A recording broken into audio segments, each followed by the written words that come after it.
Okay, this is the 2-minute warning. So if you want to look for a seat, and we'll get started at 9:30.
Welcome to the January, what day is this? January 6th, 2022 meeting, first meeting of the year of the Volusia County Council. We're glad you came to participate today. We're going to start with an invocation and then the Pledge of Allegiance. Just to let you know about the invocation, if you are a member of a faith group who would like to participate, you can send an email to Carissa Green, right over here, and she will help you get you all set up to do that. This morning we will start off with Mike Rowe from the Central Florida Free Thought Community. Mr. Rowe, welcome. If you would like to stand and then just remain standing for the Pledge of Allegiance.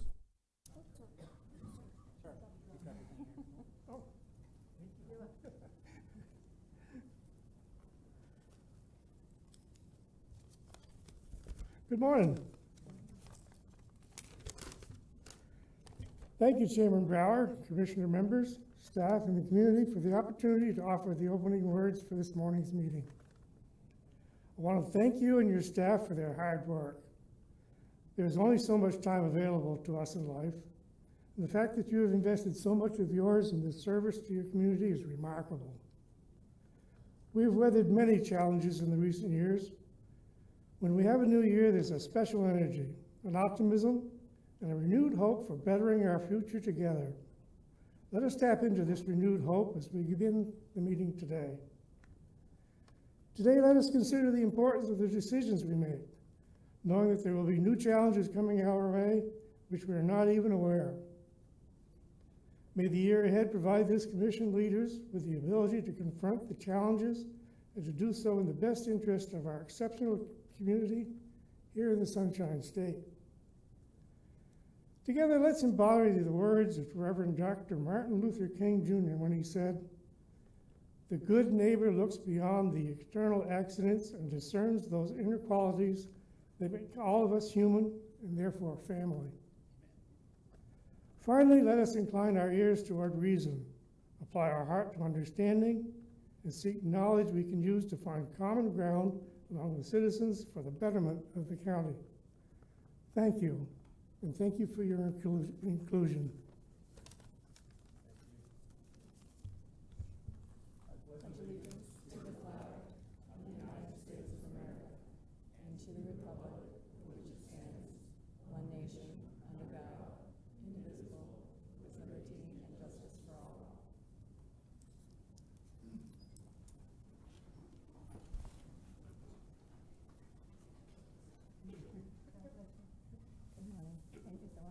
Thank you.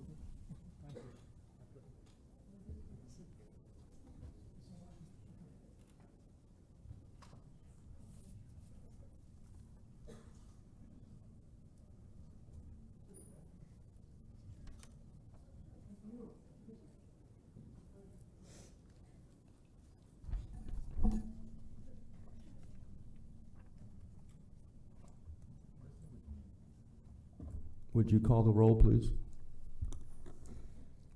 Mr. Johnson.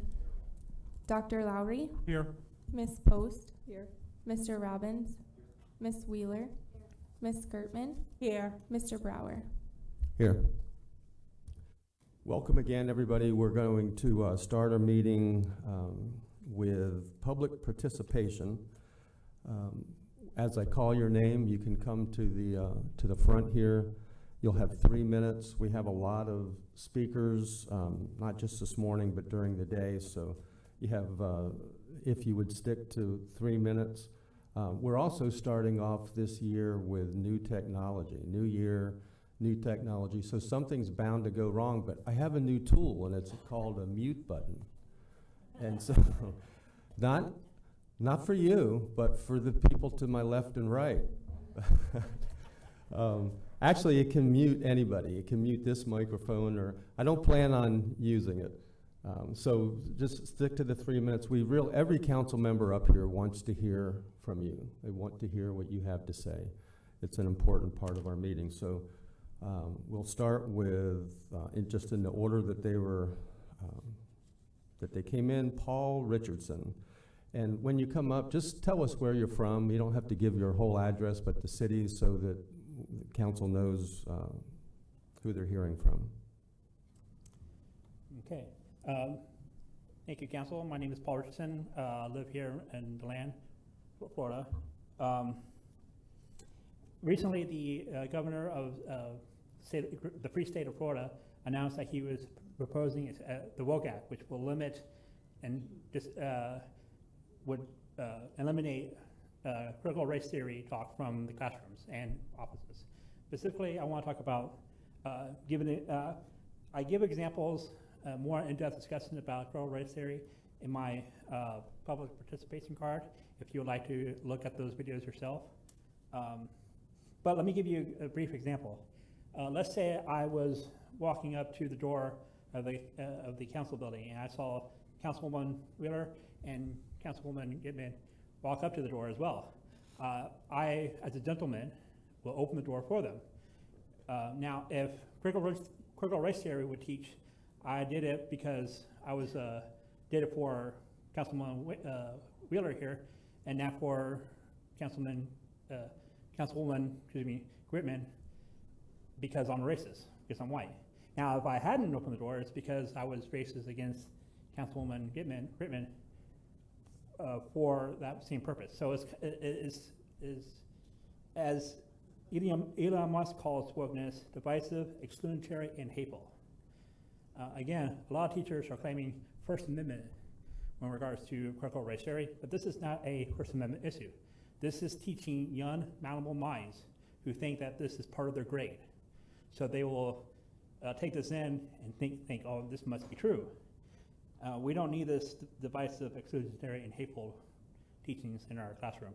Instead, what we need to be teaching is Martin Luther King Jr., Abraham Lincoln, Gandhi, and all those others. So what we need to do is we need to support the governor in this WOKE Act and make sure that the unions, the teacher unions, don't have any say in this because, what happened in Chicago just this week, that they voted to shut down the schools over there for 2 weeks.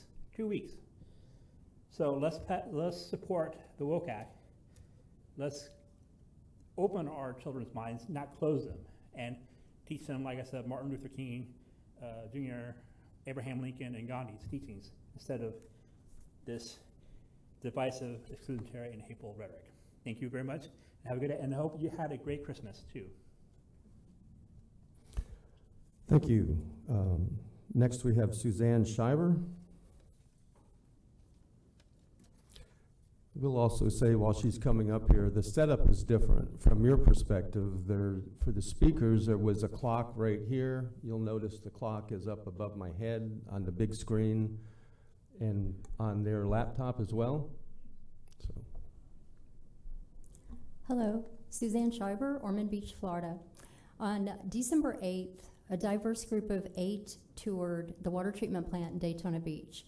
I'm sure you are aware that treated wastewater is being treated further with a 3-step process to drinking water.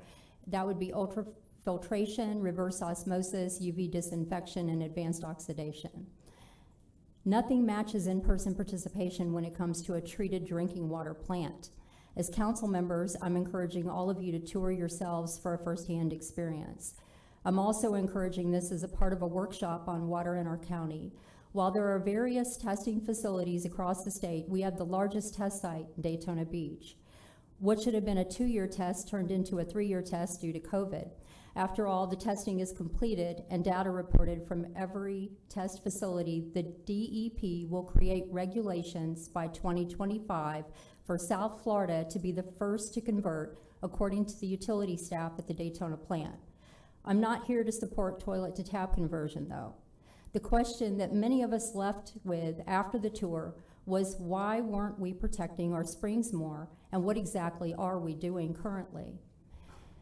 We have more springs than any state in the country, yet we're pursuing wastewater conversion and spending millions for the research. I visited De Leon Springs last year with my husband. The museum has photos of the springs from years ago within it, showing beautiful clear water.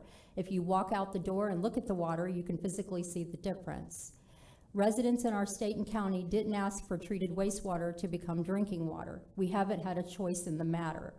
Please don't delay a workshop concerning water because it is undeniable that money is being spent on water treatment, raising the question of what is the long-term plan for our natural aquifer. I'm asking the council to become engaged firsthand. Thank you for your time. Rebecca Chafin.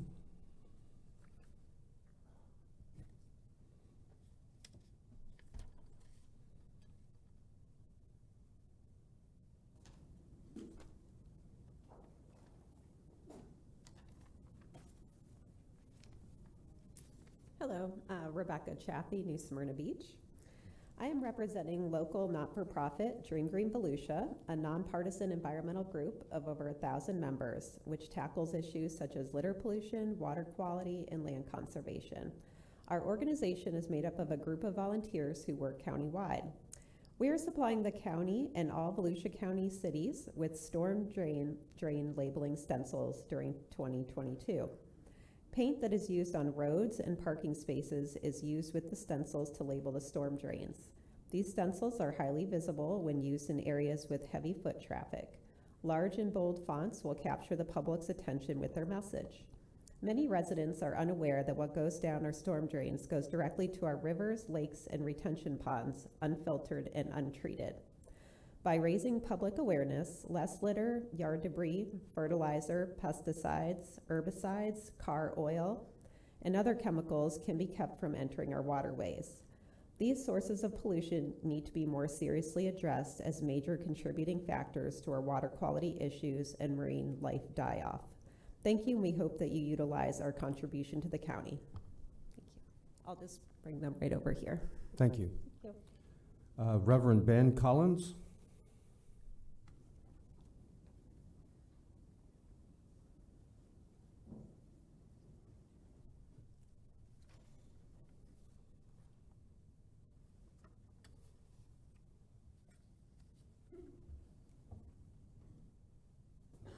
Morning, Council. Happy New Year.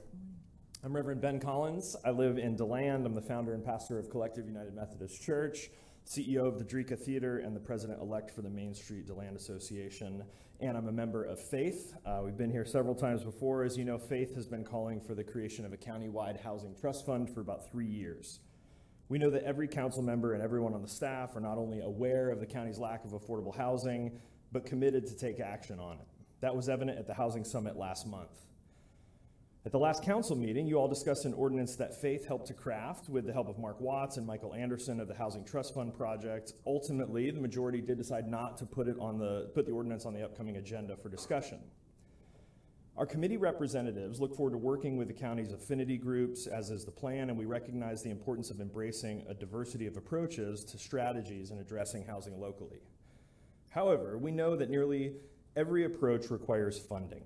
In 700 communities across the United States, local housing trust funds provide a key funding source to projects with the local government, not the state or federal bureaucrats, to determine what we think is the priority.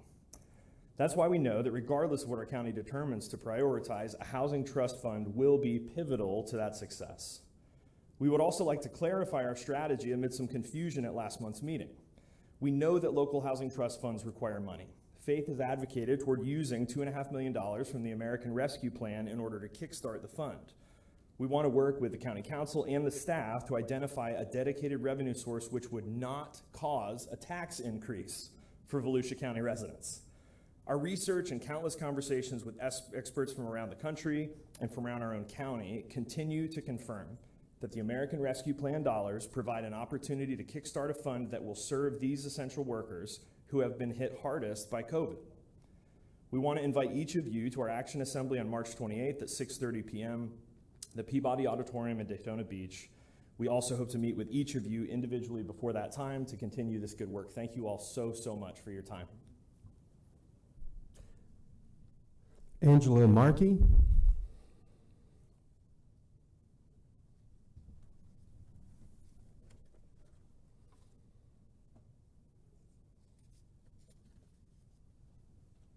Good morning, everyone. I would like to thank you for your time in hearing the matter that I have to present before you. I'm here to represent item 11 and the beach rental.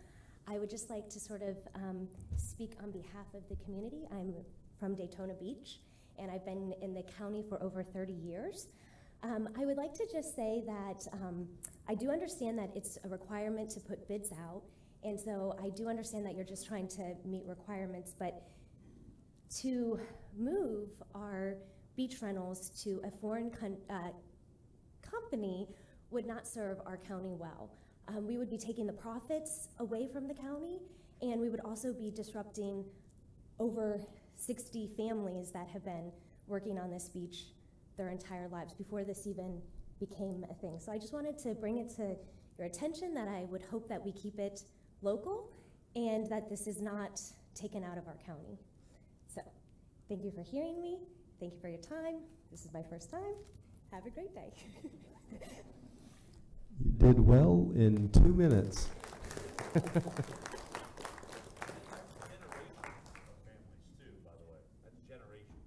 So we will see if our last speaker can be as succinct as Angela was. John Nicholson.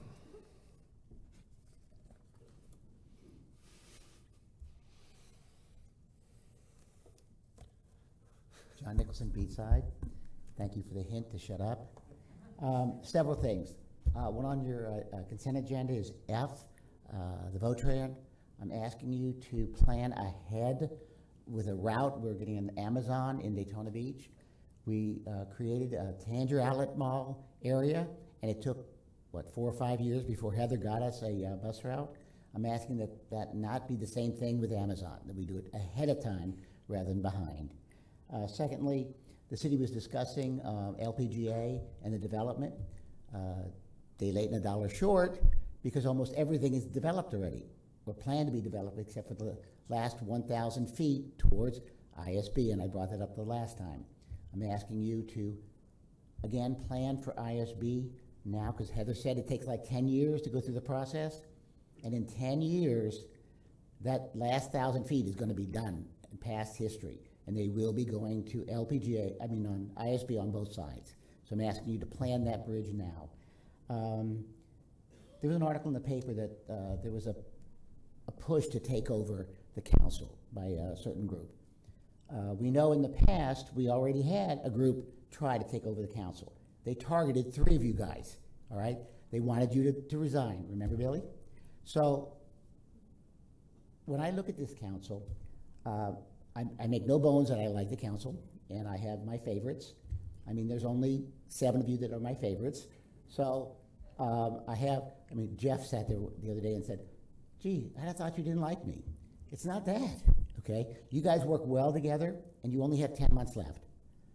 So I'm asking you, regardless, because today on the radio, when I was coming in, there was somebody disparaging Ben on the radio, okay? It's gonna happen, all right? Remember I talked about the other gentleman. You guys are doing a great job. I'm asking you to buck up and do what you have to do, because you only have 10 months to have this council. Because what's coming down the line, 4 of you are leaving. Ben, thank you very much. I know you have the right to do it, Billy, but Fred, it does change this council. When you all leave, you're leaving behind a mess. There's only one person we know is coming back. Unless some fat lady in the circus drags him off, he's going to be here. Hopefully, there are 2 that will have basically no opposition. Danny, Barbara, there's no possibility that I think of that you guys are going to leave. So it's like 95% you're going to be back. So 3 of you are back. Hopefully Heather will be back, all right?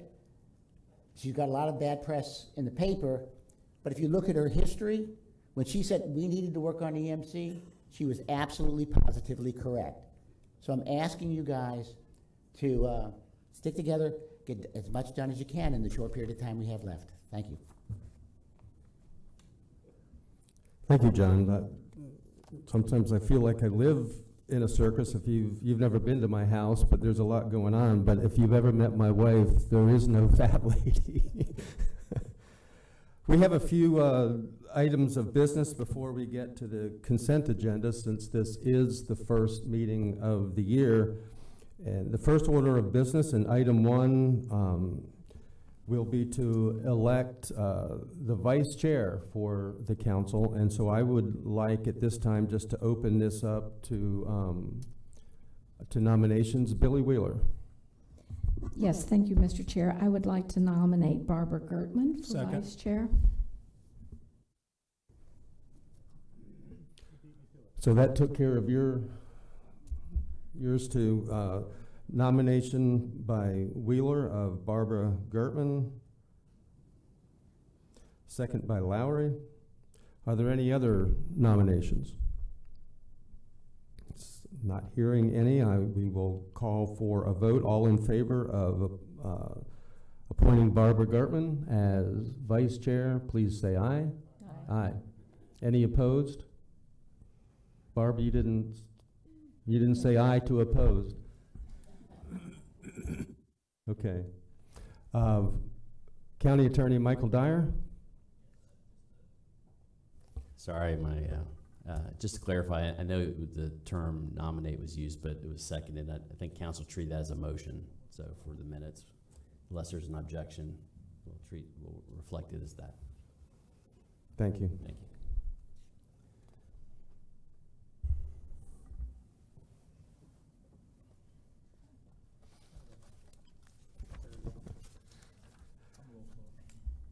If you see us hesitating up here, again, it's the new technology. Right. Item 2 is a resolution adopting the 2022 County Council meeting schedule. You'll notice today is Thursday. We usually meet on Tuesdays. By county charter, the first meeting of every year is always the first Thursday of the year, and then we go to Tuesdays. If you looked at the agenda online, you saw the schedule. It's the first and third Tuesdays of every month, again starting at 9:30 a.m. And Fred Lowry. In the spirit of what was just said, we normally take a break in December, January, but I'm going to go ahead and move that we adopt the schedule as is, and we can always, with the understanding, we can always change that down the line if we want to. So I move we adopt it as it is. Ben Johnson? I would say we do it like we did in past years and make July and December one meeting, because once again, we can always change it if we need to. Let me go back to, Fred made the motion. Was there a second on the motion to accept before we discuss it further? I'll second his motion. Thank you. And Vice Chair Gertman is the second. And Ben, you're proposing a change to the schedule that we have one meeting in July and one meeting in December? Yes. I think the reason, and we can discuss this, I'll just tell you in my discussions with staff, was that we've asked for a lot of workshops this year, and they're a little concerned with crowding all of the normal business in and doing the workshop. So who else would like to remark on this, comment on it? Mr. Chair, in March, somewhere in there, we can always revamp it, but it's a little harder to do away with a meeting than to put a meeting in. And it does give you a chance for us to get on, do a vacation in the summer. That's my thought. It worked out pretty well this year. I know we have a lot of extra meetings this year, but that way it gives us some kind of a chance for us to make plans ahead to be able to take some time off. And like I said, if we start getting busy, we can always add the extra meeting in either one of those months or both of those months. Correct.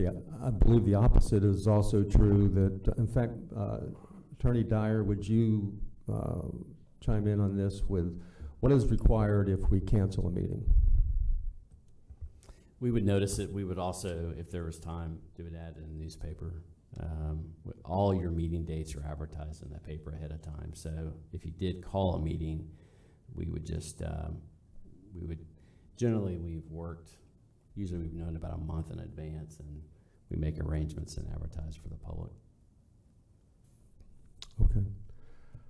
Heather Post? I just want to make just one quick statement about this, and then I'm going to call for the vote, actually.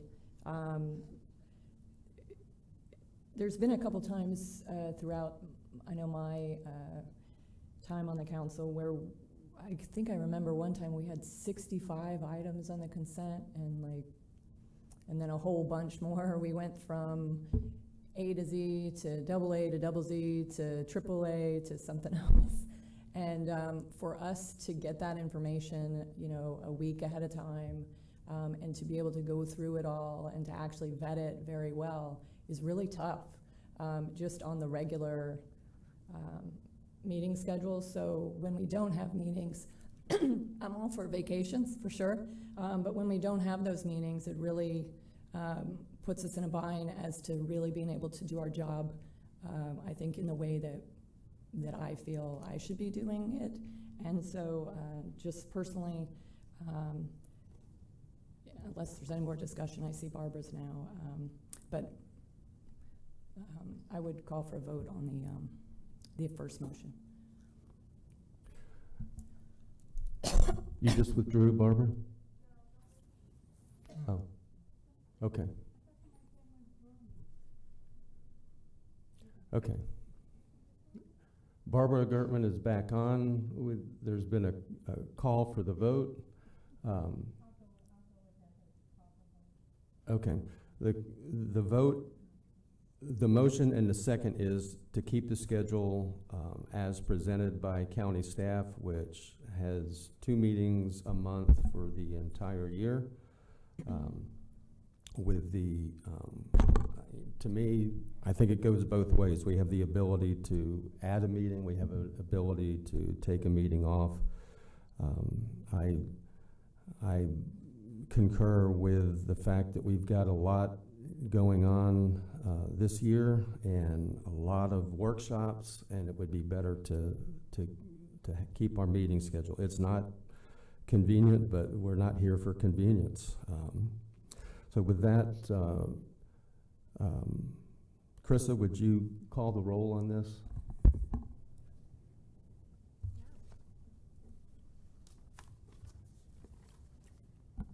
Mr. Johnson? I will go with the will, yes. Dr. Lowry, Yes. Ms. Post, Yes. Mr. Robbins, Ms. Wheeler, Yes. Ms. Gertman, Yes. Mr. Brower. Yes, thank you.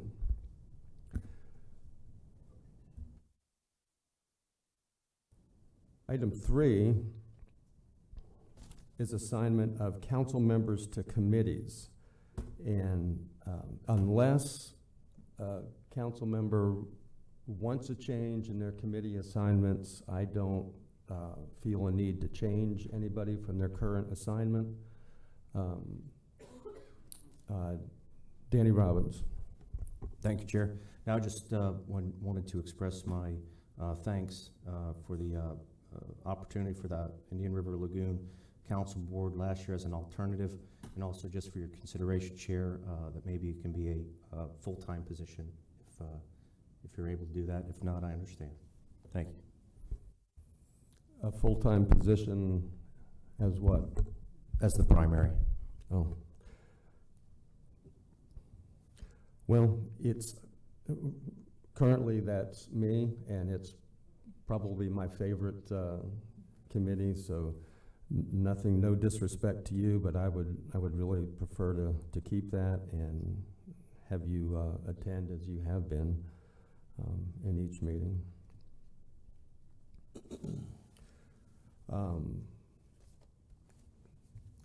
One other appointment that I would like to fit in here, so that we won't make any changes to the schedule as it is now for the committees. But there is also, in our county, we have a canvassing board, and the canvassing board is very important during elections for counting ballots and making sure that every ballot is counted and counted fairly. One of the members of the canvassing board is a member of the county council, usually the chair. And while I'm not opposed to doing it, I don't think it's a good idea for me and really for any other council member to do it this year, just because it's election season. I'm not up for re-election yet, but Lisa Lewis works really hard to keep a fair an honest system, and I don't want her integrity to be questioned in any way because of any council member that's involved in what we do here. Certainly not one that's running. I think that precludes them anyway, but so what I would like to do is appoint Frank Bruno, who is a past county council chair, as a substitute member of the county canvassing board in our place for the upcoming election cycle. Frank has served, he served last time, and unless there is any objection from the council, I will ask that staff relay the request to the chief judge for appointment on the basis that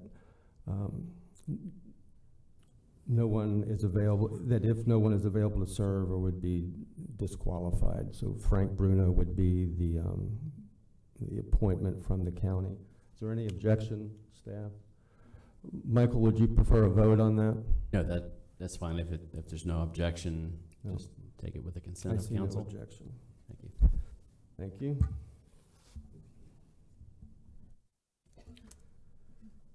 Okay, that brings us to item 4, which is the consent agenda. And I will, County Manager, George. Just that we would like to, staff would like to pull item V just for discussion. V. V as in victory. Victory. Any other items to be pulled? I would like to pull E and N just for discussion, not for a vote. So with that said, if there is a motion to Move approval of the consent agenda.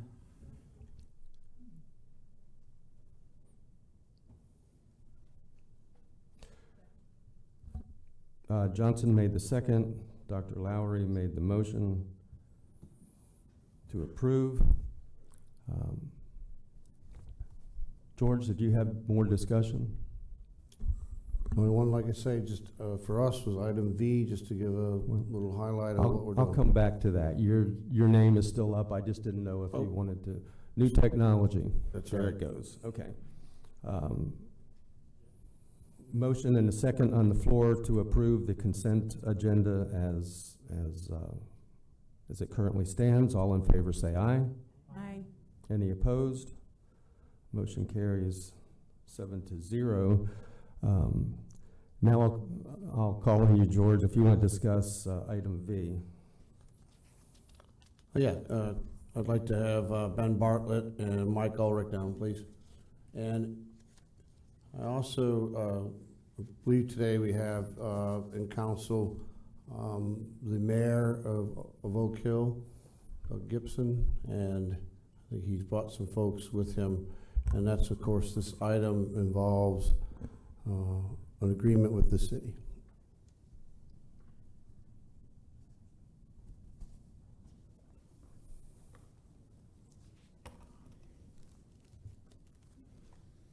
Good morning and Happy New Year to Mr. Chair, council members.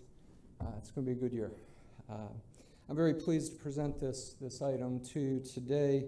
The amendment, as you can see, has a very long title, but it has a very distinct and special purpose, if you will.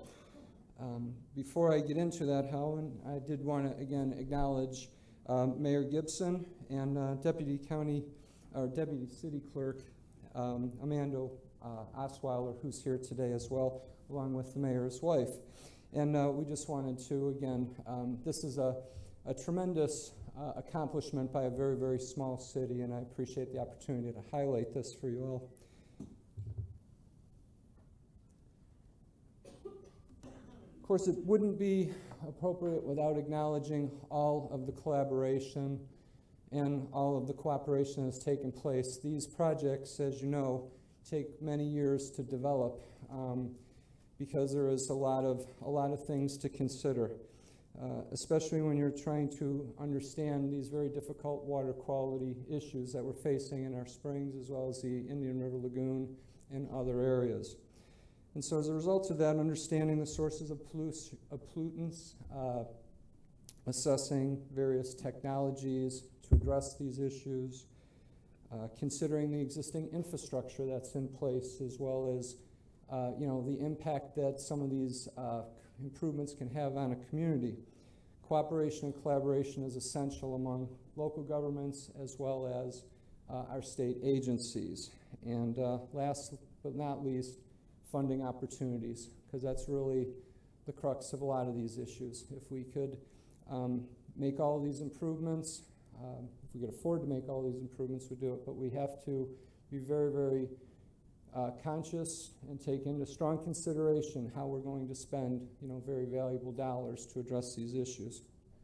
But I think that it's very important in this case to explain how we got to this point. And as you can see, over the last 3 years, the governing plan was essentially the Reasonable Assurance Plan, which the county, of course, working in cooperation with the Southeast Volusia cities, adopted this Reasonable Assurance Plan in cooperation with the DEP and the St. Johns River Water Management District.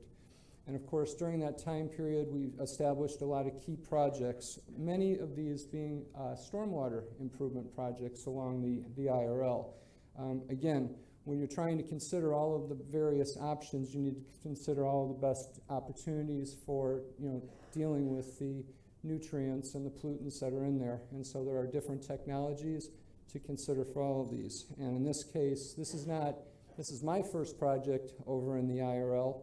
However, it's certainly not been Volusia County's first project. Ben Bartlett as well as Lori Kuntz have been implementing stormwater projects for the last couple of years in progress right now as we speak. So again, I think that all of this cooperation, along with, as you can see, the regional funding partners, the Indian River Lagoon Council provided some money for partial design of this. We also contributed design dollars, as did the city.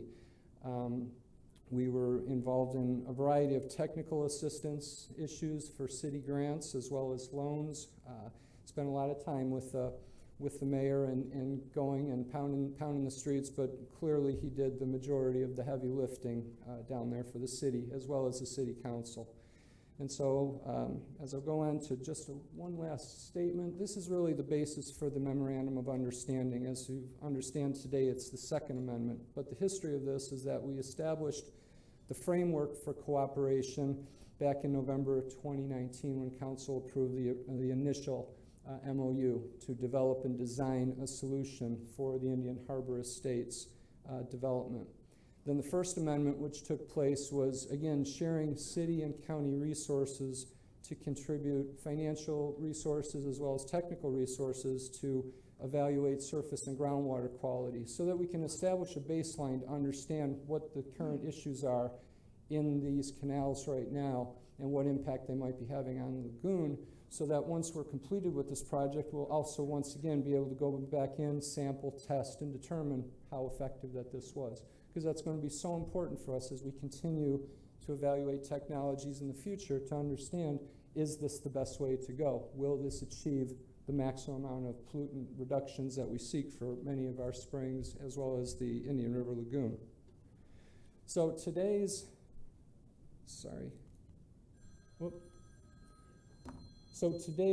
again, purpose is the Second Amendment. The Second Amendment is just a stipulation that the DEP had for the city to ensure the grant money as well as the loan for the city to take out in order to make this project possible. The county in this situation is the utility service provider for the city, but the city is actually initiating this infrastructure as well as the construction, and then we are working in conjunction with them to ensure that it is done appropriately and in a manner that we can maintain it, as well as fund the debt which the city will be taking out. And we'll be doing that through the new connections which have come on as a result of this. And that's very important for anybody in a utility that has to run, that you don't want to have that impact on existing customers while you're trying to bring new customers onto the system. So there's, again, a lot of considerations from all the environmental issues to the financial issues to make this play out. Lastly, as you can see, the project highlights, we're looking at approximately 285 residential units that are in this community. The construction schedule, well, we're just about ready to have a groundbreaking and then continue this on. The schedule intends to be done by July of 2023. And then estimated nitrogen removal, again, we think at a minimum it's going to be about 4,500 pounds per year, which is a significant amount, especially for this project. Again, I'm very happy to have presented this. If we can answer any questions, I'd be happy to do so. Billy Wheeler. Yeah, thank you. And I think there was another recent study, I don't know if I'm just in the newspaper or the last couple of days or whatever, that they were talking about that the biggest impact on the lagoon is septic runoff, right? Yeah, that is exactly Yes, right. I yeah. mean, but I think that it's very important to understand this is a very far-reaching lagoon. Right. It encompasses 5 counties, 150 plus Right. miles, and a lot of the problems that are happening more in the southern portion of the lagoon are a result of a lot more urban development, and as a result of that, a lot more septic tanks. Yeah. Fortunately, right now, stormwater has been, which is more cost effective and covers more regional basis, has deemed to be probably the best solution. It's more cost effective.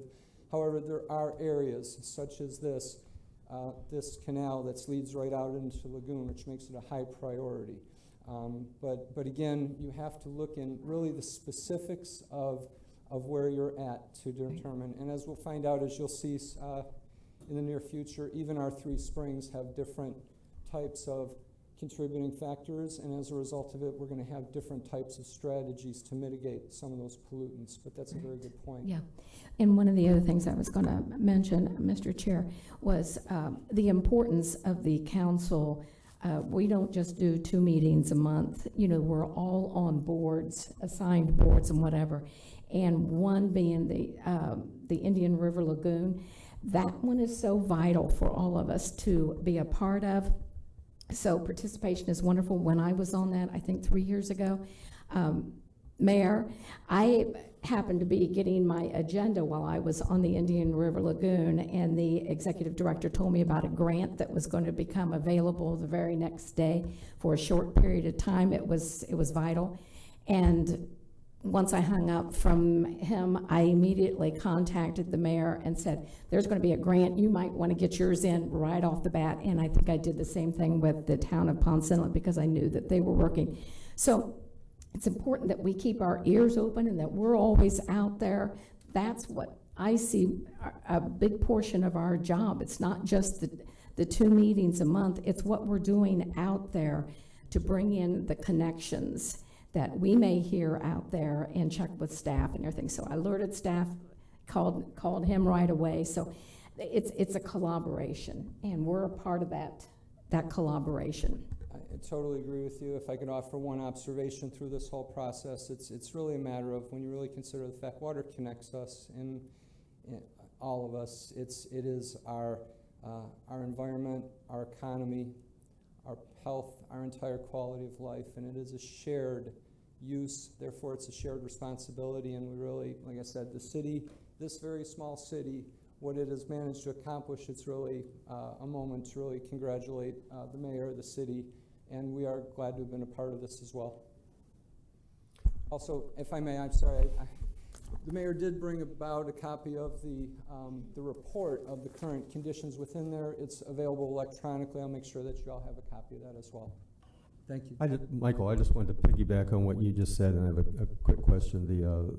I agree that water it's everybody's water. It's a shared resource, and it's probably the most important thing that we need to be looking at in Volusia County as because it's going to affect how we grow. So it's extremely important. I'm interested in if you know who did the study that Billy's referencing, that septic tanks were the primary cause of.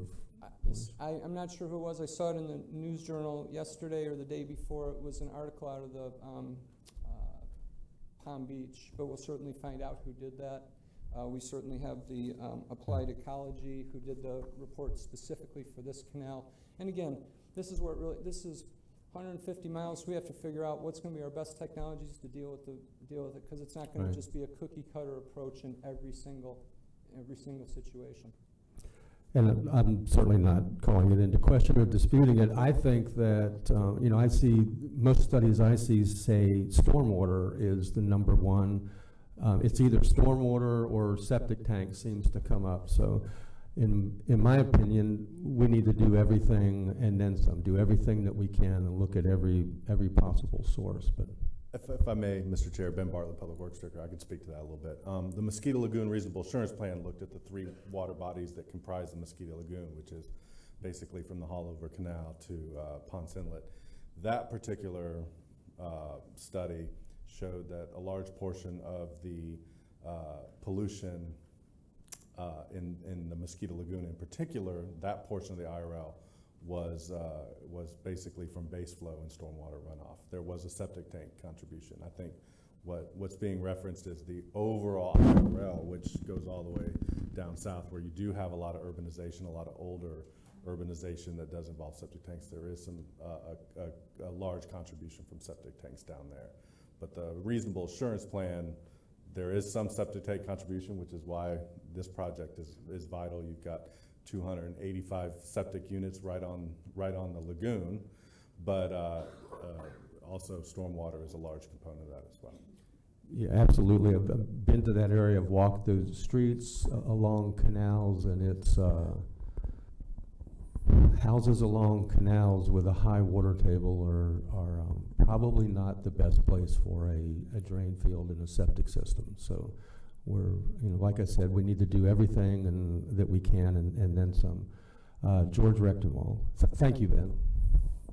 Just to add, Mr. Chair, the question was asked who had done that study, and at least what we're looking at initially was Dr. LaPointe, who was presented here recently, was part of the BioRock. So we'll get the information from Dr. LaPointe and get that out and distributed to council. Billy Wheeler? Thank you, George. Yeah, and I just wanted to ask one further question. The reasonable assurance plan was made in 2019. Correct?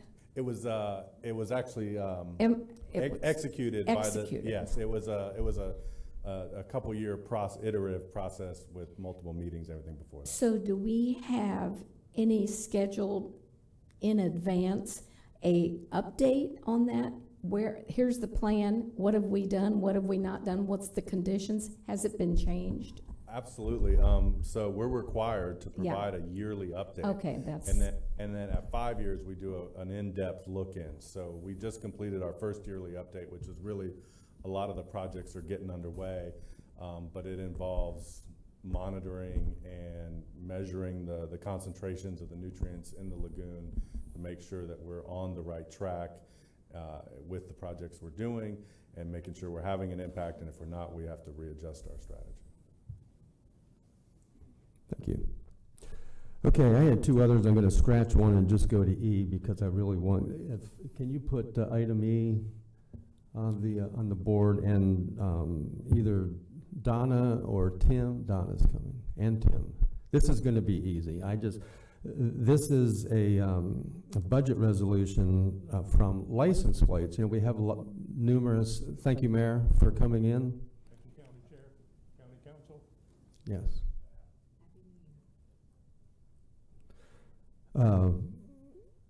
This is a specialty license plate, as I understand it, for the arts community, and we have $63,000 available. I'll give you both questions, and you can deal with them. One is that my understanding from reading the background information is that if nobody applies for those after 3 years, the money goes away. I'd like to know where it goes to, and how can we. Do you have people that have applied for this, and if not, let them know that this money is available? We have a tremendous arts community. Right. Good morning. Tim Bailey, Parks, Recreation, Culture Director. So the monies don't go away. So that 3 years is actually, I think what you're reading was, we've got a mini grant application. It's out there for any nonprofit or any municipality that wants to run a cultural event that pushes culture forward. They apply. We have a mini grant application. They apply. They get $3,000 max on the first year, $2,000 on the second year if they're running a recurring event, right? And then $1,000 on the third year as seed money to keep that program going. And then as a condition of that, they have to put a banner that represents the cultural program to market the program at their event. So there's awareness to try to get folks aware of the license plate money, as well as the ability for them to apply in the future. So that's how those funds are spent. And then any funds that are not spent during that year roll over into the next year, which is what we're doing here. So could the funds be used for an art museum, the hub in New Smyrna, the Arts Museum in Daytona, or just events? Yeah, typically it's a special event that has a cultural bent to it. A good example, some of the cultural events that we have at Gemini Springs, or Barberville is a good example, that when they have the cultural event up there, those would be good examples of funds that we can use those for. Okay. Now the public knows. I wanted the art community to know about that. That's tremendous. Thank you. All right. That will move on to the next item. Item 5, we have several proclamations, and we will start with, I'm going to start with Heather Post, who is going to present a proclamation on Slavery and Human Trafficking Prevention Month.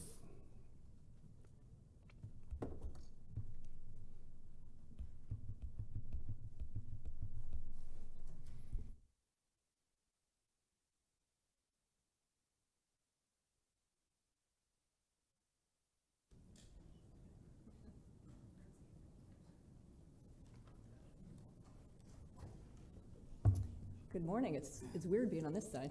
I never get to look at. Hi, everyone.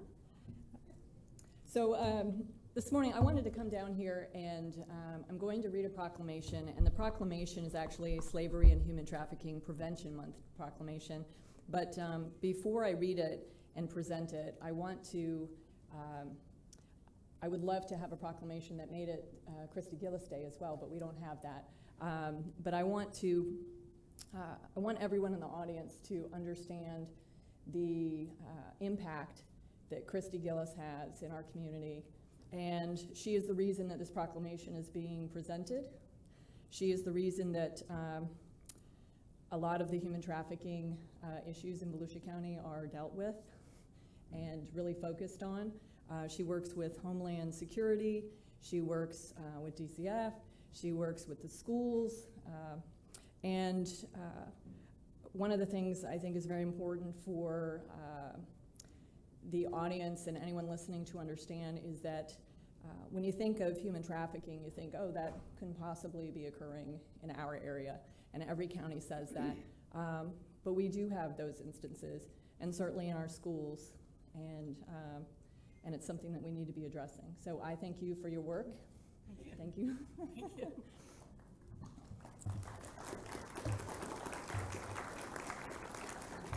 And so I'm going to read the proclamation. Whereas human trafficking for sex or labor affects an estimated 25 million people around the world, children and otherwise, and Florida ranks 3rd in the nation for calls to the National Human Trafficking Hotline.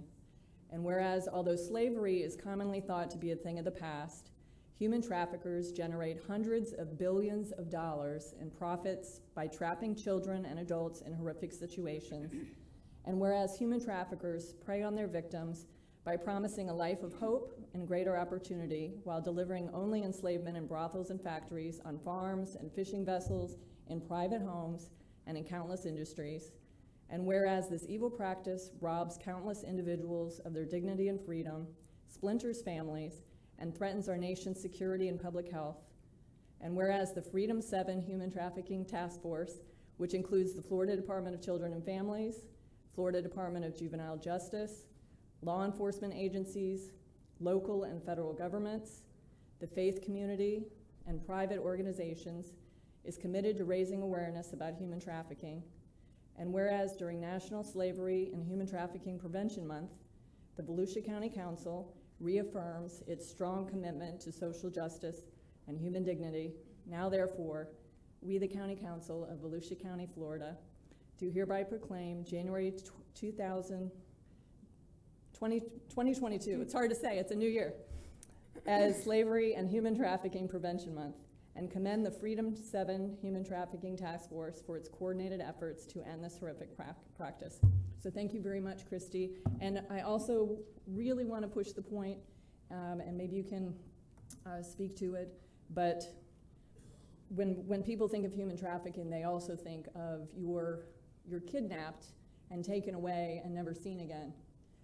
But that is not the typical route for human trafficking. It is people returning home, children returning home, and people not actually understanding that they're involved in that process. So definitely something we need to be looking at. But thank you very much. Thank you. Thank you.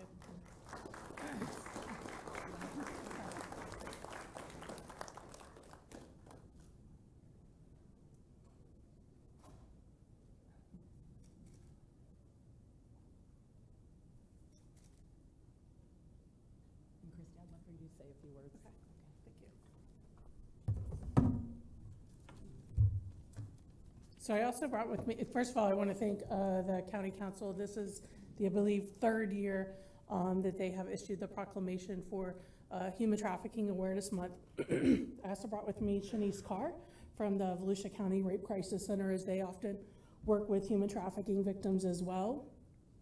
Wanted to share some positive things that have happened throughout the past year. The ordinance that Volusia County did with the signage related to human trafficking, as well as we're fortunate that the Open Doors Outreach Network has come back to Volusia, Flagler, and Putnam counties that will provide services for human trafficking victims ages 10 to 24.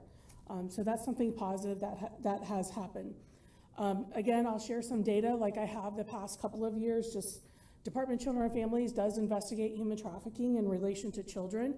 In 2019-20, and this is in relation to sex trafficking, we had 72 reports to Department of Children and Families, 20 of those were verified for sex trafficking. That's 27.8 verification rate.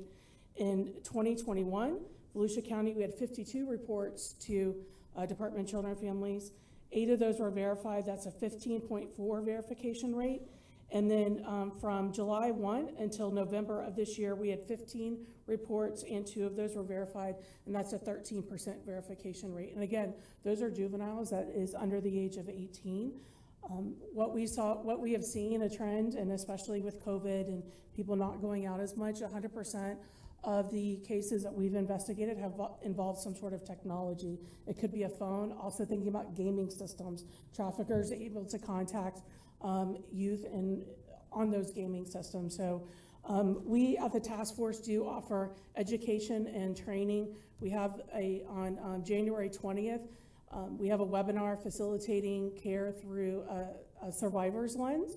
And then on January 29th at First Presbyterian here in DeLand, we are also having a fun family event where we have awareness. We also, DeLand Police will be handing out fingerprint cards. We have Homeland Security there.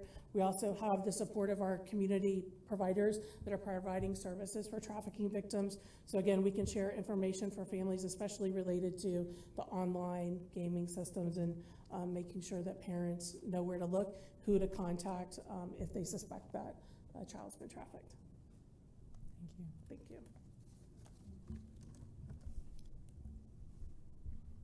Thank you very much.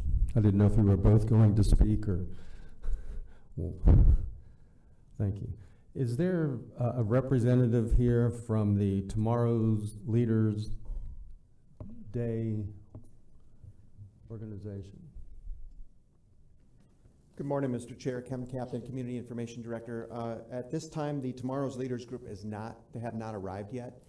So if we could respectfully request a postponement of the item for a little bit later on.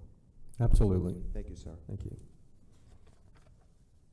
They're in school, right? That brings us to item 6, presentation of the Florida Wildlife Corridor Act. And if you're not familiar with that, you'll find this very, very interesting. And I won't say more about it because Brad will probably touch on anything I could say, but. Mr. Chair, can we have a motion and vote on the Human Trafficking Awareness Month? We can. So moved. Who made the motion? Post? And second by Gertman? Or was it Lowry? Lowry. All in favor say aye. Aye. Any opposed? And motion carries 7-0. Thank you, Carissa. Brad. Well, good morning, council members. Happy New Year. Thank you for having me this morning to talk about this really great initiative that is going to further the work that we've done, starting with Volusia Forever, which was enacted by our citizens in 2000. In November 16 meeting, you had asked for a presentation on the wildlife corridor. So I'm going to give you a brief overview of what it is and what your team is doing to access those funds and a timeline for local engagement. So as you all know, that the legislature unanimously passed the Wildlife Corridor Act, and what it does is it geographically defines a wildlife corridor in our state, 18 million acres, of which 10 million has already been conserved. The science that informs the wildlife corridor is the Ecological Greenways Network, which was developed by the state and many environmental groups, academics at the University of Florida in the late 90s. We actually have used the Ecological Greenways Network work to identify our Volusia Conservation Corridor in 2001. So we have been actively acquiring land in the wildlife corridor, as you will see as we move on into the second part of the presentation. So as you know, it's $300 million dedicated to the conservation of the wildlife corridor. We hear the number 400 million a lot, and that's 300 million for the wildlife corridor, and then there was a state appropriation of 100 million for the Florida Forever program this year as well. So that's where that $400 million number comes from. It's important to understand that this money does not establish a new program or process. It's the Florida Forever program. and process. So this money will be distributed through Florida Forever and administered by the Florida Department of Environmental Protection. Why is it important? I think not only for wildlife, so we talk about that it prevents fragmentation of the habitat, so you don't have an isolated gene pool in our wildlife, but there's also environmental ecological services that conserving lands provide. So those ecosystem services like water capture and infiltration, water quality and water quantity, flood control. And these corridors, I think, are also important to direct development to existing infrastructure. So it's a smart growth strategy as well. So within the Ecological Greenways network, there are different priority areas. It's 1 through 5, and the corridor consists of priorities 1, 2, and 3. As you can see, the corridor covers 63% of the land in our county. The priority 1 are critical linkages that have a very high ecological value, as you can see in the colors there. And then the priority 2 are critical for corridor connections. So this is we have 434,000 acres in the county that is in the wildlife corridor. I think this slide is very valuable because it shows our county and our partners' commitment to conserving natural resources, because the cross-hatching represents land that's been conserved either through fee simple purchase with us and our partners, or our partners alone, or through our conservation easement program, where we award people who are good private stewards of the land and continue to manage it for us. So within each of those, let me just say we've successfully conserved 55% of the wildlife corridor in our county. It's the second most conserved by a county government in the state of Florida. So I think that you can see where we are in terms of the highest priorities. We've conserved 59% at 183,000 acres. And then our priority 2 area, we've conserved 45%, 54,000 acres. Again, this is with our partners as well. As I said earlier, this money is awarded through the Florida Forever program and process, and it has to meet 2 criteria. Being in the wildlife corridor is not enough to access these funds. It also has to be in a Florida Forever project area. And I'll talk a little bit. A project area is an area designated as an area of ecological significance, and I'll talk about the project areas in the next slide, but it's important to know that in order to access the $300 million, we have to meet both of these criteria. However, the $300 million has been designated by the state, but DEP hasn't been made available to DEP yet, so they haven't spent any of this wildlife corridor money.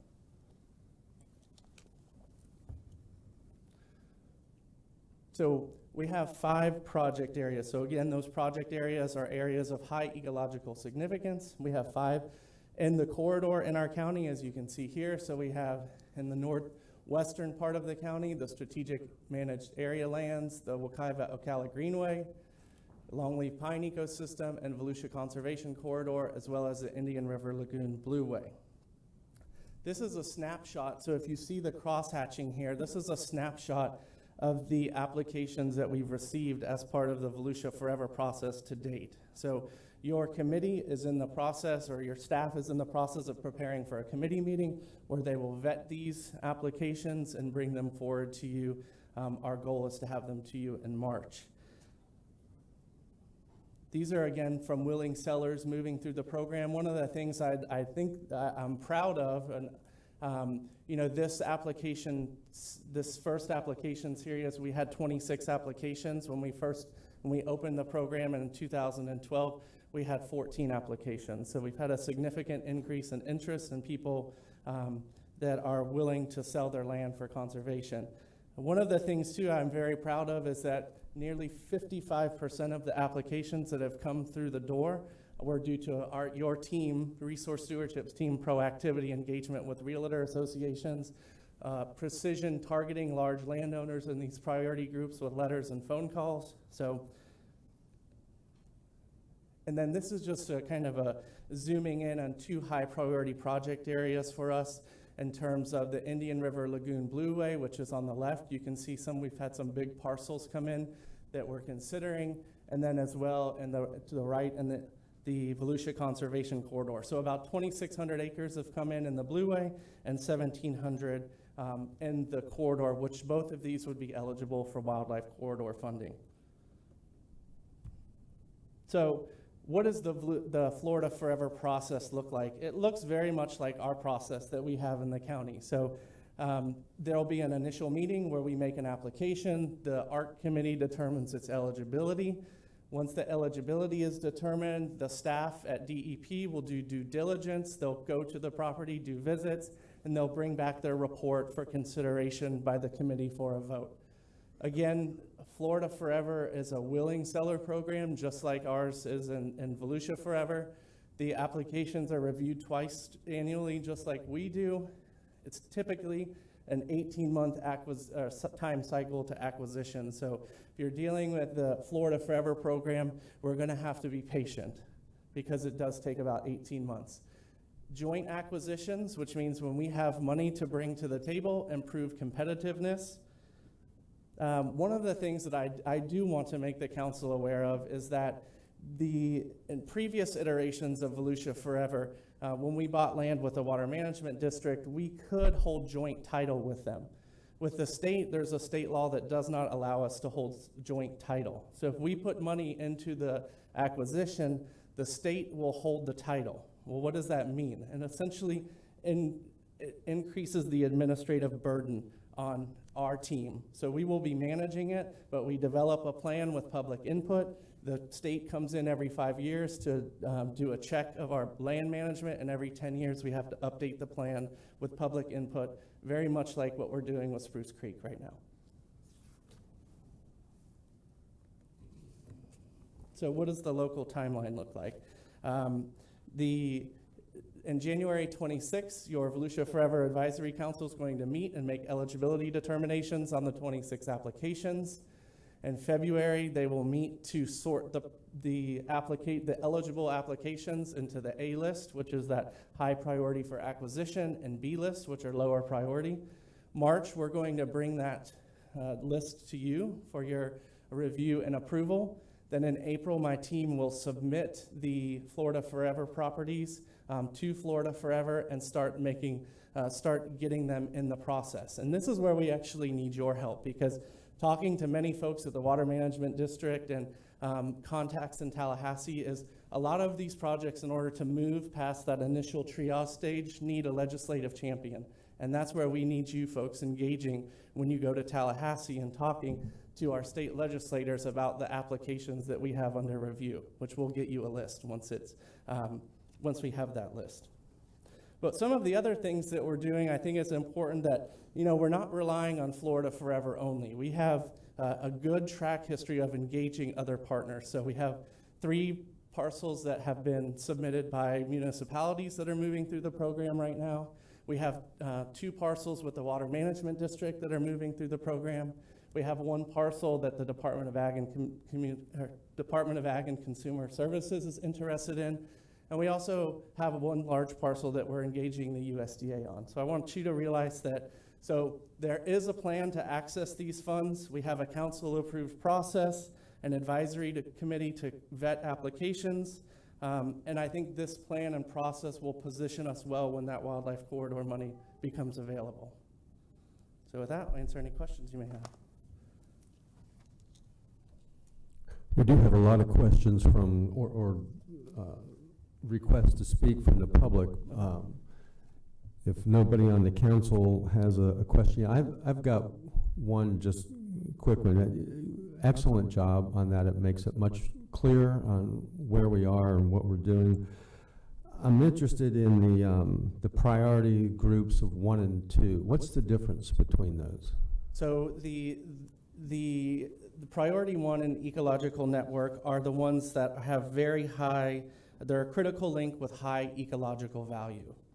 And then priority 2 are connections within that high priority area. What would determine a high ecological value?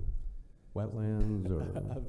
a very complicated equation developed by professors at the University of Florida. So they look at natural area communities, the functioning level of wetlands. So they take into account a lot of, I can get you the data. Speaking of that, I think some of our public has given us feedback that there's not a lot of public awareness about the wildlife corridor. And the data that underpins the corridor was developed by UF. So I've asked our UF IFAS extension team to plan a public workshop for mid to late February for the public. Asked the professor that has done the work on the EGN to come, as well as the Wildlife Corridor Coalition from South Florida, to educate our public about the corridor. Who established those priorities? You just mentioned universities. Yes, University of Florida. So based on the ecological value, using their equation, that's how 1, 2, 3, 4, and 5 come out. Okay, and then part of your process was that it goes to the state for evaluation. Are you counseling the applicants before it gets to the state to make sure that they're presenting as strongly as possible? We actually submit and present on the applicant's behalf. So it will be your team. Our new land acquisition manager, Tim Telfer, and I went to DEP to their last meeting to see how items are presented and how we need to put our best foot forward in terms of presenting these projects. Are there matching fund requirements? There's not requirements, but if you have a match, it makes your projects more competitive. Okay. Can you stay here while the public speaks, just in case somebody has I'll just take them in order. You'll have 3 minutes. Suzanne Schreiber.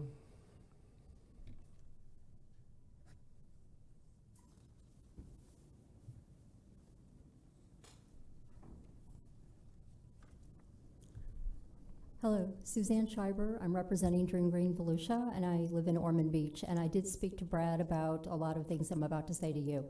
I want to thank the staff for putting together a presentation and getting this discussion on the agenda at the beginning of 2022. I'm here to ask all of you to please fast track this, because funding will be taken quickly, as is always the case.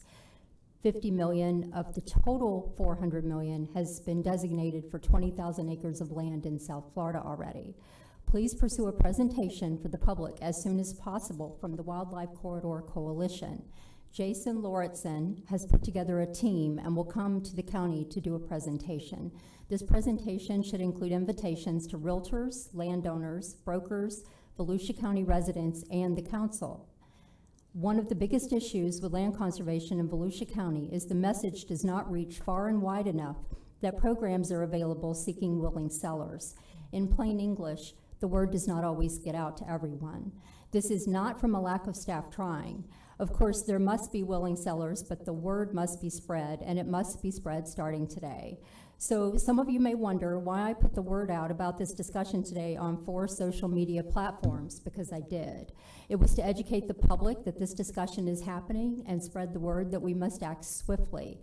It's no secret that the public supports land conservation, but distributing information to the public is a challenge, and education is always the key. I believe that Volusia Forever Committee should meet more often during this time, as this funding opportunity is literally the opportunity of a lifetime. What about our comprehensive plan? The Wildlife Corridor Act should create a pause to review the Land Development Code and consider an increase to the impact fees within the corridor, as well as other questions that should be raised, such as reviewing water recharge areas and our water plan as it pertains to the corridor. For Volusia County to be cutting edge and competitive in preserving land as they have begun, please do not wait and start taking actions immediately.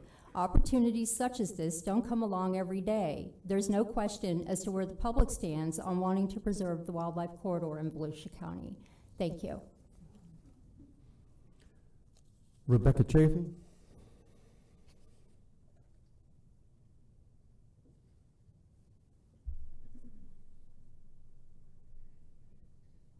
Hello, Rebecca Chaffee, New Smyrna Beach. The Florida Wildlife Corridor Act was unanimously adopted by the state due to our high population growth impeding vital wildlife habitat and due to green infrastructure being vital to our state economy and quality of life. Volusia County residents overwhelmingly voted to use taxpayer money for land conservation when we approved Volusia Forever in the last election. And recent town halls have indicated that overdevelopment is the #1 concern of residents. Therefore, your constituents are saying that land conservation for any of our local land located within the Florida Wildlife Corridor is of utmost priority. If current development in these corridor opportunity areas can be stopped by paying willing landowners for their land, they should. And any future development permits in these opportunity areas should not be approved without approaching the landowner for consideration of easements or conservation purchase. Not only are these areas collectively important for all residents of the state as habitat required for long-term survival of critical regional wildlife, but these areas protect headwaters of our local watersheds, are critical for flood prevention, sea level rise resiliency, and groundwater recharge. Thank you. Thank you. Melissa Lammers?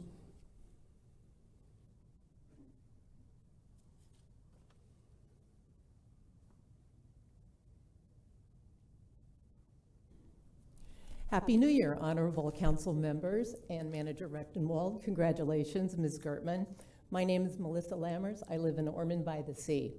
As Vice Chair of the Echo Volusia Forever Alliance, formerly the PAC that ran the campaign for reauthorization of both programs, I would like to once again thank the council members, the 2020 council members that are still seated here, for placing Volusia Forever on the ballot in 2020.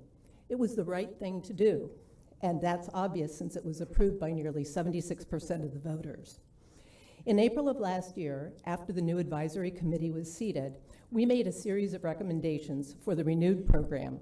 Notably, for this discussion of the wildlife corridor, we strongly recommended prioritizing easements or acquisition of properties within the Volusia Conservation Corridor and within Florida Forever project boundaries, especially because they should qualify for cost sharing with programs like Florida Forever, the Rural and Family Lands Program, the St. John's Water Management District, and others. Well, thanks to you and to the voters, Volusia County is in an excellent position to take advantage of some of this unexpected good news. On a one-time only basis, the Wildlife Corridor Act of 2021 adds $300 million to Florida Forever funding and strongly encourages land acquisition programs like Volusia Forever to purchase land or obtain conservation easements on the Florida Ecological Greenway Network. And some of those properties are already identified within the Volusia Conservation Corridor, and some of them have willing sellers. As you know, both Florida Forever and Volusia Forever obtain conservation lands from owners who are willing to sell or place easements on their property. And staff is already talking to the right people locally and in Tallahassee. But Brad Burbaugh just explained all of that way better than I can. So why am I here? I'm hoping that you, the council, will go all in for Florida Forever and the Wildlife Corridor by calling on the state legislature to support full funding for Florida Forever, like the voters expected when they approved Amendment 1 of 2014 with 75% of the vote around the state. It's needed to protect Florida's biodiversity. I'm hoping you'll support Florida Forever and the Wildlife Corridor by giving a heads up to our state representatives that land nominations from us are imminent and that we expect their support. I'm hoping you'll protect the Florida Forever and the Wildlife Corridor by standing behind the protections created by the Environmental Core Overlay, or ECO, incorporated into our comprehensive plan in 2009 to protect and enhance environmentally sensitive corridors, wildlife habitat, connected wetlands, and natural hydrologic functions throughout Volusia County. I'm hoping that once again, this council will do the right thing, and I'm sure you will. Thank you so much. Thank you. Shannon Geese?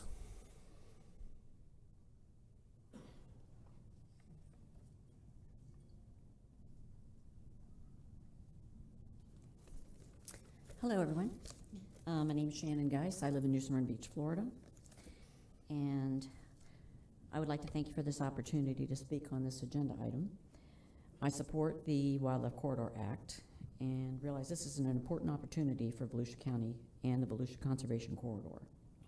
I'm a strong advocate for the protection of our black bears and their habitat. And as we know, the Volusia Conservation Corridor is vital to our flora and fauna, especially our Florida black bear. let's see. And with increased development and urban sprawl, any fragmentation of the corridor puts undue pressure on our black bears and other wildlife, which may lead to increased human bear encounters and wildlife mortality due to vehicle collisions. It is necessary to expand and connect these wildlife corridors to create safe and smooth passage for key species of wildlife.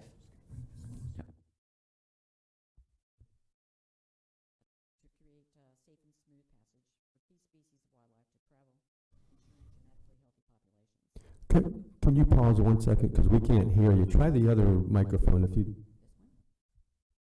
Oh. Can you hear me? Are you try and lean forward into it. There you go. This one? Yes, perfect. If you could do that the whole time. Yeah, you can adjust it any way you want if you need to. Do you need me to repeat anything? No, we won't dock you the time. We just talk. Okay. And just the last part, I just said, I hope that by using the allocated funds, you will purchase available lands within the corridor, which would benefit our county and protect our natural environment, because what benefits us benefits the state. Thank you. Thank you. Wendy Anderson, as Wendy comes down here, I'll just tell you that Wendy is the chair of the Florida State Volusia County Soil and Water Conservation Board. Thank you for coming. Thank you. Thank you, Council Chair Brower and the council members. And thank you for saving me 5 seconds and introducing myself. I'm Dr. Wendy Anderson. I live in DeLand. I have a PhD in biology, and I teach environmental science at a local university. And yes, I am the chair of the Volusia Soil and Water Conservation District. I want to share a broader perspective about this agenda item. Of course, you should protect the Volusia County portion of the Florida Wildlife Corridor to the fullest extent possible. Please support your resource stewardship staff in the efforts that they've already made. As Ms. Schreiber said, please expedite this decision. As Ms. Lammers said, please urge our legislative delegation to support our applications. Of course, Volusia Forever and Florida Forever can only purchase conservation lands from willing sellers, but some sellers are looking for a much higher profit margin than these conservation programs can offer. I'll come back to that. As Mr. Burbaugh said, every acre of wildlife conservation land provides measurable economic value in the ecosystem services and products it provides, such as recreational value, sustainable forestry products, wetlands, and gopher tortoise mitigation, carbon storage in plants and soils, regional cooling and precipitation mitigation, and aquifer recharge. Of course, every acre of wildlife conservation land that recharges our aquifer also offsets our need to artificially treat our wastewater back to potable water. Of course, our lives, our souls, and our mental health are made richer by our coexistence with other species with whom we share this land that is theirs as much as it is ours. Like Ms. Chaffee said, I challenge you to do something even greater during the remainder of your service on this county council, to go beyond supporting the public purchase of even more conservation lands with the federal infusion of federal stimulus dollars into the state. I challenge you to acknowledge that every acre in Volusia County is wildlife habitat. The entire county, from the St. Johns River to the Atlantic Ocean, was always a wildlife habitat corridor where animals moved freely between the east and the west, the north and the south, upland to lowland, where they moved from their foraging and mating on a daily and seasonal basis, and where they shifted their home ranges as climate invariably cycled from warmer to cooler and as sea level rise fluctuated in response. Much of that original wildlife habitat is severely degraded now from expanding human land use. Dr. Doug Tallamy, professor of agriculture and natural resources at the University of Delaware, has launched a wildly popular crusade called Homegrown National Parks to transform, I would say restore, our suburban lawns into wildlife habitat. He says it is increasingly clear that much of our wildlife will not be able to survive unless food, shelter, and nest sites can be found in suburban habitats. And because it is we who decide what will grow in our gardens, the responsibility of our nation's biodiversity lies largely with us. I challenge you to think carefully about your land development regulations and whether they protect wildlife all wildlife, not just legally protected species. I challenge you to demand, not just suggest, that developers must set aside at least 40% of the natural habitats of the lands they aim to develop. I challenge you to demand that the landowners responsible for the sprawl of suburban neighborhoods, the ones wanting higher profit margins than Volusia Forever or Florida Forever would offer, be required to follow low-impact development and green infrastructure design standards using native and Florida-friendly landscaping principles to protect wildlife on every home site, every street, and around every pond. These standards don't just give us clean water and ensure that our aquifer stays recharged. They provide habitat for those species whose home ranges we moved into. Designing these types of landscapes allow even suburban dwellers to enjoy the quality of life that comes from seeing birds, butterflies, or a deer out their back window or along the front walkway. I challenge you to think of every acre of Volusia County, from the river to sea, as a wildlife habitat, and to revise your land development regulations to make it so. Thank you. Thank you. Well done. I didn't want you to be the first person that I tried out my mute button. So I think I gave you an extra minute as chairman of the Volusia County Soil and Water Board. I do appreciate you coming. Ben Johnson. Mr. Chair, I know she had a great message, but it's up to us to enforce the rules of three, because if you're going to enforce them for one, you have to enforce them for everyone. And that's your job, to enforce them. Like I said, she had a great message, but that doesn't matter. We need to stick with the rules that we voted on. Okay, and it's my decision at times. I think that it was an important message. This is an important issue to our county, and as you know, I most frequently opt in favor of the public's voice. Ernie Cox.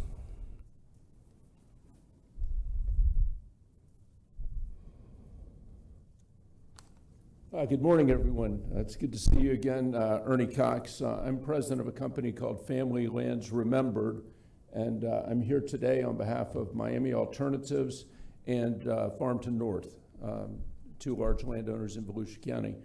Just a little bit about my company, for those that I don't know, is that we focus throughout the state of Florida on large-scale conservation, sustainable development projects, and innovative water resources, including water quality and water storage.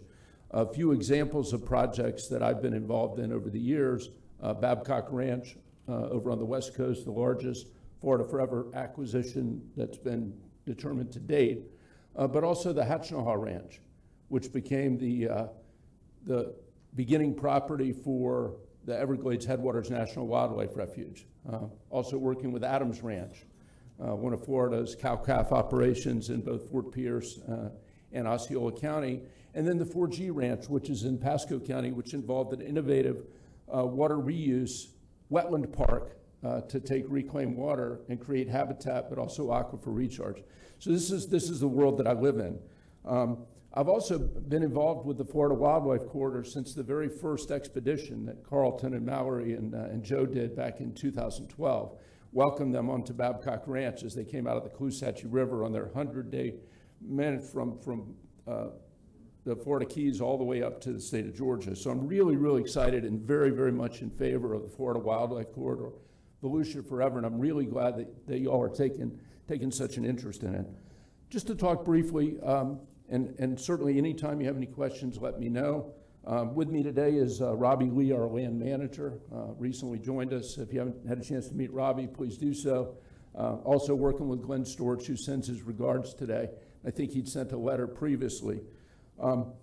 Important to know as to the Farmington Tract and Deering Park North that before the Farmington local plan, it was allowed for thousands and thousands of ranchettes, all with their own septic tank and with their own well, and with no corridor habitat, and no set-asides, fragmentation. Unfortunately, that's what's happened to a lot of Florida. And instead, thankfully, the owners of this property said, you know what, let's do something better. Let's follow the new planning guidelines and smart growth. And that embarked upon a multi-year process involving Volusia County staff and Brevard County staff and Volusia County Commission and Brevard County Commission, numerous statewide and local environmental organizations, which then resulted in the Farmington Local Plan. Farmington Local Plan, in short, has a master development of regional impact. It has the first increment, and it's all tied together with conservation easements, all in reliance upon each other. One master plan for this 59,000 acre tract, based on science, detailed ecological analysis, protecting wildlife corridors, and we're very, very proud as we stand here today of the 45,000 acres that has been protected permanently in the Florida Wildlife Corridor through this plan. Briefly. Ernie, can you pause 1 second? Sure. Ben, would you like to make a motion to give Mr. Cox another, how much time do you need to wrap up? Minutes, sir. Another 60 seconds? Can I get a second? All in favor say aye. Any opposed? Thank you very much. And so the first is the Deering Preserve at Deep Creek, 1,377 acres. Then within the Farmington Local Plan, 40,592 acres in a permanent conservation easement. Then just recently, working with the city of Edgewater, 3,732 additional acres in the wildlife corridor that'll be set aside, all at no cost to the public. And we take on that permanent obligation to manage these lands and continue to do so. In closing, we are excited to support the Florida Wildlife Corridor as a family, as a company, as me personally and our team.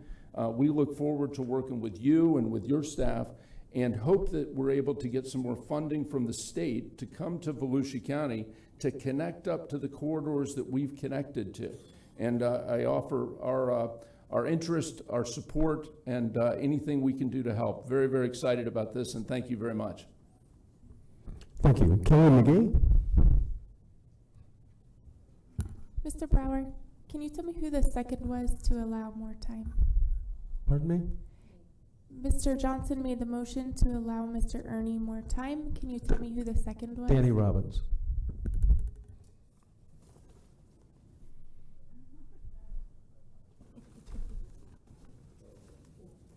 Good morning, Mr. Chair, honorable members of County Council. I'm Kelly McGee. I'm the Executive Director of the Riverside Conservancy. With me is Tom Barrett. He is one of our founders and board members. We are here in support of your wildlife corridor. It takes a Herculean effort, and we thank staff for putting this presentation together and council for approving these policies. We would just like to add that our shorelines, our riverfronts are also wildlife corridors. This Florida Forever program is really intended for very large parcels, and there are smaller parcels within Volusia County that are ripe for conservation as well, namely shoreline properties, and that's what we do. We help put conservation easements on living shorelines, and we add mangroves and salt marsh grasses to restore, to maintain water quality, improve habitat. And we're really thankful that we have wonderful partners, such as Volusia County, the Indian River Lagoon National Estuary Program, the St. Johns River Water Management District, the DEP Resilience Fund, and many others. And because of these partnerships, we were able to acquire and grow out 700,000 clams in the Mosquito Lagoon this year. We are also partnering again with the University of Florida on that same grant to acquire and grow out 600,000 more baby clams, and that will be from the Commander's Seafood folks up in St. Augustine, one of our partners. And so each one of these 100 clam cards, they're really thank you cards to you, and they say, please support living shorelines. Each one of these represents 13,000 baby clams that will, 13,000 baby clams, so a total of 1.3 million clams that are going into the Mosquito Lagoon this year. So we just thank you so much. These are thank you cards. We can give them, Each of you can take one. Members of the public can have one if they like. It's got our information on the back, but thank you so much for supporting Living Shorelines. And this would be a great opportunity to promote the small lot acquisition program within Volusia Forever that could be dedicated to Living Shoreline. Thank you so much. Thank you. John Nicholson? You can applaud.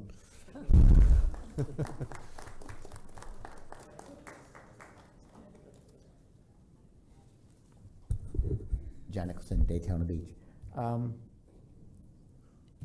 She didn't mention, though, that every clam, though, cleans our lagoon.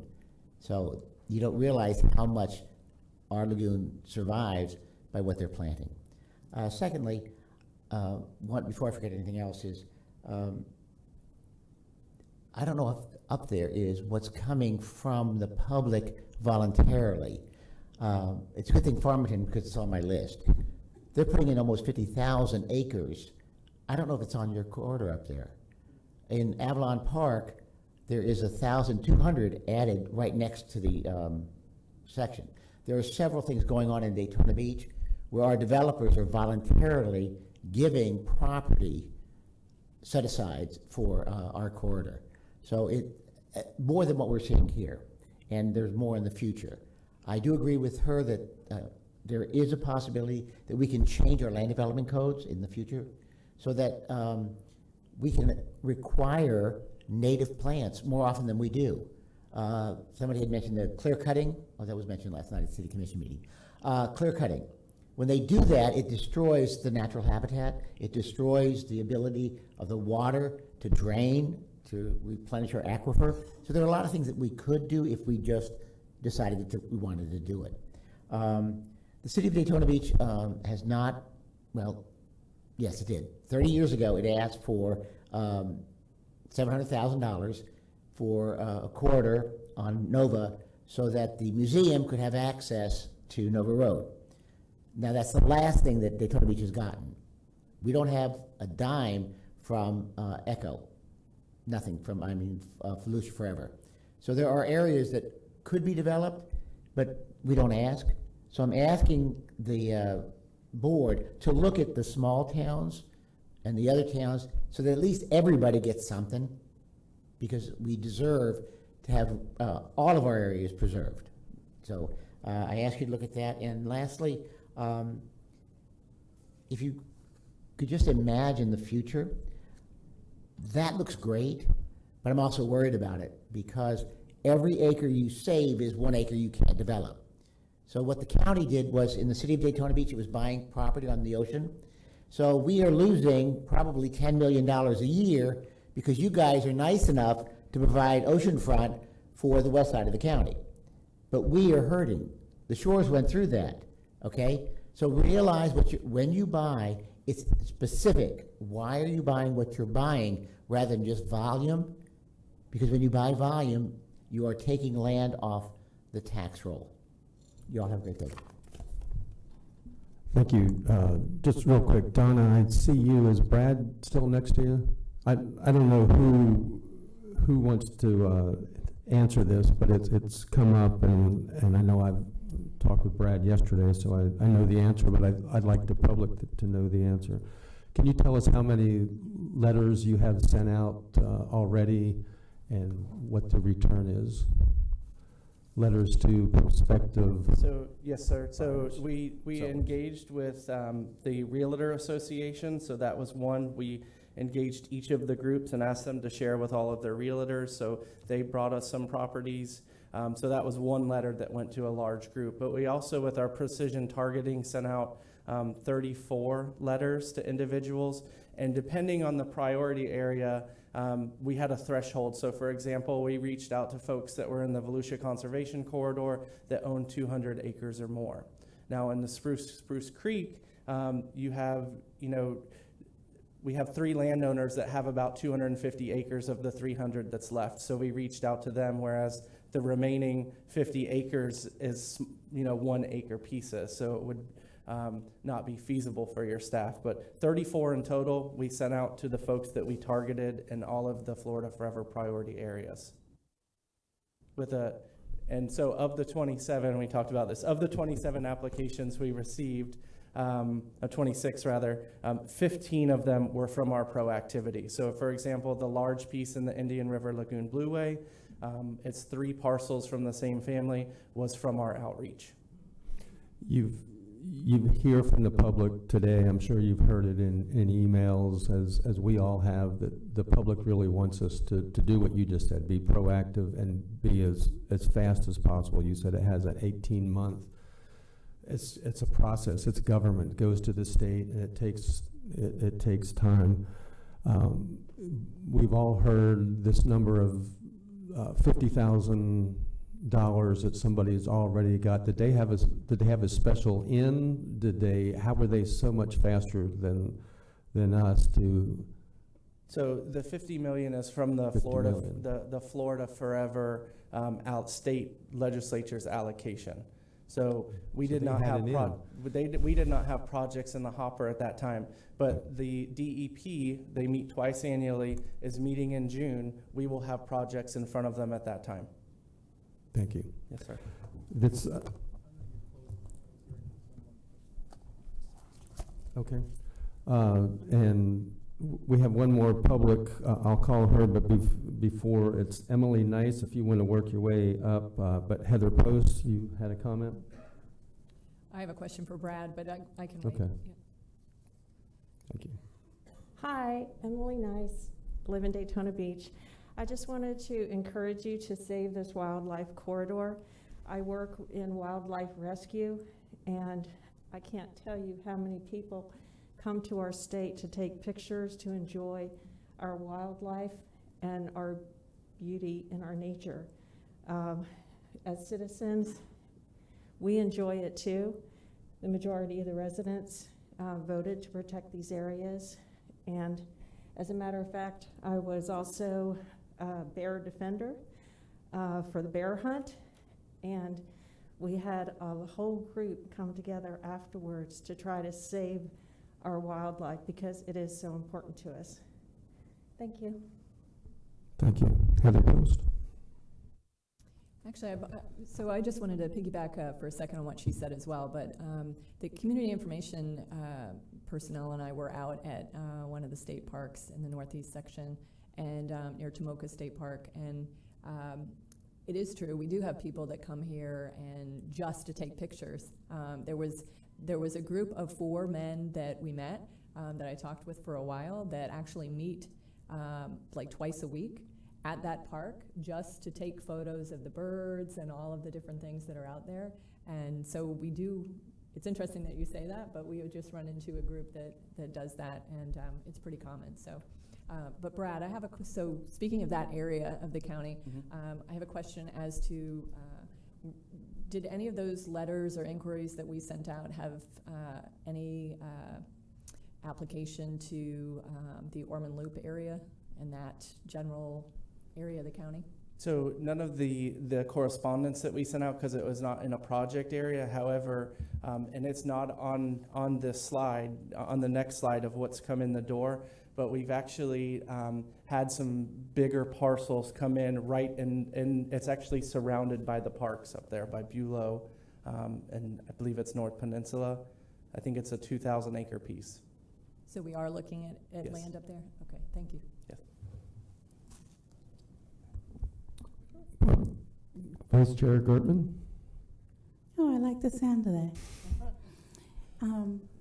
Brad, can we speak to what was mentioned about once we do purchase it, it goes off the tax roll and the impact just overall? So I think it's important for the public to understand that impact.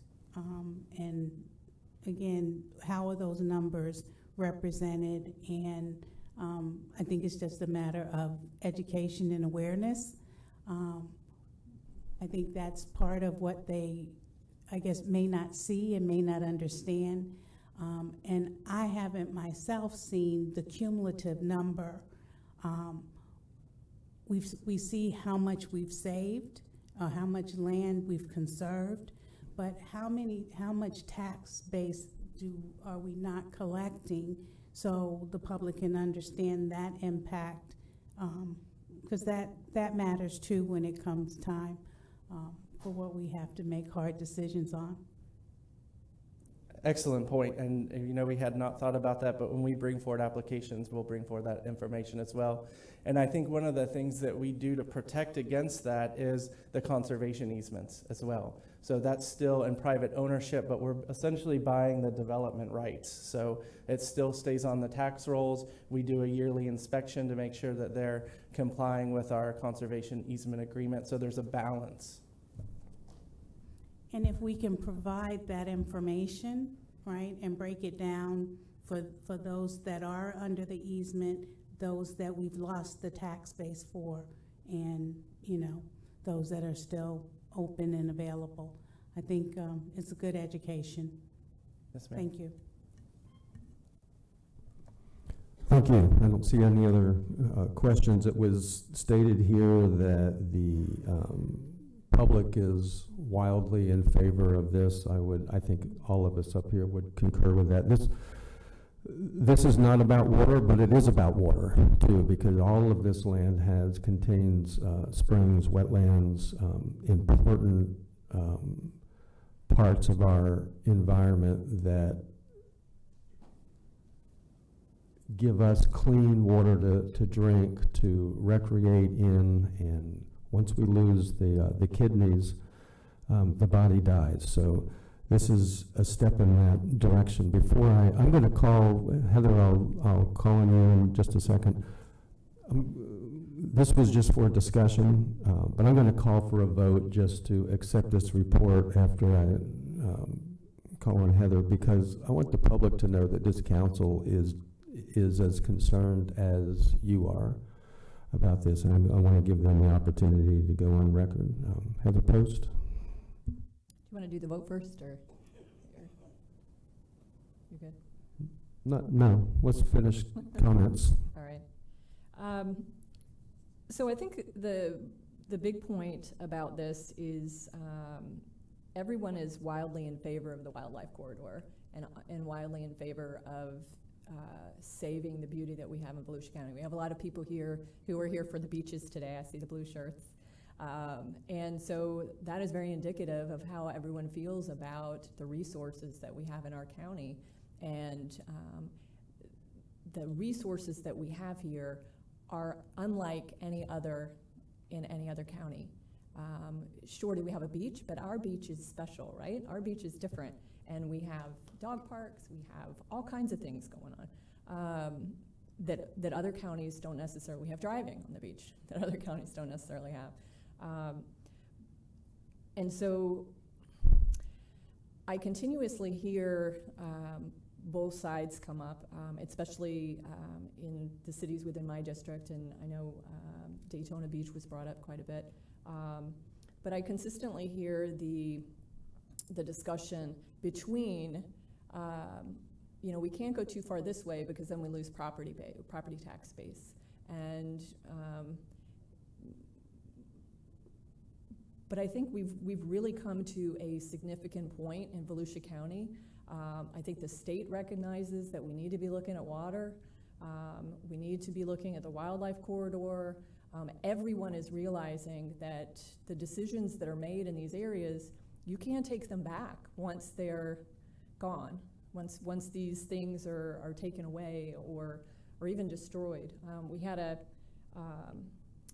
We had a discussion the other day on the burrow pits.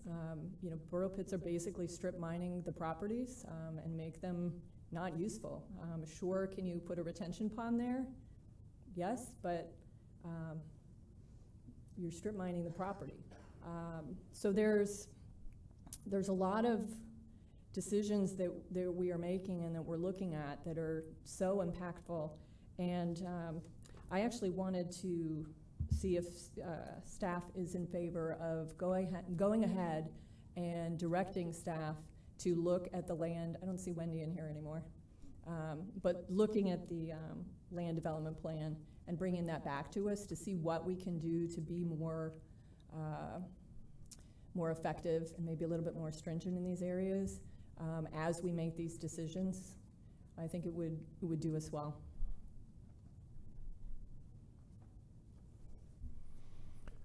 Thank you. If there's no other comments, this is an important issue, and just to piggyback on what you just said, Heather, there's usually I'm a capitalist. I want people to earn as much money as they can. And when you sell your land, most people want the highest value of the land. And I think we should promote the idea that there's also a high value to our community in preserving this land. What a heritage to leave to your family when you participate in a program like this. And I think we ought to champion the people that are the willing sellers and encourage more to do that. Still get paid not as much as putting 6,000 homes on it, or 10,000, or whatever it is, but this is a great value. Danny Robbins. Mr. Chair, I wanted to be very clear, so I'm asking for direction from council to do that. So if we need that in the form of a motion, then I'll certainly make that motion. Yeah, I thought you were appealing to county manager and staff, so. I just want to make sure Yeah. that it's. Can you hold that, and we'll vote on this and finish the discussion, and then I'll come back to you and you can make a motion on that. Danny Robbins. Thanks, Chair. I think this is a great opportunity with everything that we hear in our council in support of this, but it's a good opportunity, in my opinion, to look at possibly a workshop on going over what our minimum standards are for building, with taking into consideration our future land use plans, developmental plans. We just tied in a property land ownership rights a few weeks ago on the last at the last meeting, but also to identifying what control we have here locally that isn't under state control, and making a distinct separation of the two and letting our folks know that what we control and what we don't control, and just putting it out there for accountability and transparency here in Volusia County. Thank you. Michael Dyer. Yes, so Mr. Chair, you were seeking a motion just to accept the report, correct? Okay. So moved. So let's deal with that now. Motion by Post, second by Wheeler. All in favor say aye. Mr. Chair, would you please restate the motion? The motion is just to accept the report as delivered here. Motion made by Post, second by Wheeler. All in favor say aye. Aye. Okay. Heather Post, you had another motion? And then if I need to make the motion, but just to direct staff to come back for us to have much further discussion and suggestion on revising our land development plan so that we are addressing more of these issues and looking more at the future.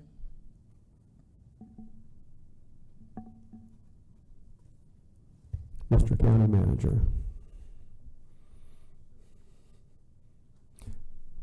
We do have on the schedule targeted April 12th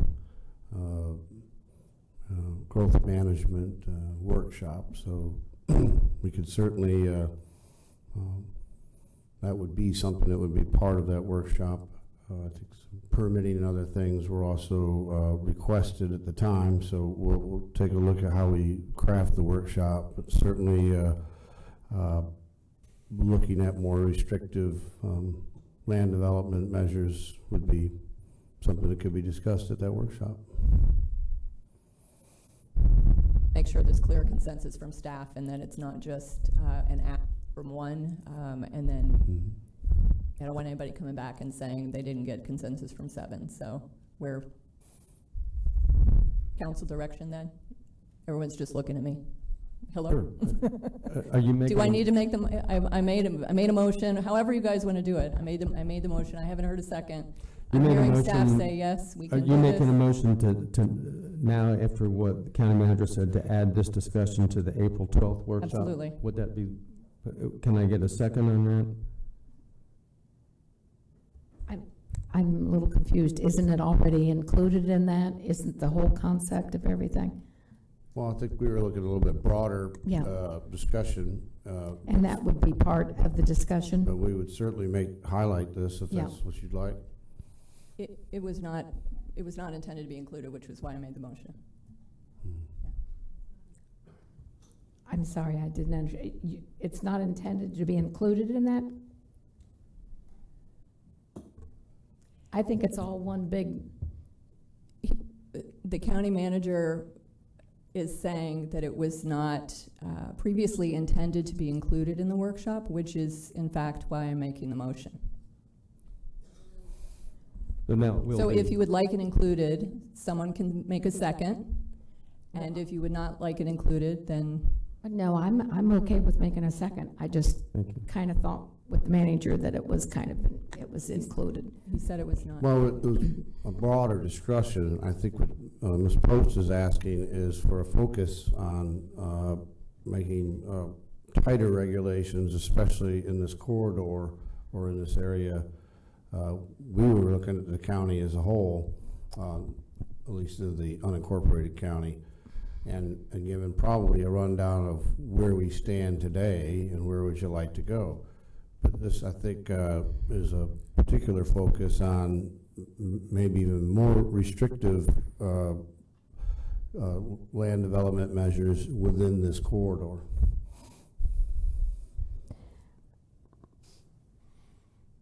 is that your motion? Is that within the wildlife corridor? I'm a little, is that what you're thinking? That's what I'm thinking. Sorry, Is that I what know you're that the asking? people in the audience know what I'm saying. Are So- you talking about just the wildlife corridor, Heather? Or just land development, period? Or I would like us to come back. Mr. Dyer, would you like to repeat my motion? My understanding of the motion would be to return with information and have a discussion about potential land development rule changes that would affect the areas that are identified as priority areas 1 and 2 in this presentation, which is corridor. If that is too restrictive, it could be countywide. The motion was actually for countywide. It was what Wendy had brought up, and that was what I said. And is that date, April 12th, part of your motion at that workshop? Sure, yes. Okay. Does your second still stand? Barb Gartman, I'll open it up for discussion before we vote. Well, thanks. I'm just gonna pile on. Because I think it's a good time since we're talking environmental and we're talking the responsible growth and purchasing of land and so forth. My understanding was at one point we had a green ribbon panel where we had people from a variety of disciplines throughout the county that participated in giving us support and recommendations. And I think it's an ideal time with where we are in so much of how we need to go forward, the thoughtfulness that we need. And I'm really impressed in how the community is coming together and stepping up, participating, being thoughtful, and, doing a lot of the work to say, what they want to see in our future for our area. So I think it's an ideal time, and if staff's coming back in April, I would ask if we can add that to evaluate having that panel, initiating that panel, the Green Ribbon Panel or something similar, where we can have the community impact. And, I think it's just a very timely opportunity. So would that need to be in a motion or an amendment to her motion, just to add that slight focus? The legal staff is getting yeah, would that It could need be a to be a separate second? motion. It could be a separate motion if you like Yeah, after. I prefer it as a separate motion. Okay, then let's let's deal with the motion on the floor by Heather Post. One more council member wants to speak to that. Ben Johnson. Mr. Chair, I'm going to recuse myself from this vote due to the fact of I could have a potential financial interest. I think it's just best that I do recuse myself from this one. Okay, thank you. No further discussion on Heather's motion to. You want to state your motion? Oh, God. To bring up at the April 12th workshop. My understanding is To include as part of the workshop. Out of the mouth of babes, hold on. So my motion is for us to look at revising our land development plan countywide, and really delve into this at the next workshop the next growth management workshop on April 12th, for us to look at how we can be really tying in the Florida Wildlife Corridor, our watersheds, et cetera, et cetera. Okay, thank you. Ben, is this your name is still up there? It's an old one, okay. Okay, yeah, nobody is, that's fine. All in favor then of Heather Post's motion, say aye. Aye. Was there a second? Yes, Wheeler Okay. seconded. Any opposed? Sounds like your motion carries 7-0. And now, Vice Chair Gartman, if you would like to make a motion to bring back the green. The green ribbon panel, have the staff evaluate the previous green ribbon panel. I believe there was an Environment and Natural Resource Advisory Committee that was part of that. So not to say that it needs to be the same, because I think we're years later, but really evaluating who we need at the table today to give feedback on various areas impacting our environment, natural resources, responsible growth, and I think it's timely, so I'd make that motion. Second. To bring that information back to council, or? To bring that information back. I think the April 12th workshop is a great place for that discussion, and it gives them time to work through it and, really consider what it should be. Okay, let's tie it to that then, that motion tied to the April 12th meeting, which will now be an all-day workshop. So worth it. So worth it. Yeah, I'm Vice Chair, I am not in any way making fun of that. I think this is one of the most important things we can discuss for our county. Is there a second to? Second. Second by Post. And I'll open up for discussion before I call for the vote. Danny Robbins. That was quick. And Danny yields the rest of his time to no other comments here. All in favor of Vice Chair Gertman's motion to include on the April 12th workshop the green, what do you call it? The green? Ribbon. Green ribbon. Green ribbon panel. All in Volusia County favor? Green ribbon panel. All in favor say aye. Aye. Any opposed? Motion carries 7-0. Carissa, do you think you got all that? I've transcribed it since it took a while. Yeah, I feel bad for whoever's doing the minutes today. Okay. Okay, Mr. Robbins. Sorry about that. Thank you. I'd like also make a motion for staff to also include, since it's going to be increasing the size of government with some of these new potential regulations, I'd like to get a clear definition of the land ownership rights as well and their protections that they have for everybody, and also the costs associated with some of these new regulations and the burdens that they may cause on the county the burdens that they may cause on the landowners and on the tax base. If I can get a second, please. Thank you. And your name didn't, nobody's name is going off. You must have to really push on it for a while. Thank you. Michael Dyer, is this Yes, a yes. real? Sorry. Yeah, it's real this time. Was that a motion, Mr. Robbins?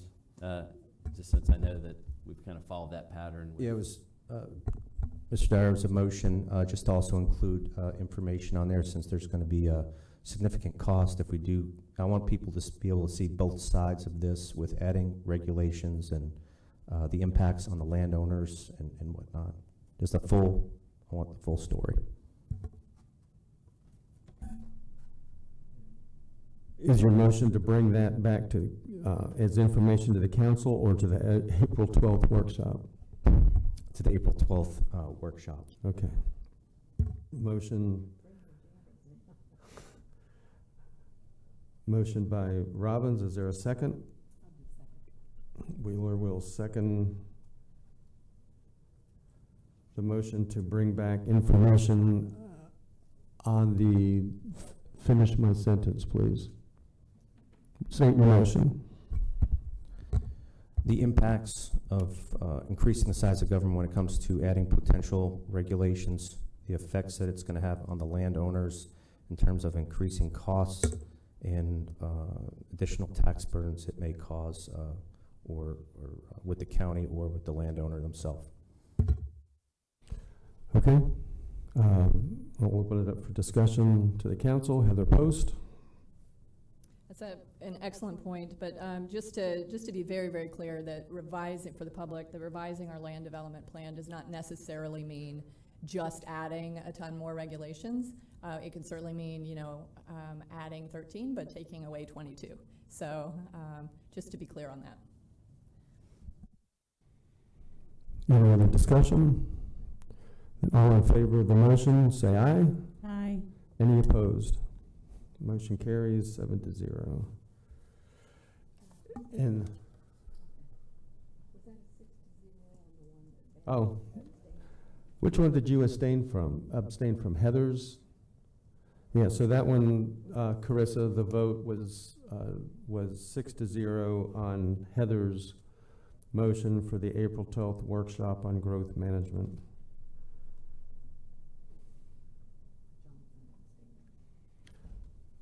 Ben Johnson abstaining.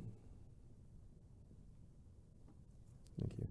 Okay, we're going to move backwards just momentarily for the junior high school. Here they are. Is tomorrow's leaders, and they have been waiting downstairs. And I'm going back to my, this deserves to be done right.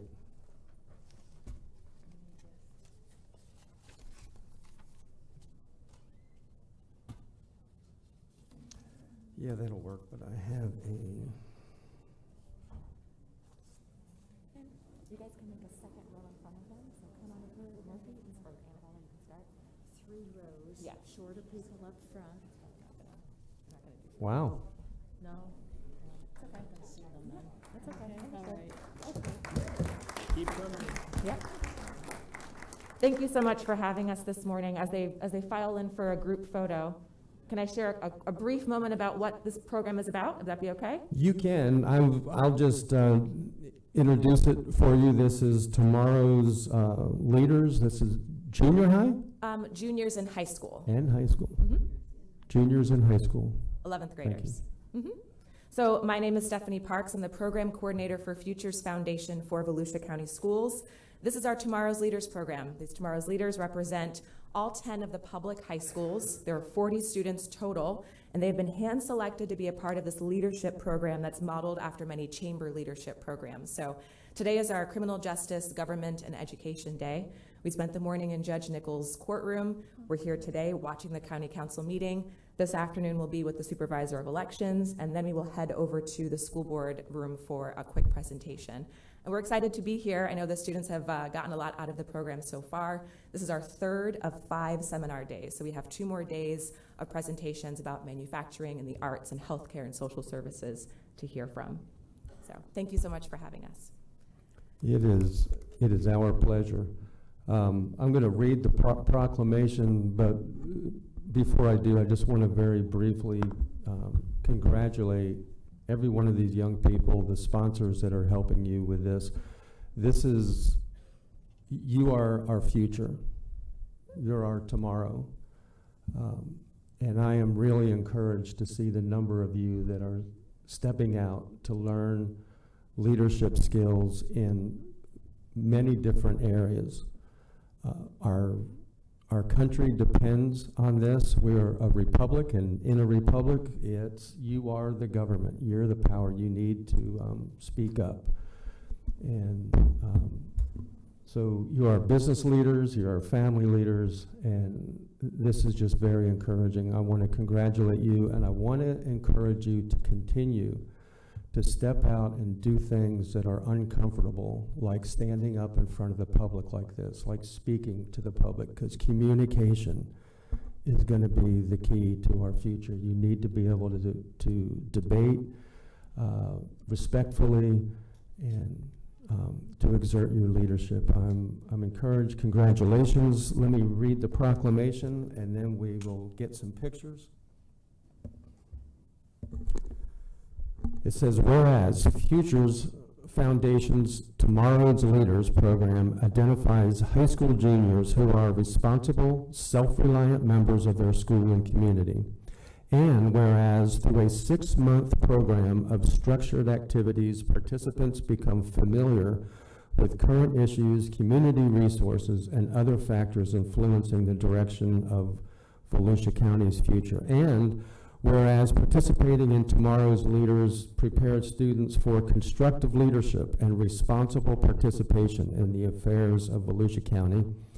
And whereas students are instructed on key behaviors of successful leaders and are required to perform 12 hours of volunteer service, enabling them to gain new insights and perspectives that will prove helpful when they assume leadership positions. And whereas social awareness, learned leadership skills, and the working relationships obtained through the program assist participants in achieving personal goals. Now therefore, we, the County Council of Volusia County, Florida, do hereby proclaim January 6, 2022 as Tomorrow's Leaders Day in Volusia County, and urge all residents to recognize the superior students who have been selected to participate in the program. And let's recognize them now. Thank you.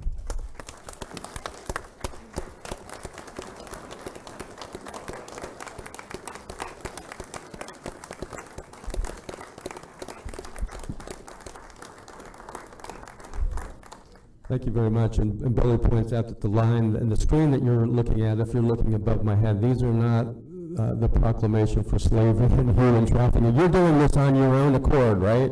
You're in this program. Nobody forced you to. Okay. Who's taking pictures? Do you want the council to come down there, stay up here?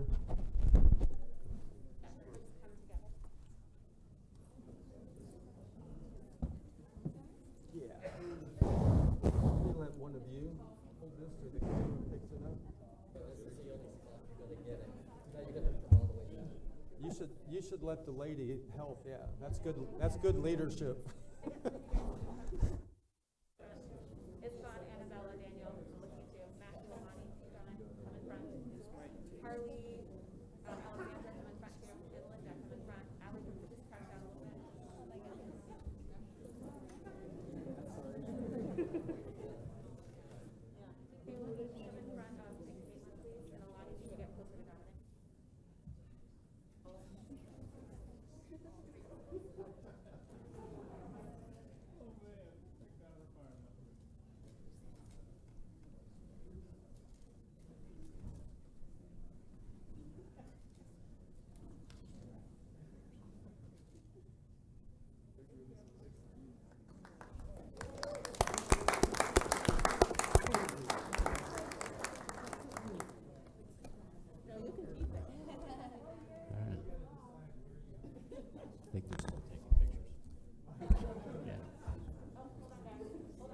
No, Mr. Chair, my name is Mike Dyer, and I was a Tomorrow's Leader 32 years ago. And hey, we don't want to discourage you, Mike. Yeah, I was going to say, don't let that discourage you guys. but I want to recognize that you have Cynthia Ramirez here with Futures, board member Carl Persis, and Chair Linda Cuthbert. I almost say Costello. But this was the best program I've ever been through, and I married a Tomorrow's Leader. I still have a relationship with friends I met with the program. So congratulations to you. Your futures are bright, and thank you for going through this.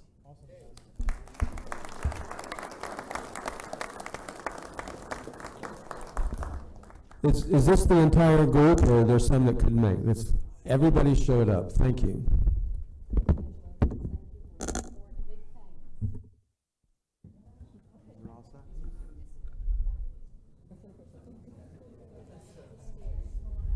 Mr. Chair, we will need a motion and second. A motion to approve, second by Post, second by Wheeler. All in favor say aye. Any opposed? You missed the picture, Ben.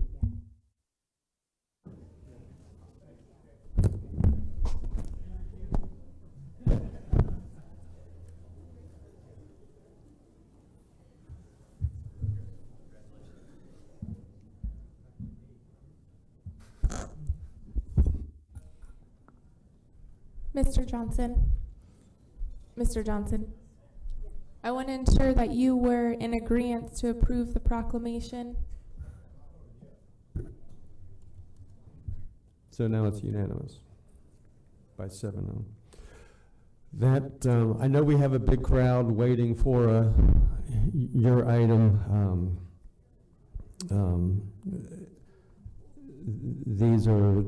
This is how council meetings go. There's a lot of business to take care of. Are both parties here? Would anybody be opposed to moving item, is it 12, 11, forward? Is it time certain for? The motion by Ben Johnson to move 11 forward, a second by Lowry. All in favor say aye. Any opposed? You're welcome.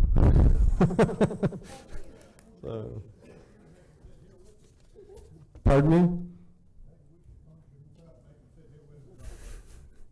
The leadership group could have, all right, we'll give them, since we just pulled this on the presenters, we'll give them a little bit of time to get ready. This is item 11, selection of a firm to provide beach concessions. And is it going to be Ben or Jessica that introduces this? Well, we really need a minute because okay. It's your procurement office that needs to be here, and they're on their way, running here now. Are both companies here as well? If you would like, we could look at taking up item 10?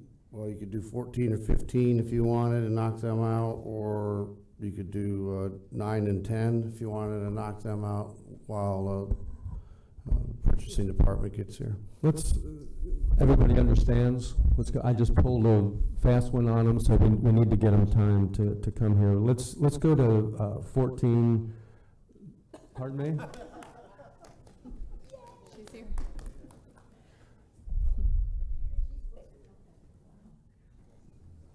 You can take a minute to catch your breath, and we can. Let's do item 14 real quick. Sponsorship request from Easter Seals, Northeast Central Florida for the Boots and Pearls Dinner and Country Social. The event will be held on March 25th, 2022 at 5 p.m. And the sponsorship request is $1,500, and moving to approve is Dr. Lowry. Second. Second by everybody else on the council. It sounded like, I think Johnson had it first. All in favor say aye. Aye. Any opposed?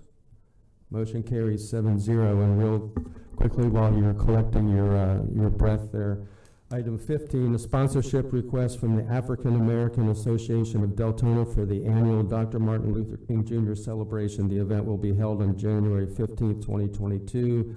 Sponsorship amount is $1,500. Is there a motion to approve? By Lowry, makes the motion, second by Gertman. All in favor say aye. Aye. Any opposed?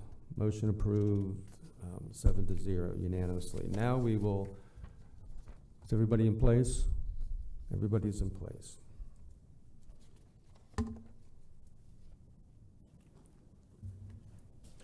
Now we will go back to item 11 and take it away.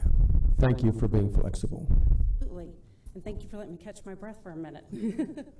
Good morning, Mr. Chair, Honorable Council Members, Pam Wilski, Director of Purchasing and Contracts.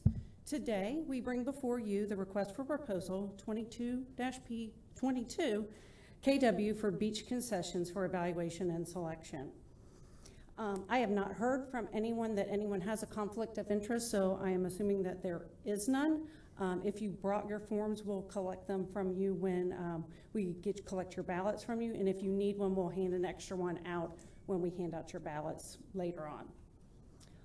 Just a quick recap of how we got here today. On August 17th, the Coastal Division made a presentation to seek direction from the council on services to be provided in the solicitation preparation with the current contract ending September 30th of 2022. On November 1st, 2021, staff released the RFP based on that direction, and it closed on December 10th with 2 responses.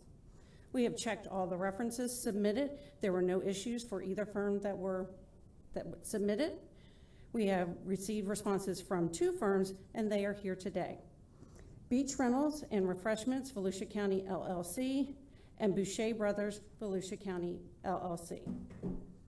Today, each firm will have 10 minutes to present to you, and then there'll be a time right after following for Q&A. We've done this process a couple of times now, I think, with this council, so we'll follow the normal format that we follow. Once that firm is completed, then the second firm will come again, 10-minute presentation, and then Q&A. Once we're done with that, we'll come back, and it'll be time for council discussion and direction at that point.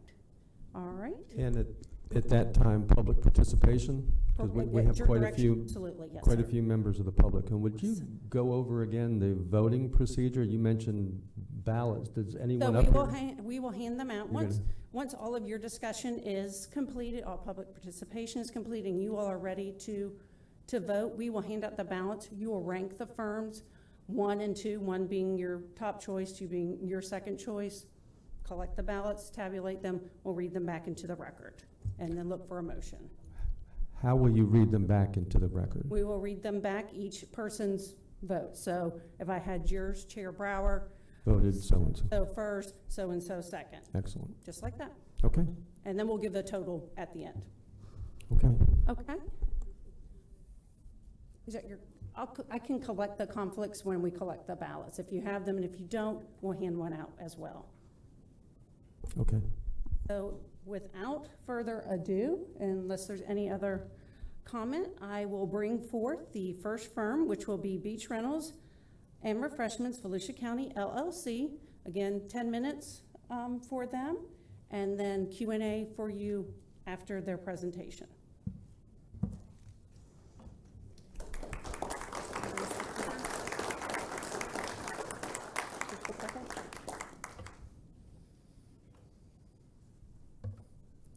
Good afternoon, Council, Mr. Chairman, staff.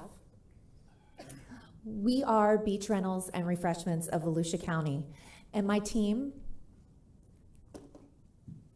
are we clicking? And my team is comprised of 3 upper management owners. My name is Melanie Nordstrom, and I'm president of the company, and I've been working with the local concessionaires for 17 years now in beach rental refreshment management. I am joined today by my partners, Derek Green, who has worked on Volusia County beaches for 40 years, and Jeff Alvarez, that has worked on Volusia County beaches for 20 years. The 3 of us are available to you and the Coastal Division 7 days a week, 365 days a year, with Derek and Jeff in the field, and myself and my staff in the office, as your beach partners and beach ambassadors. We also have a board of directors that are local business owners that's comprised of 14 board members from Ormond Beach, Daytona Beach Shores, and New Smyrna Beach. Our vendors consist of 60 local families and business owners that live here, own commercial property here where they store their trucks and trailers for equipment, and have a combined experience of working on Volusia County beaches for 300 plus years. The business that these vendors conduct on Volusia County beaches is their livelihood.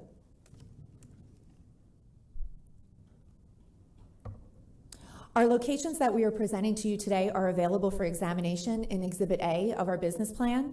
They consist of beach equipment rental locations, food trucks, rovers, golf carts, e-bikes, boutiques and merchandise, beach boards, electric surfboards, beach teepee dining experiences, and fire pits.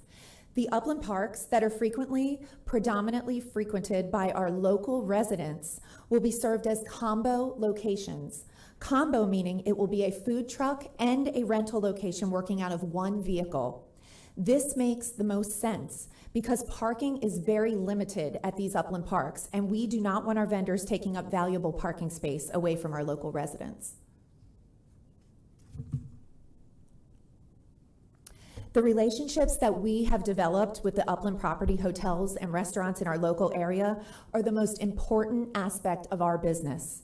We have been endorsed by every upland hotel that we conduct business with and have developed relationships working with their concierge, whether that may be voucher programs with the large timeshare resorts or room charges and coordinating events with their activities directors.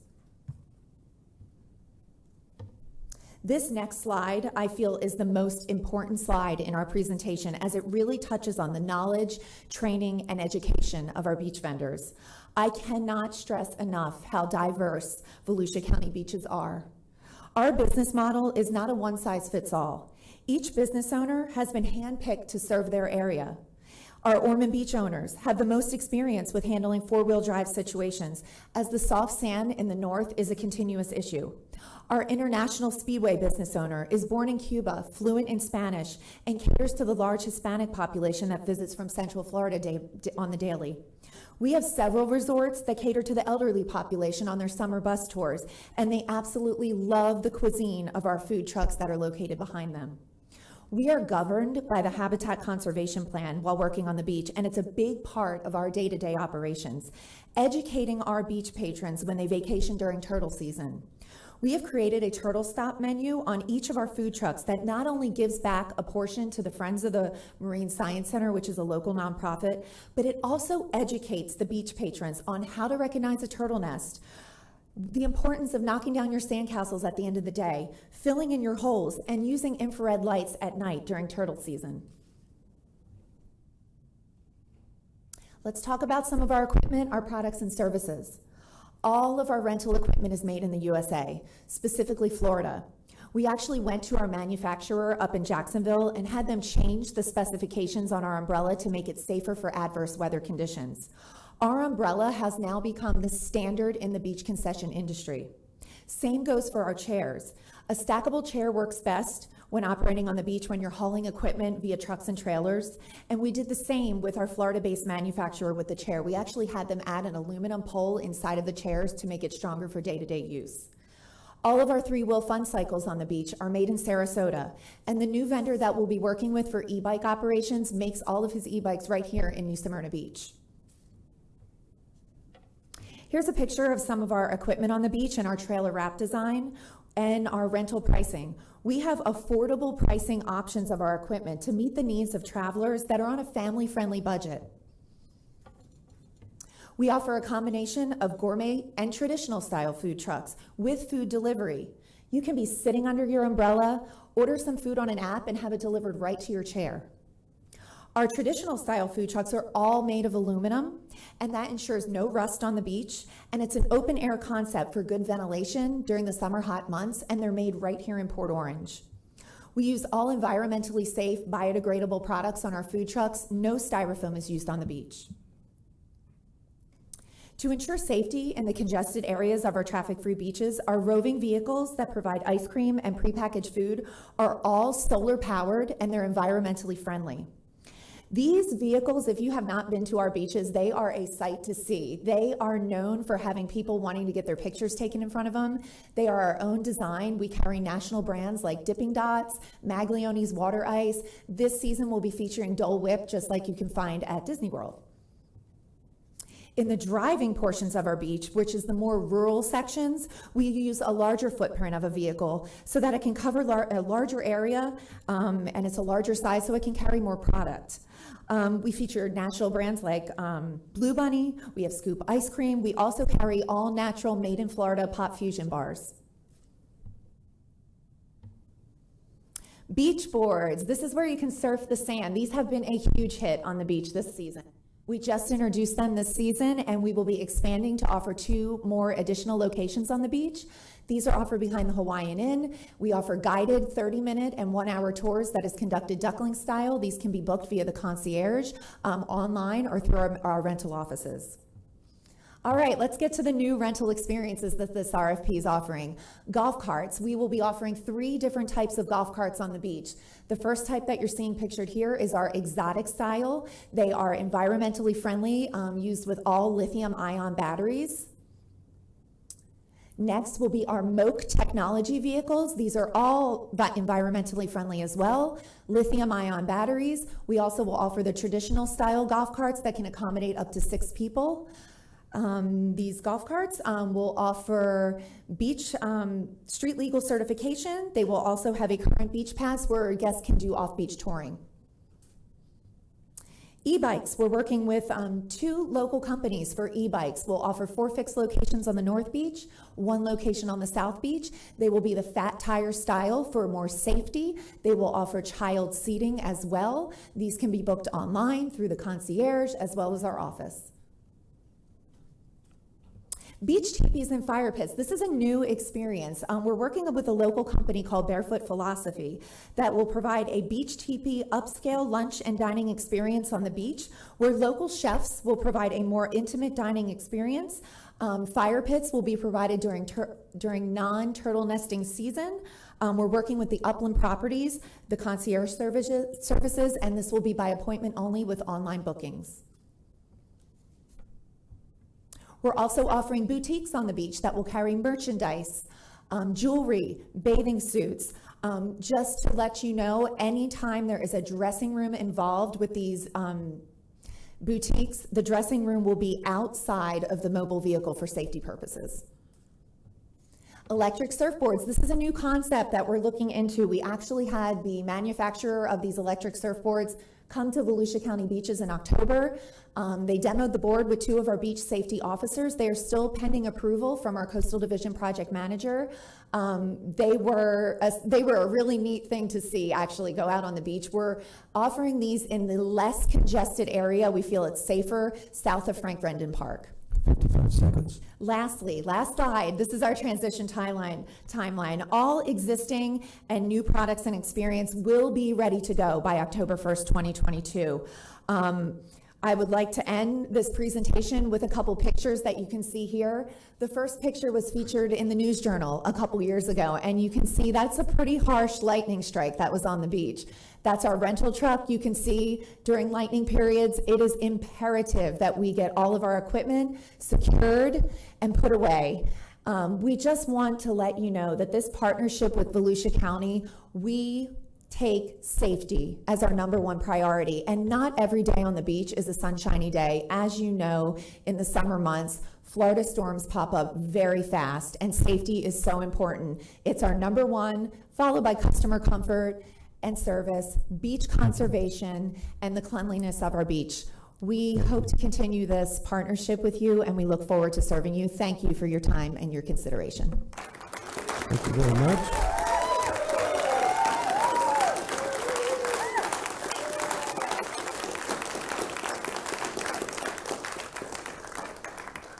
I just, don't go far away, because we do have some questions. Billy Wheeler?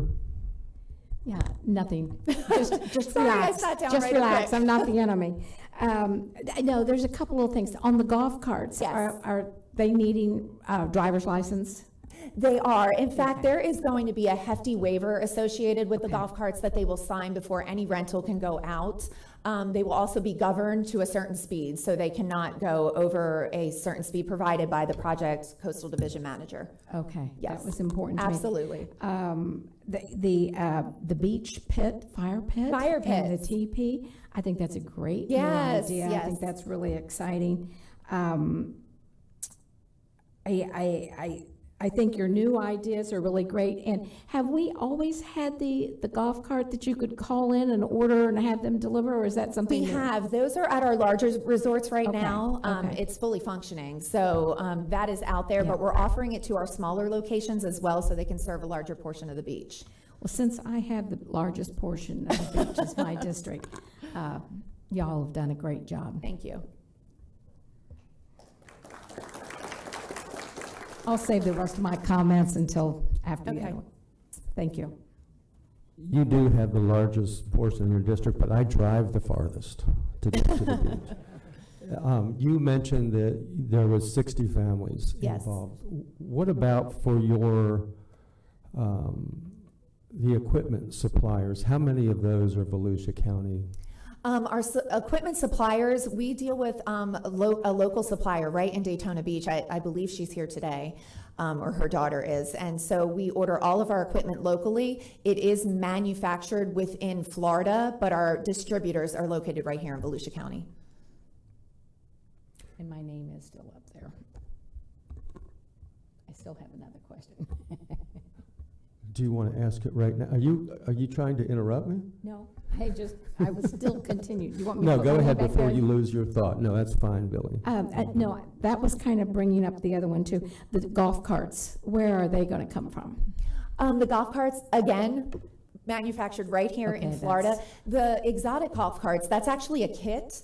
The kits are made right here in Florida, and they will be put together by the same company that has actually put together the solar vehicles that are operating right now in our no drive zone. So he's kind of an amazing artist. He puts these vehicles together. So we're keeping it local all the way. Yeah, got it. Thank you. Now Some years ago, we, Danny, I see you. I'm just, she's asking about golf carts. I wanted to pick up on that. Some years ago, there was a golf cart vendor, and it was a failure. Was that part of your It was organization? not.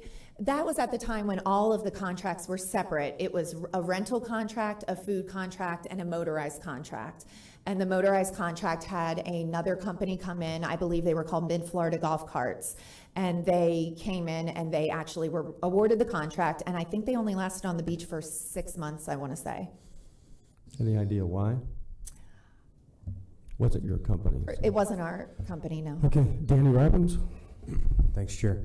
I know there was talks a few months ago or a few meetings ago about possibly bringing like a towing service to pull people out. Is that something you guys were looking? I didn't see it on there, but I've had It is people ask. something we're looking into, but let me let you be aware of a known secret. All of our vendors are already pulling people out when they are stuck. 90% of the time when someone is stuck on the beach, it's just a matter of education on how to maneuver those vehicles and to get them out. I know majority of our stuck vehicles are between ISB and the Silver Beach approach. And our vendors actually have a person that is on staff just to pull them out. I would never put anything in a proposal that is not absolutely 100% ready to go by October 1st. And at this time, we're still in the researching stages if we want to actually add a vehicle that will be on call to come down to the beach to actually pull those vehicles out. But right now, our attendants are taking care of it. You're welcome. Brooke Gertman? Thank you, Chair. Thanks for your service and your submission. I have a question. So much is being impacted by COVID. Yes. As far as availability of support and staff and service. How much impact have you seen, and are you able to maintain service levels, or are the concessionaires able to maintain that level of service considering what's the staffing impacts? Absolutely. When we went through COVID in 2020, it definitely was a detrimental year. We worked with the Coastal Division and we came up with a COVID checklist that we implement on the beach. And to be honest, we're still using it now. All of our equipment before someone rents it is sanitized for the guests before that. And we have a checklist that we go through for social distancing amongst our vendors on the beach. We worked with the Coastal Division to come up with a plan that helped us out because our beaches were closed down for a full month. During our heavy season, which was March, when we reopened, it was not business as usual. But slowly this past season, the guests are here. They're coming back. They're traveling to Florida. And we just kept that same checklist in place throughout this season, even though the guests are traveling in quantities. But we felt it was safe to just keep that checklist going for the safety of our guests. Okay, so the guests are here, are the concessionaire and the services and Absolutely. the Every staff. single business is still with us. Okay, thank you. You're welcome.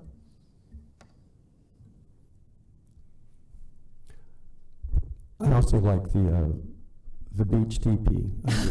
I can They're here with us if you I have any will- questions for them. I would have, really? Yes. I hope my wife isn't listening, 'cause that'll be a gift to her. But that leads me to a question. That's a brilliant new addition. Are you continually, or will you continually search for new additions, new vendors? 100%. As you know, we're opening up the Upland Parks. So that's opening up more opportunities for business owners. I get called on the daily, and I have just been filing those calls away until we find out what the result is from today. But absolutely, we have a strong process where they meet with our board of directors. We go over the area. We actually physically take them down there to make sure they're capable of driving these vehicles. It's really important in those upland parks. They are frequented by locals. I am an Ormond Beach resident. My kids are older now, but when my kids were children, Tom Rennick Park was our beach. And I know for a fact, if you do not get to Tom Rennick by 10 o'clock, all of those spots are filled up. So for us to be putting a big rig like pictured in there and another food truck, that's taking up parking spots from our local residents. So we have an idea in the upland parks. You can operate two businesses out of one. So you have your food truck, which will offer a gourmet food truck in all of the upland parks, but you'll also have an attendant that is offering the umbrella and chair service as needed. So they will make the reservation at the food truck, and if they're wanting that umbrella and chair service, we'll bring it down. If you set up 30 umbrellas in an upland park in the morning, I will tell you your phone will be ringing off the hook from the local residents. It's just how it is in Ormond Beach, in the Ponce Inlet area. So we're thankful that the parks are being opened up for service, but it has to be done the right way.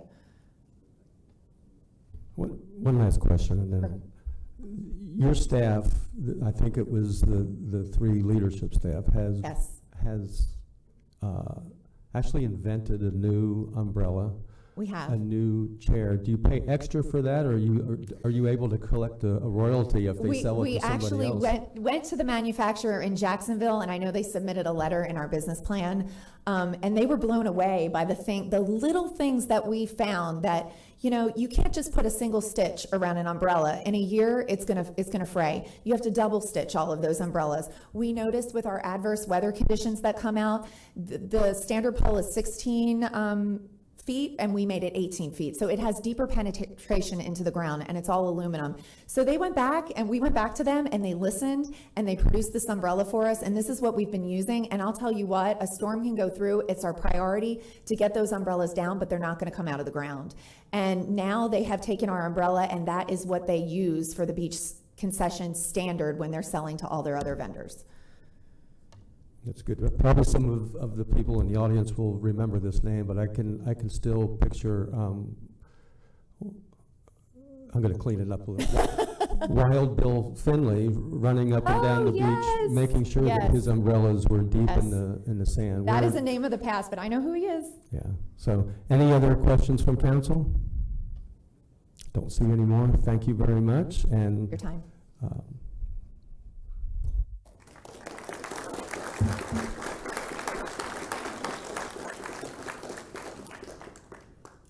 All right, well, we will move forward with our second firm, the Boucher Brothers, Volusia County LLC. Again, 10 minutes for their presentation. Thank you.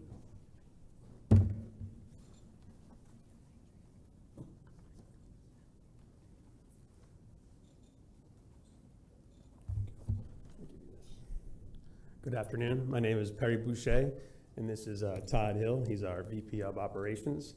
I'm one of the owners of Boucher Brothers. I'd like to thank you at this time for having us put on this presentation today. Boucher Brothers is a family-owned, Florida-based hospitality company with 32 years of expertise in beach management, water sports, pool deck management. The four brothers, Perry, Jimmy, Michael, Stephen, started this journey 32 years ago at one seaside hotel in South Florida.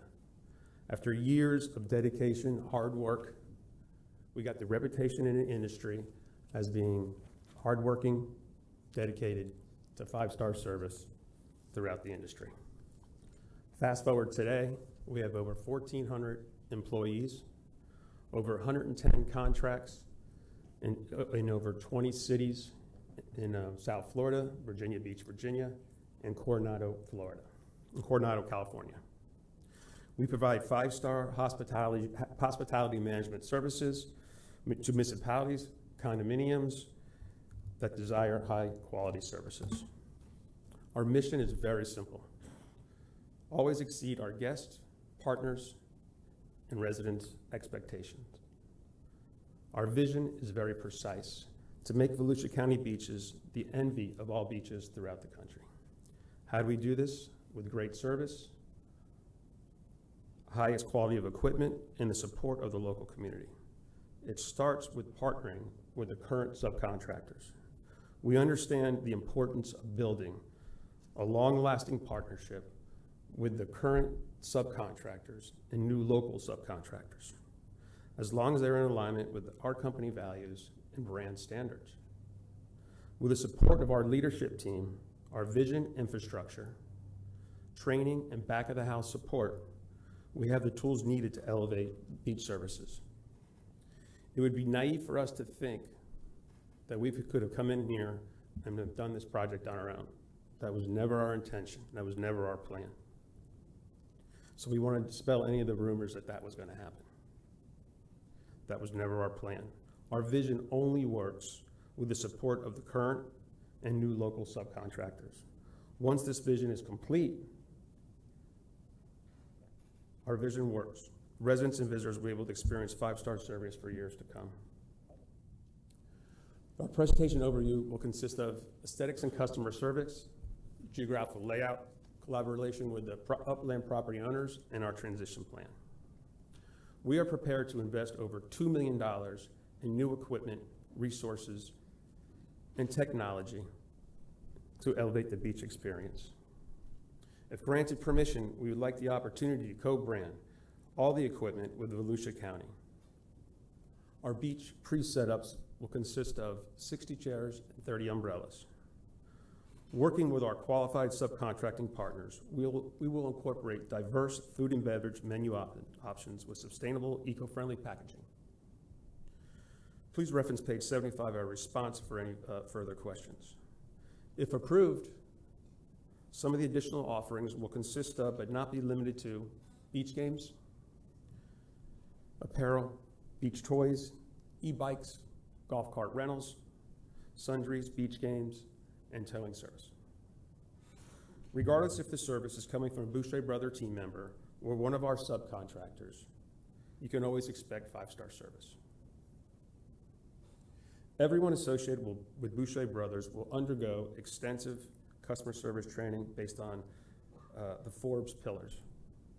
Those pillars are: the training provides focus on how to be professional, represent the brand, guest engagement, problem solving, and overall knowledge of the area. With these pillars, all staff will have the tools and the training to have necessary great customer service.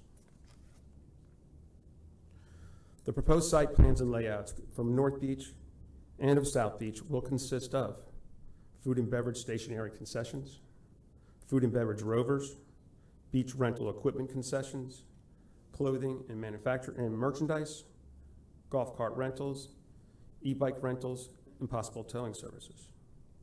The proposed site map will be Daytona Beach Shores, Daytona Beach, Ormond Beach, Tom Rennick Park, Winter Haven Park, Alweg Senior Park. Boucher Brothers currently manage 13 municipalities and upland parks. 9 are operated solely by Boucher Brothers. 3 out of those 9 contracts are 20-year partnerships. 2 out of the 13 are subcontracted with the main contract holder. Those partnerships are over 15 years. And the remaining 2 are contracts and partnerships with the incumbent concessionaire. I believe this exhibits our ability to tailor our management style to fit our diverse contractual agreements. Having these unique partnerships provides us with the perspectives from all sides. Boucher Brothers has an extensive collaboration with hotel properties. We currently serve 50 operating agreements on upland owners in South Florida. We also have services in Latitude Margaritaville, Daytona Beach, Embassy Suites in St. Augustine, Ritz-Carlton, Amelia Island, Don Cesar in St. Pete, just to name a few. Having the ability to work with the upland owners gives us the competitive advantage for daily deployment of equipment levels, employee scheduling, and food and beverage purchasing, and many more advantages. Many of our hotel partnerships are over 20 years, which goes to show the commitment that we have to hospitality and what they have towards us. Boucher Brothers, no stranger. You gotta go back one. To no stranger to Volusia County. Currently, we operate beach clubs at Latitude Margaritaville and have received recommendation letters in support from some of the hoteliers. Next slide. Our letters of recommendation come from city officials, hotel executives, and hotel managers. At Boucher Brothers, we are committed to the environment, and we have launched several initiatives, devoted several hundreds of hours, and donated hundreds of thousands of dollars to sea turtle environmental conservation, beach cleanups, and marine science-based scholarships. We plan to donate annually to the $10,000 annually to the Marine Science Center for Sea Turtles Initiatives Conservation of Volusia County. Boucher promises they will aggressively pursue local talent to operate the beach concessions in Volusia County. Our goal at a minimum is to have 90% of the team consist of local talent and subcontractors in the first year and 95% in the second year. Our transition schedule would be a 9-month schedule, depending on the dates, however. Obviously, the contract, if it's awarded, we will meet with existing concessionaires, begin local recruiting. Phase 2 is Boucher Brothers will request a proposal from all existing concessionaires to identify opportunities, work with our local legal team in the county to secure licensing, and prior to commencing, Boucher Brothers will acquire offices and back of the house support. Next one. To summarize, our plan includes up to $2 million in capital investment in technology and resource and equipment. $5 million in rent to the county over the span of 7 years, which is almost $1 million more over the minimum. Elevated services, equipment, training, and professionalism. Relationships with upland owners. Social media campaign to encourage tourism. Co-branding opportunities. Environmentally sound commitments. Partnering and providing resources to the new and current subcontractors to provide 5-star beach service. When you combine the $2 million with new equipment and the $5 million, we are considering investing up to $7 million during the term of the contract. On behalf of my brothers and our company, I want to thank you again for allowing us the opportunity to put on this presentation. Thank you very much. Thank you. There are some questions. I just want to say to you, you're a guest here. We invited you, so I want you to relax and as we ask questions from you. You're an invited guest, and you've done what we've asked. So, thank you. Billy Wheeler. Hi, gentlemen. All right. Thank you so much for bringing your presentation. We certainly appreciate that. and the expertise that you obviously have already established in so many areas. And it appears to be high quality and a lot of new ideas. And for that, I sincerely appreciate it. And respect your being here and even jumping in on this. One of my major concerns that I have is the employees of the locals. You know, we've got 60-some vendors here that have, their livelihood is off of this. You would be hiring them as individuals, or their vendor trucks also, or? We would hire them as subcontractors, so like in their current stage now. Okay. They would be subcontractors. They would own their own business. We would have certain just standards and brand values that would need to be followed. But other than that, it is their own business, like it is currently. Okay.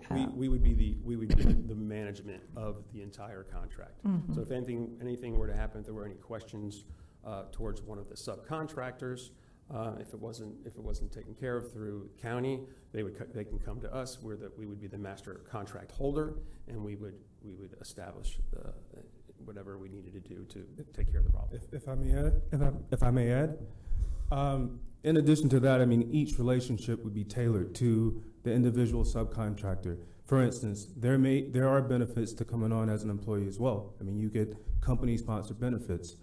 There could be situations that we infuse capital with a potential partnership with the subcontractor. So each relationship would be different. It would be a win-win, but it would be tailored towards our individual subcontractors and the people that we're partnering with. Okay, so then going back to the hiring them as employees, what are you starting them out at? It all depends. I mean, we have salaried employees throughout our company that makes $50,000, $100,000 a year. It really does depend on the position of yes. that is up. What we have available, really. Okay, so then the other question I wanted to ask, I wasn't quite clear on your, because I did read through every page of it. It was very, very good. Seriously, I sincerely appreciate all your efforts.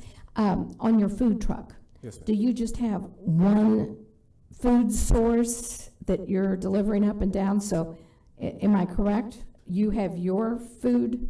We have stationary trucks, and But it all comes out of yours? It potentially, but before coming into this proposal, I mean, we wanted to show we had the bandwidth, we had the ability to be able to have our own food trucks, introduce additional concepts to Volusia County. But if we're awarded this, the first thing that we would do is we would meet with the subcontractors. We would commit to meeting with the incumbent to sit down and see how we can talk and strategize together to get the best of both worlds, the absolute best product for Volusia County, making your beaches the best beaches. So we do have a response, but if we are awarded, we would meet with all the concessionaires, and we would have that 9-month period to evaluate our transition plan, speak with the incumbent and all the subcontractors, and create the best product possible for Volusia County.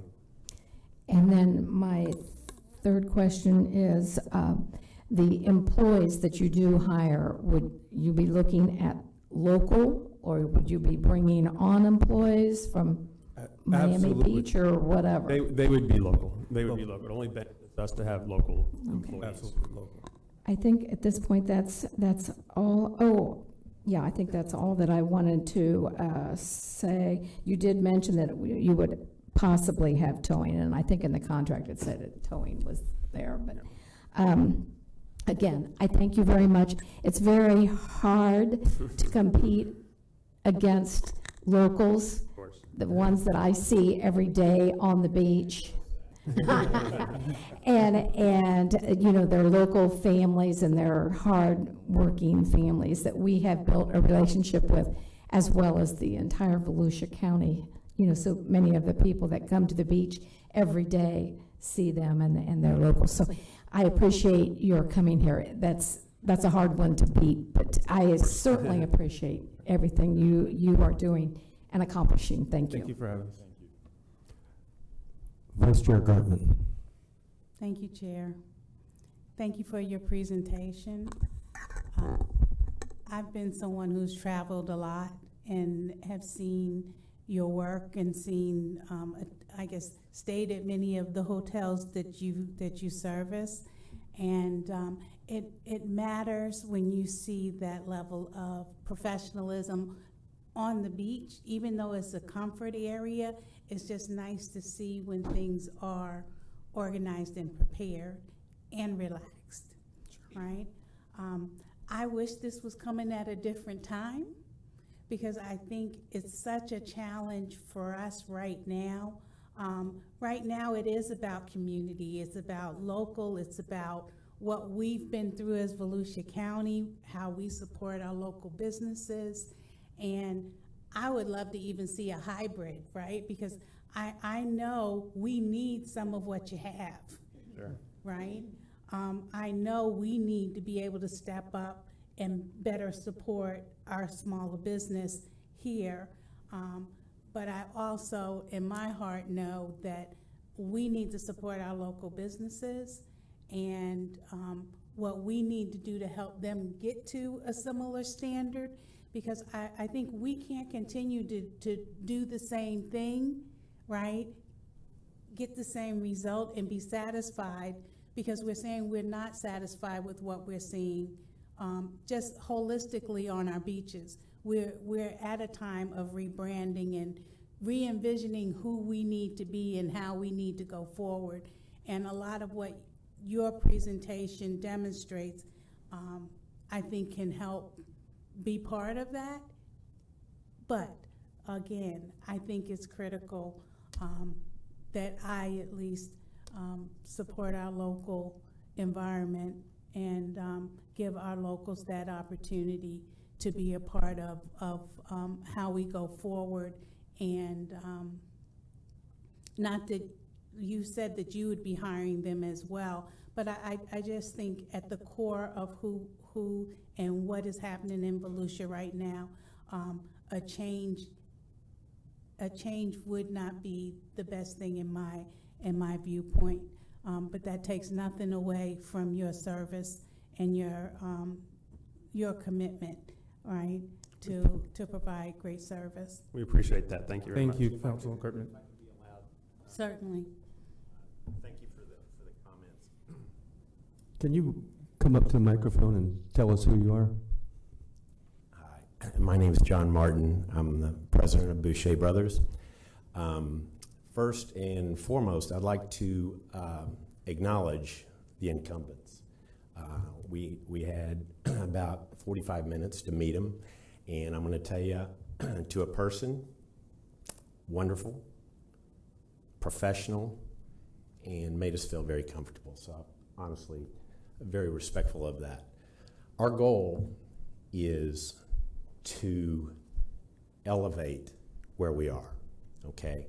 There's a status quo, and we are talking about a commitment and an opportunity to elevate Volusia County, okay?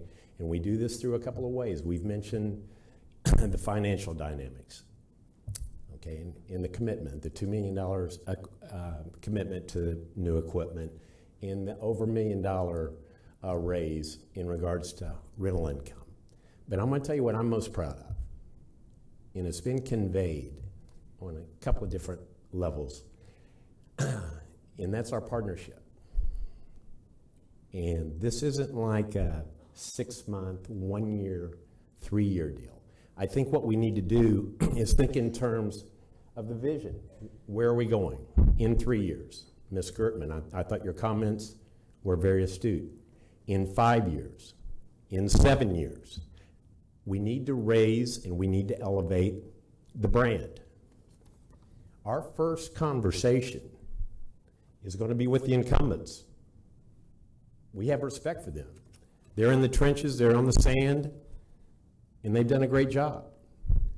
But I think that there could be a synergy here that could be that would be a win-win scenario through the execution, the partnership, and most importantly, the vision and the branding. So, thank you. Bill Johnson. Look around behind you. Now you know what General Custer felt like. You know, what I see here is a great company, respected company with a lot of good vision, a lot of good ideas, but I have to kind of look at the idea of, even though it's $1 million more that's coming back to us, what are we losing in our local economy when we take and go outside the county? You know, we keep saying, let's keep our jobs in the county. What can we do to keep our own industry, our own businesses in place? And I kind of have to fight with that one right there. Nothing against y'all. I think it's great. If there wasn't anybody else sitting here, it might be a different situation. Well, these people here have been loyal to Volusia County. And I have to look at it, even sometimes, I have to take and show a little bit of loyalty back to the people that are sitting here and that have been working with our tourists and our local government. And all of us may not be perfect, but I think they are doing a pretty good job. And I think it's something we just keep looking at and work in that manner. But I myself, you know, nothing personal against y'all. Nothing personal. I'm gonna shot Volusia first. Of course.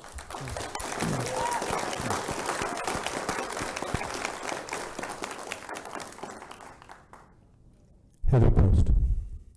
So you're obviously a very successful company, and I saw that you're with Latitude Margaritaville and Daytona and a number of other areas that we're very familiar with for sure.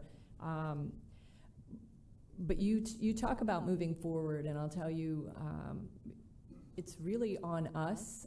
You know, when Councilwoman Gertman discusses, we've gone through a lot in Volusia County, and we're in a very transitional phase, and it's really on us. You know, we just talked about the land development plan, looking at that and transitioning, and looking at, we're talking about the beaches and looking at transitioning. There are areas that we need to be providing not only direction, but also authority and resources to the people that can move us forward in the direction that we need to go, to where we can excel as a Volusia County. So I would say, no matter who is chosen, I feel very comfortable that both companies would certainly work to move us forward in that area. I have to say, nothing against your company specifically, and I know you're certainly, it's not surprising to you that I would have this comment, but the focus on excellence in business is very important to me, right? Always looking to improve and to better serve the needs of the local community. I'm consistently talking within our own administration about that, right, and moving us forward. And I'll tell you, I've truly seen that. Our beaches have come a long way, even just in my last 2 terms in office, not to mention where we were 15 years ago.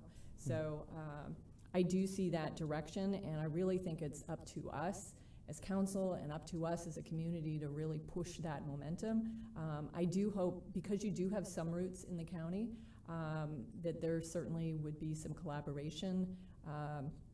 But again, you know, I'm going to have to stick with the company that is here, because I am very impressed and very proud of them and the work that they've done and the initiative that they have taken. I talked to Melanie, you know, throughout the year. I've talked to you at the beaches, and every time I'm at the beach, someone comes up to me and says, "Hey, I've got this new idea," or "Hey, we want to work on this," or "We want to work on this," and that to me is remarkable and wonderful, right? That's what I want to be hearing. So I thank you for being in our community. You are obviously a part of our community currently, and I thank you for that. And I look forward to seeing what you can bring to the community in the future as well, some ideas or anything else. But as far as this vote today, I am going to have to vote with our current vendor. Understood. Thank you.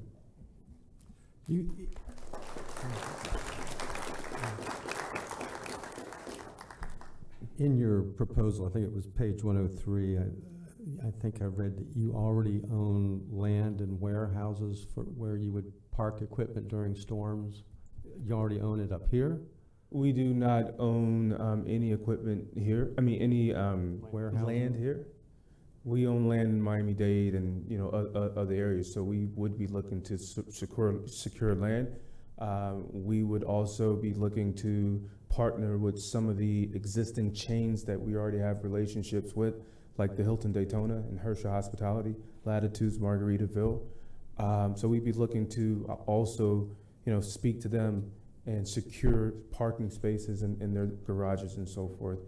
And we've already had conversations, with them as well, and they definitely would be willing to support us as well as the Hard Rock. Okay, thank you.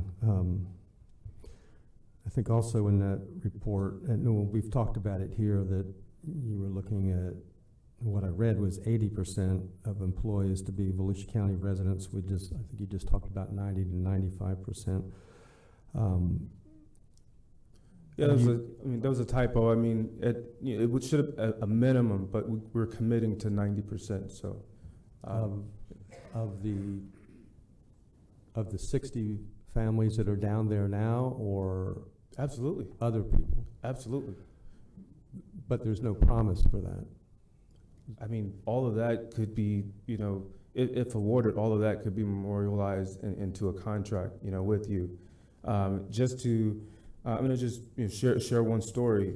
We partner with the incumbent in Fort Lauderdale. In 2008, the incumbent and his family had ran those concessions for over 80 years. Our current partner in Fort Lauderdale, remember, right now he's 65, 70 years old. He could remember the days that he would go to the beach, open the beach with his father, 6 years old. We partnered with him 13 years ago, and he says it's been the best decision he's ever made in his life. Our partnership is thriving, and he's a partner. He's not a subcontractor, he's a partner. So these are the relationships that we're proud of. We would never try to change the fabric of a community. We want to be a part of the community. Thank you. You're obviously picking up on the fact that, at least those of us that have spoken so far, that's our struggle. That's what we're feeling, because I'm looking at in our community, and one of the big things that I talk about when I ran and now that I'm sitting here is that I want Volusia County to be the very best place to live, work, and play, to do business in. I don't want us to be difficult to do business in. But I also think that first has to be extended to our Volusia County businesses that have stuck it out for 30, 40, 50 years through thick and thin, through storms, through COVID-19, and never gave up and had the system changed on them. And so when I look at all those families, I'm not looking at them as employees. They're business owners right now, and their business is hanging in the balance at this moment as we do this. Barb said that we are not satisfied with what we are seeing, and I don't want to be included in that, because I am satisfied with what I see on the beach. I see people that have advanced over the decades and years. They've learned, they've designed equipment. I am happy. Can they do better? All of us can do better. I certainly can do better. So this morning, Ben's right. We have a dilemma. We have the authority to tell 60 families, you're out of business, good luck, maybe they'll hire you back. We do not have the moral authority to tell those 60 families that have stuck it out all these years that you're on your own now. I wish you good luck. That's my opinion. We have three other people that wish to speak, and then I want to let the public speak before we vote. And just in case I don't talk again, I was sincere when I told you at the beginning, just relax, you're an invited guest. when I look at what you've done and I read your proposal, you're a class company. You have a lot to be proud of, and you have a future ahead. So there's no doubt about that, I don't think, from anybody up here. Heather Post. So focusing on the livelihood of our subcontractors and certainly everyone in the room, can you speak a little bit more to that and maybe talk about revenue increases, or what are your past experiences with your subcontractors? Are you, I certainly don't think it would be profitable for you to come in and wipe the slate clean and go out to look for others. I mean, that just doesn't make sense to me. I don't own your company, but that doesn't make sense, right? So can you speak to your partnerships but specifically about revenue and any successful information that you might have that might alleviate any concerns that people may have if in fact you do get the contract?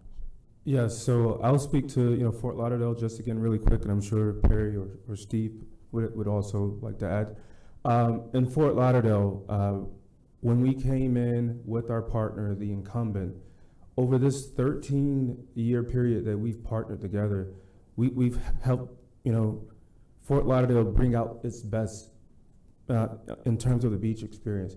We've increased revenue by over 500% during that 13-year plan. Our incumbent, our partner, he's making more money than he's ever made in his lifetime. He's very happy. So we come in with resources, we come in with best practices, technology, learning and understanding of being able to bring the best of Siesta Beach to Volusia County, the best of Hollywood to Volusia County, the best of Virginia Beach to Volusia County. So we're able to bring in those best practices, and we all have to thrive. So it's going to be all about our subcontractors. That's what it would be all about. All of us as a whole succeeding, not staying the same, not staying flat, and definitely not losing. And I'm sorry, my name is Steve Boucher, one of the owners.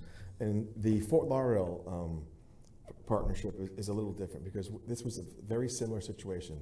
The Perry brothers were in the audience, we were in the audience, they were there for almost 90 years. We actually won the bid. It was our bid to take for ourselves. At that meeting, we went to him and said, we would like you to be a part of our, we didn't have to choose him to be our partner. We already won the actual RFP.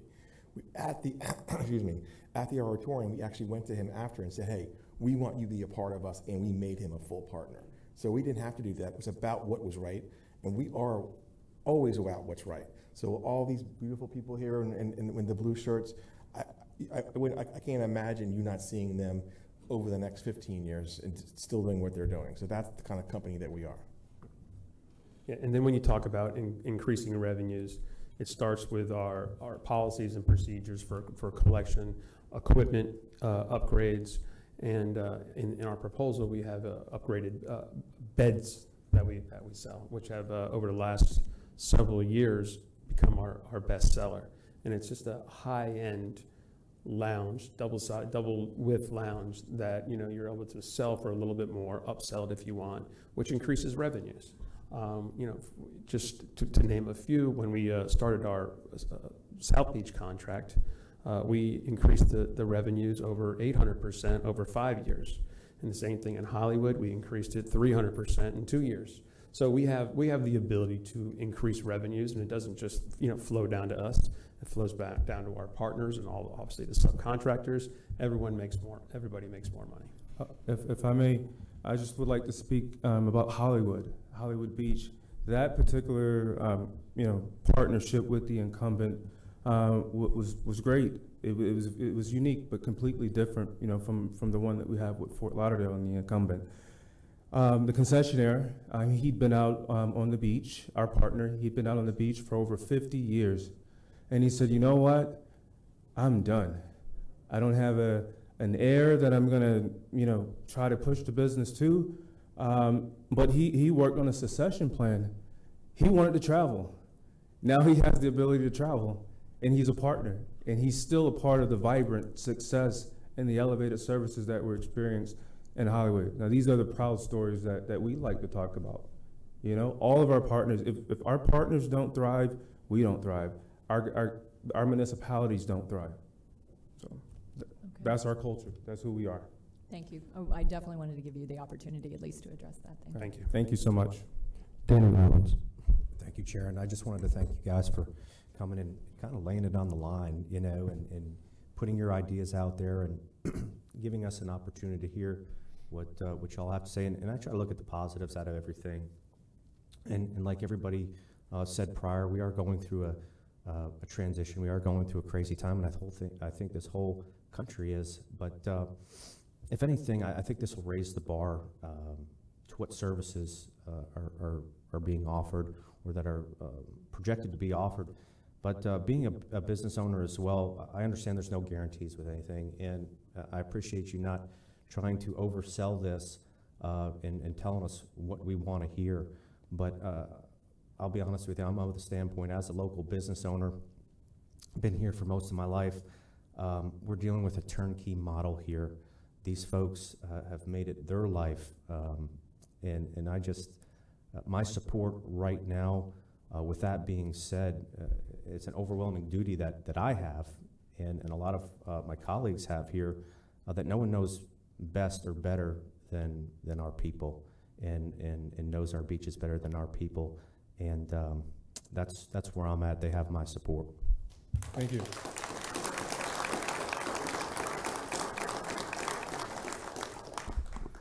Vice Chair Gervin. Thanks again, Chair. And I just wanted to clarify, because apparently either I misspoke or I was misunderstood. For me, we're in a transition as we've spoken, and what the current concession has done, I believe, is what they believe is the best. So I'm not saying we're not satisfied. I'm saying that I know for Daytona, we want a rebranding and a re-perception, a new perception of who we truly are as a family-oriented, fun, place to come and be that level of destination that shows that professionalism while showing the comfort of being able to come and enjoy your day. So just wanted to clarify, because I don't want anybody feeling like I'm not supportive of our current, and again, certainly supportive of our small businesses. But I think, as Danny said, I think there is a level that this is going to step up the expectation and mindset of what can it be and how can we take it to the next level. So that would be my ask. Again, I'm all in support of our small business and our current contract, but I know what we really want to see is the next level for us and for our children and for our tourists and guests. So thank you. Thank you for taking time to explain that. I agree with you. I think we all want the next step for our beachside and Daytona Beach. I'm going to go to the public that wants to speak, and I'm going to ask the public as I call. You can just sit down and relax for a minute. There's 16 of you, I believe. That's a long afternoon, so please, I'm going to drive the clock hard this time. If you can say it in less, then do that, because there's always the threat of overselling. Thomas Rutledge.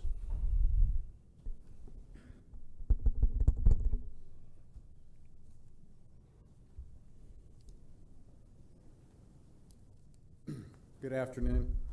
My name is Thomas Rutledge, Wilbur by the Sea. Thank you for your service to our community. And congratulations to Ms. Gertman. I'm the former mayor of Ponce Inlet.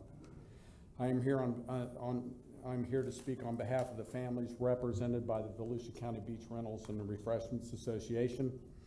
I'm sure you've all evaluated, you've heard a lot. I'm going to cover some ground that's been covered already because I had prepared my notes in advance. But one thing I want to say is nothing they provide, the local constituents now provide, is inferior. They do what you tell them to do, and they do it well.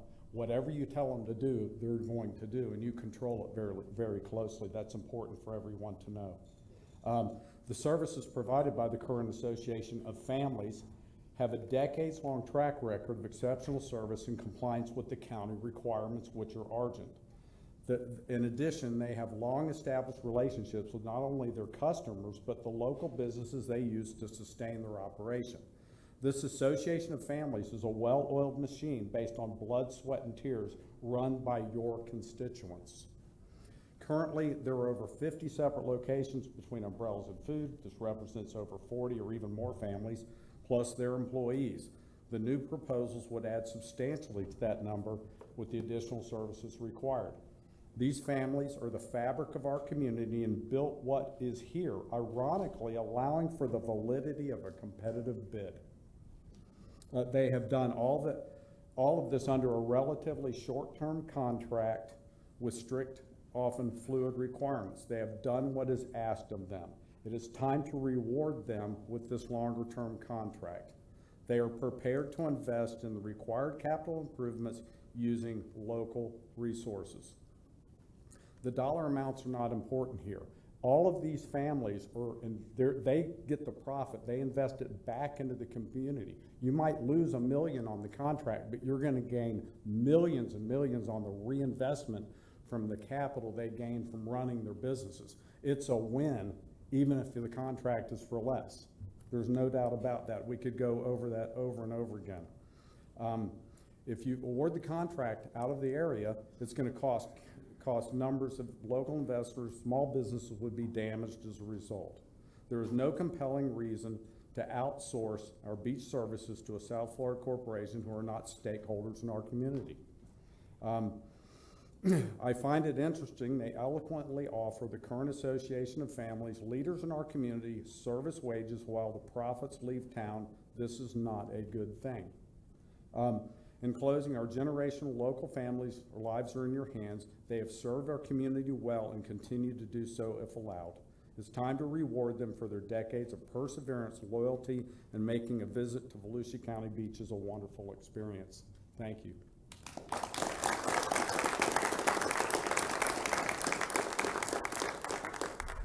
Jack Driscoll. Afternoon, Council. I worked for Volusia County Beach Safety for 45 years. So I've been here a little bit longer than most of the concessionaires, and what I've seen is the commitment and the perseverance of these individual families and businesses to get through everything we've thrown at them. I didn't see mentioned in the proposal by the Boucher brothers about commitment to safety. I didn't see them mention the commitment to our environment and the concerns and the rules and regulations surrounding turtles. It's a big deal. Did anybody get to the beach this weekend? It was packed. Okay? Yesterday, not a soul could have conducted business down there. Not a soul. You couldn't have gotten a chair or an umbrella up because of the high tides and the erosion. The gates were closed for most of the day. That shut your business down. I noticed most of their businesses are around resorts, Siesta Key, Fort Lauderdale, Hollywood, Miami Beach. The sands are groomed every day without regulation. They're 300 feet wide. They got plenty of room to put rows and rows and rows and rows of subpar equipment from what I saw. It's pretty, but it doesn't last. What I also failed to hear them say was, after litigation or proposals, would they be, like Ms. Gertman said, opposed to maybe presenting a hybrid concession of their own for these folks here to consider to add? There's vacancies. There's places that they could offer their services, and let's see if it works. They're obviously open spaces. Let's reverse the roles. Instead of these guys from South Florida going, well, we'll let you come in, we'll cherry pick what you can have if we like what you're going to give us. How about we do the reverse? If you guys want to come out here and you have good ideas and you want to raise the bar, then let's open up a spot for them. I'm sure they have one or two they could try.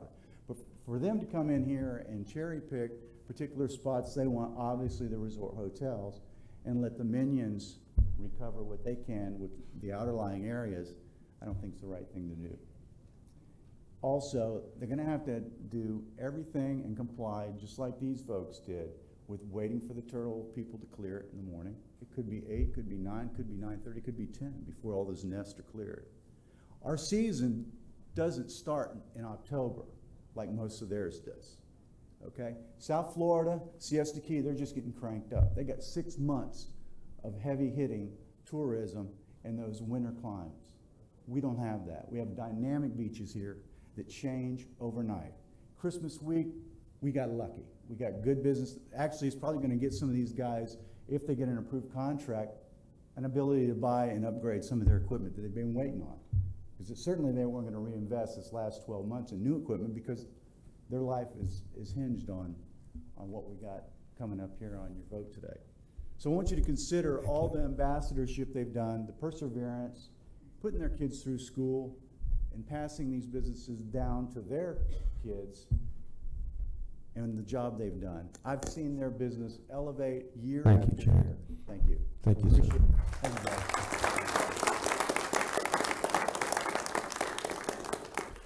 Nicole, is it Hubenet? Hubener.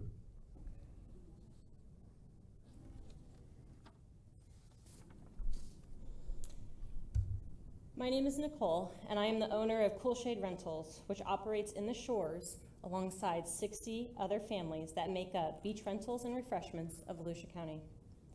The name says it all. We are of Volusia County. It is our deep roots and love for this county that make us the very best team for the job. Your decision should be clear. You can pick a company that has no understanding of our beaches, the tides, the cars, the marine life, or you can stay with the company that's evolved with the beach and has a reputation of exceeding your expectations. A company that's management's team works on the sand right alongside of us every day.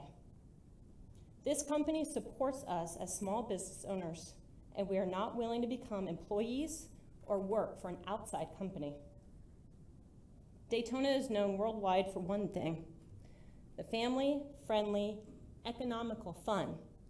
$80 for a chair is not economical.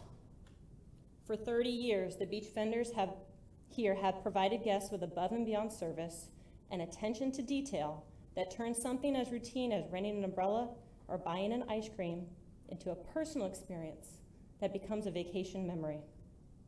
We know our guests by name. We know what they need. The goal of Beach Rentals and Refreshments team is to exceed expectations and share the love we have for this community. Who do you think tells them about going to Cracked Egg for breakfast, Millie's for dinner, or Neighbors for ice cream? It's all of us, in blue. These are the places we eat. This is how we support our community. The beach is really just a small town that just happens to host over 9 million visitors every year. The charm of a small town is that everyone knows each other. You're greeted with a smile. You look out for your neighbor. I think this is the reason why people come back every single year. Spending summer in Daytona Beach is a tradition for many families, dating back generations simply because of the treatment they received when they were here.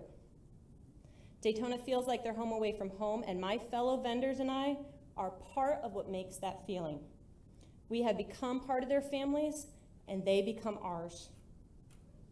We are often told that we and our willingness to go above and beyond are what makes their vacation memorable. It's about putting happy birthday signs on their umbrellas. It's about having ease of charging rentals to their room. It's about delivering food straight to their chairs. It's about simply remembering their name. These acts are done throughout the Beach Rentals and Refreshments of Volusia County vendors because it's our way of being, not because it's our jobs, but because we believe the most valuable aspect of business is how you treat people. Thank you Thank you. very much. We have two people with the same last name. I'm wondering if you would entertain the possibility of speaking together. I will rescind my comment. Okay, so I'm calling on Cameron. No, well, so there's more.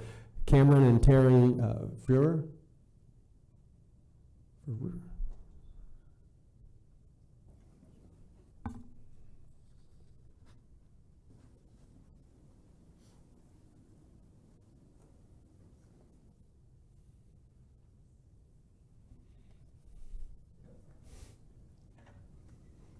Hi, my name is Terry Fuhrer.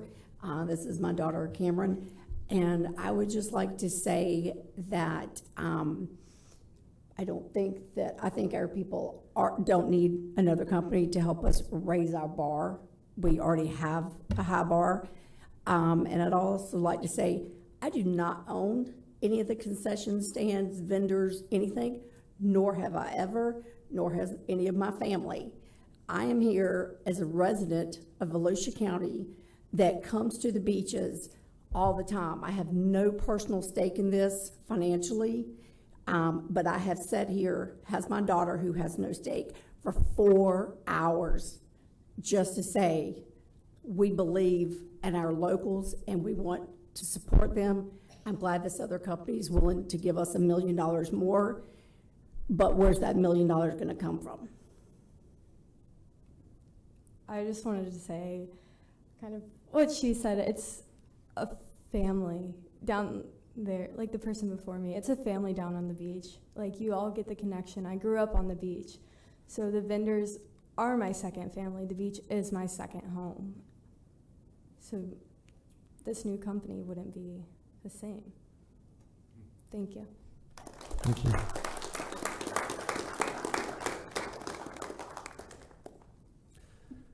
Okay, Victoria. Thank you. Which one of you are going? You're Alex? Thank you. All right, first and foremost, I just want to say thank you to everybody for your time. I know this is a very pressing matter, and I know this affects a lot of people, so we have a lot to cover real quick. I know a lot of it's been repeated, so I just want to get to my points. So hello, thank you again for your time. My name is Alex Cratchwell, owner and operator with my wife of Ormond Beach Rentals. My degree and background is in statistics, finance, and economics. I worked 4 years for the federal government as an economist in the Department of Labor by the age of 26. And I was the creator and a visionary behind their social media and Twitter campaign and the K-12 student website. I cannot stress the future of the government and the people within it. After government shutdowns and furloughs, I ended up leaving to pursue entrepreneurship and taking a chance on myself and this town. We started our business, moved to Volusia County, Florida, and networked with many community members and business owners, which led us to this opportunity. We've been very grateful for the opportunity to help facilitate the concession operation in Ormond Beach. And I can promise you, as we deal with the most difficult beach landscaping conditions, we risk getting our van stuck and have learned tricks not to almost daily. Ask any of the Ormond tour attendants and the station headquarters lifeguards we work with daily.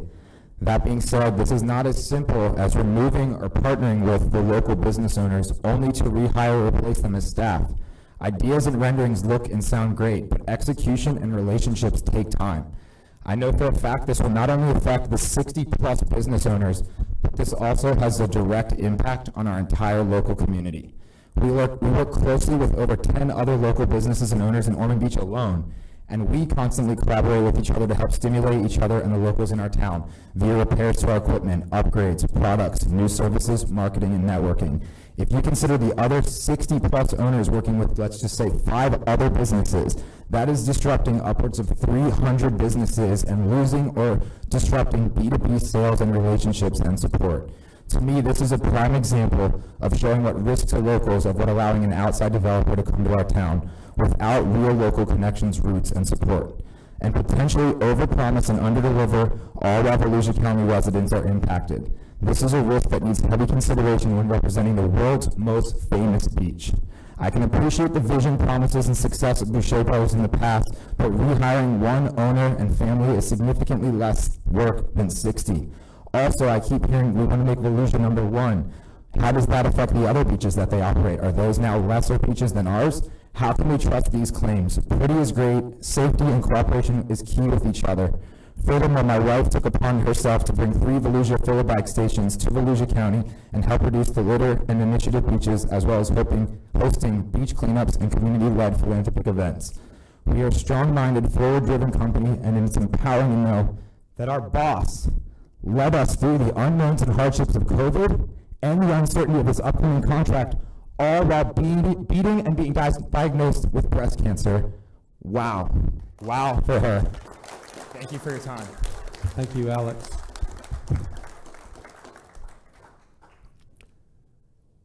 Matthew Vetter?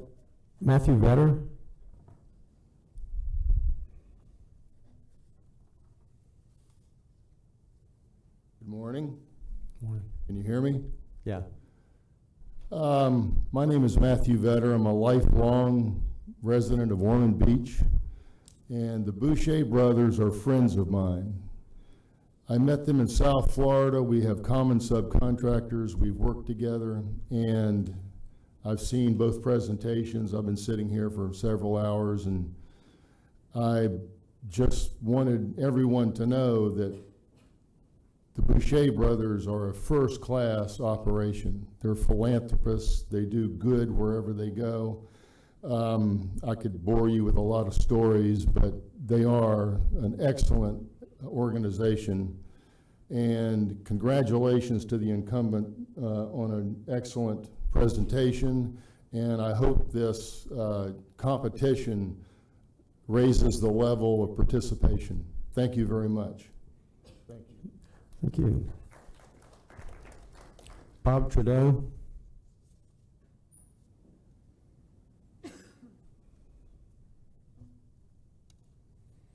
Good afternoon.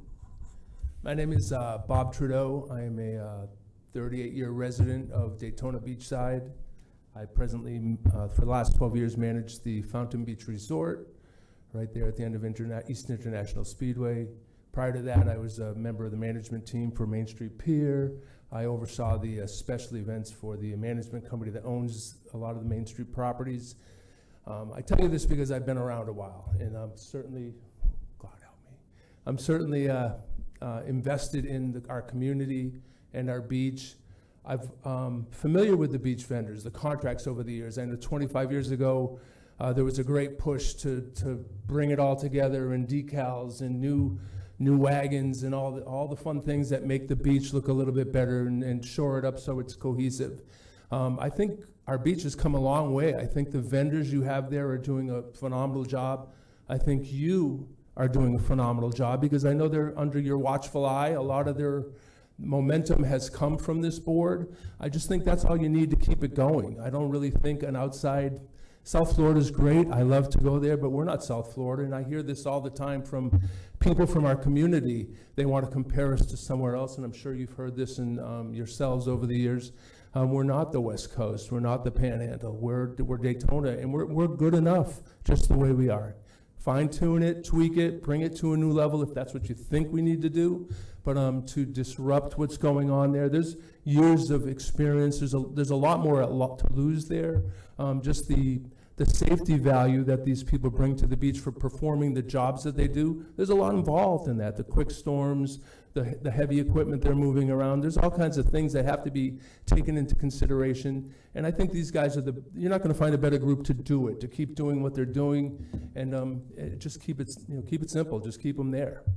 Thank you. Thank you.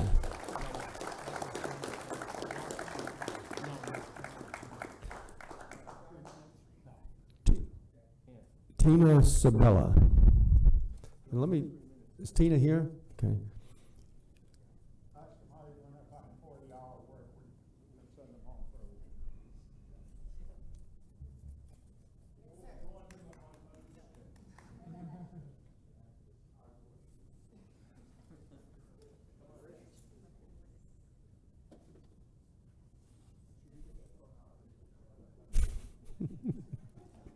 Tina. Good afternoon. My name is Tina Sabella, and I am the owner-operator of the Ice Queen truck, Ice Cream Rovers in New Smyrna Beach. This will be my 5th year as a beach concessionaire under the management team of Beach Rentals and Refreshments of Volusia County. Integrity, honesty, dedication, and commitment are the key ingredients to any successful business relationship. That is what you get from the management team of Beach Rentals and Refreshments. They exist to ensure that all of the small business owners under their contract remain working and servicing the beach patrons of Volusia County, whether day trippers, long-term vacationers, or our locals. This management team recognizes the importance of individual small business ownership and encourages us to think outside of the box. People come to Volusia County beaches for so many reasons: the quirkiness of small beach towns, the history of beach driving, or the nostalgia from visiting for decades. Each diversely different beach stand is owned and operated by a small business owner with a commitment to their customers. As individual business owners, we have the unique opportunity to engage with the beach patrons and can educate them about conservation. At the end of my first year on the beach in 2018, I had an idea to sell scoop ice cream cups with catchy names. I called them turtle cups. The menus I produced indicated how to help our beaches and nesting sea turtles. The public responded by purchasing almost 1,000 cups from August to October. The money was directly donated to the volunteer group known as the Friends of the Marine Science Center. The donations came from the public, and thanks to social media, we received a lot of attention. This caught Melanie Nordstrom's eye. Melanie thought it would be a great idea to expand it and roll out the idea to all of our vendors. I recruited a local print shop to donate beautiful menus. SubSafe, a local Port Orange company featured on the hit TV show Shark Tank, donated their product to our menu as well. We were able to implement this Give Back campaign last year, and thanks to the response from the beach patrons, we successfully raised over $10,000 in just one season for the Friends of the Marine Science Center. That money was mostly collected directly from the beach patrons. It worked. It became an educational tool.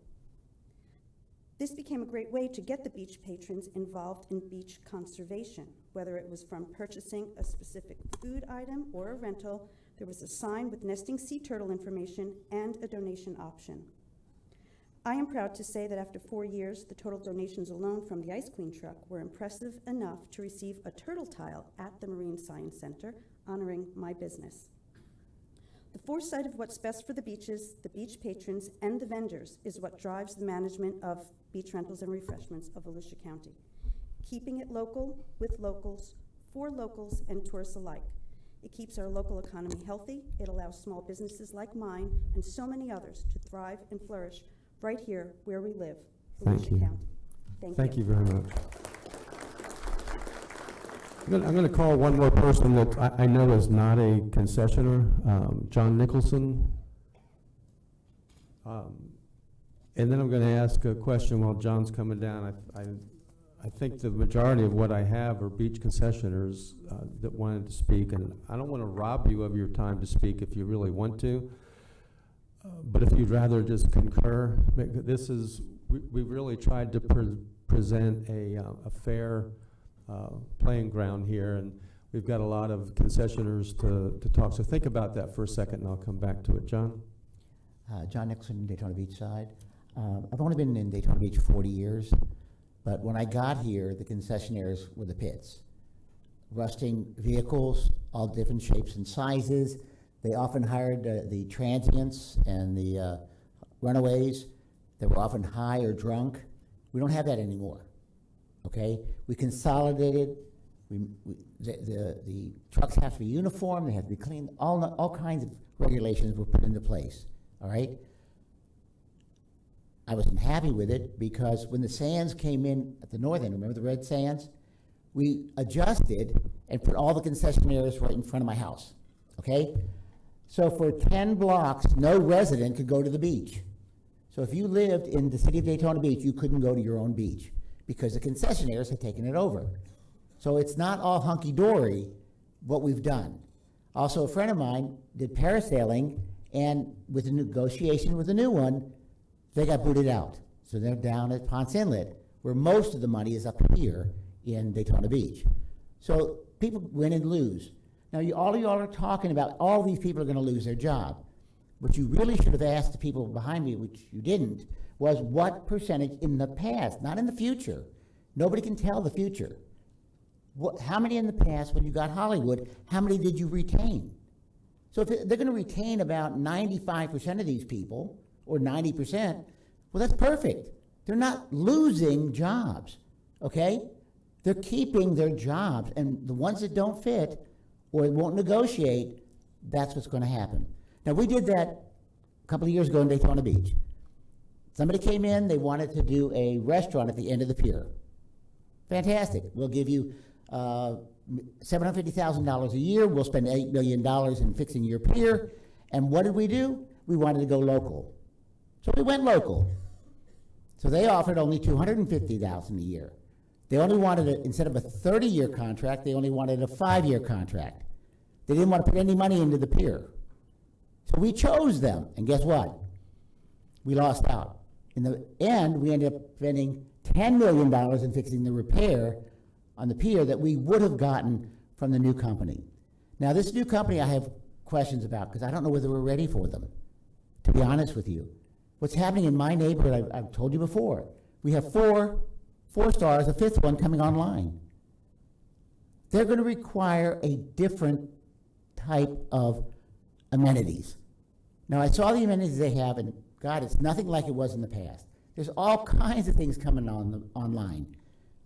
If I could exclude Daytona Beach and let you all have the rest of it, I would do that.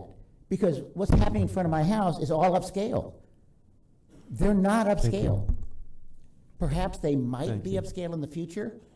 That you have to talk about. But we cannot sit there and say we have to hold back Daytona Beach because of the rest of the county. Thank you. Thank you, John. Mark Reed, I suspect you want to speak now. I promise this is going to be really short. So I have made a presentation in my 28 years in front of the county council about a contract a couple of times, and I've got to say that I really pale in comparison to what Melanie has done here today. She has brought this company to where it should be.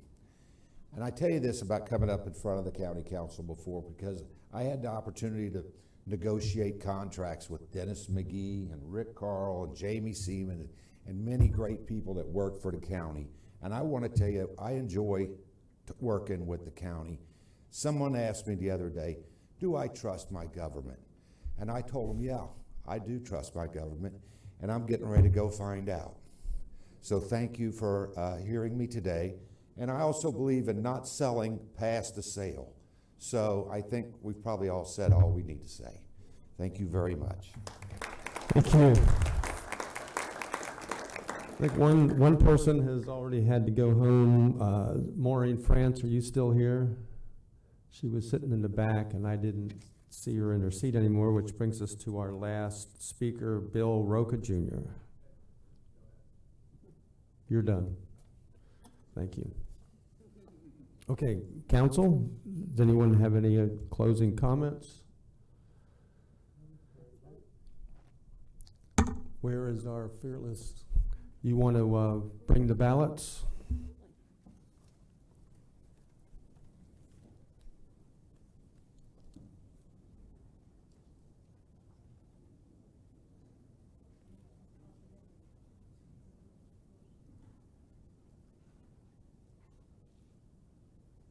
As I mentioned before, you're going to rank the firms, number one being your top ranked firm. We'll then consolidate them and then read off the votes for everyone individually into the record and then give you the top ranked firm.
Billy Wheeler. I just want to make a real quick comment. This was really, really hard because we've got a very, very, very professional group, and there is absolutely nothing you did wrong. You did everything right. You are absolutely a professional, outstanding group. I just had to go with my heart, and I cannot walk away from our local people. I just can't. Just can't.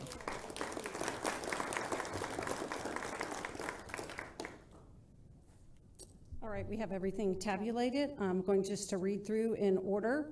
County Chair, Mr. Brower.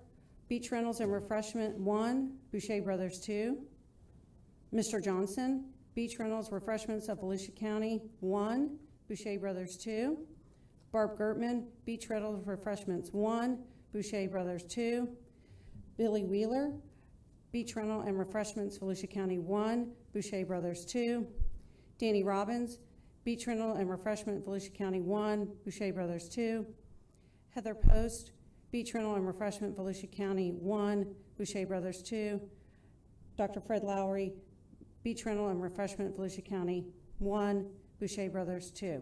So your top ranked firm, and we will look for a motion for permission to negotiate a contract with Beach Rentals and Refreshments of Volusia County LLC, and then we'll return with the contract once negotiated for your approval. Move the motion. Oh. Second. Barb Gertman moved the motion, and the second came from Heather Post. And, okay, then all the names just disappeared. No other comment from the council. Then the motion is to give you permission to negotiate the contract and bring it back to us. And I want to, yeah, thank you, but I just wanted to add to what Billy said. We were fortunate to have the quality of company in the Boucher Brothers to come. You've put a lot of time and a lot of expense into this, and I think we unanimously wish you a lot of success. I'm sure you will have it. And likewise to the Volusia County company. You put a lot of time and a lot of expense. Some of you lost weight, shed a lot of tears, and worried. And so take that to heart, that you have a real opportunity to move ahead and help us all do what Barb so eloquently said, to bring our beach up, to continue bringing the standard up of the experience to our guests and our residents. So thank you all very much for what you've done, all of you.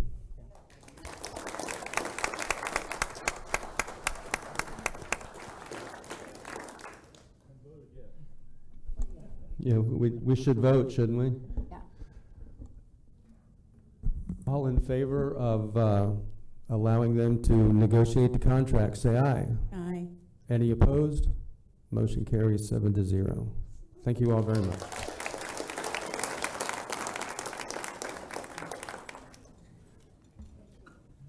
Okay, I think with that we will break 5 minutes for lunch. And it's 1:30, so how about if a half hour? If everything's in the back? We'll re-adjourn at 2 o'clock. We won't re-adjourn, we'll come back at 2 o'clock.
worldwide.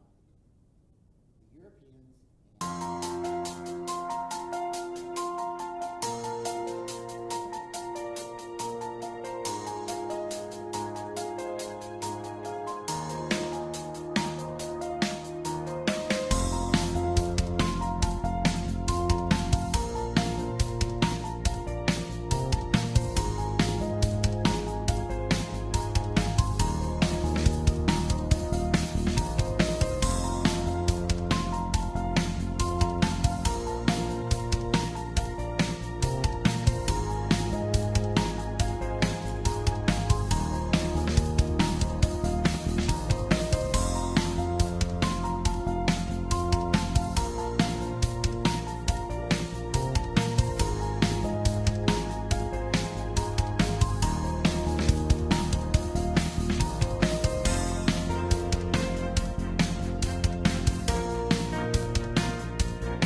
Tad back there?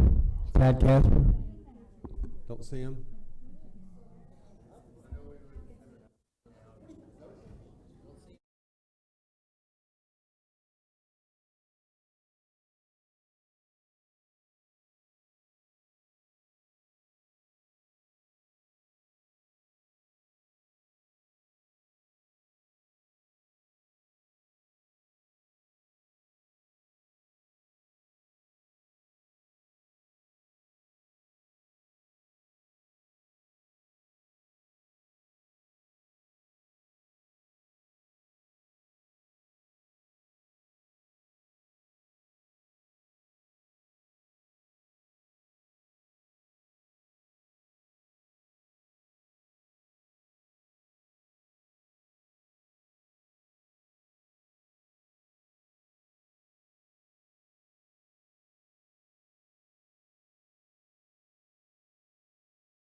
Thank you. So you have a mute button too?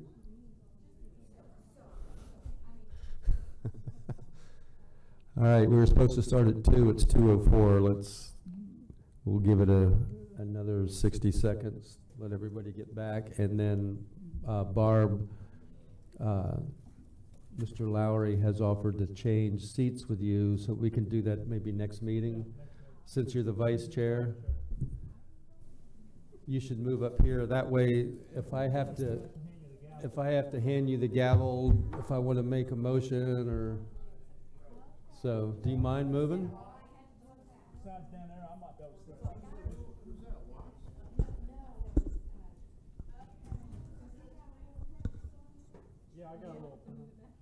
Morris? You got 2 weeks to figure it out and get comfortable.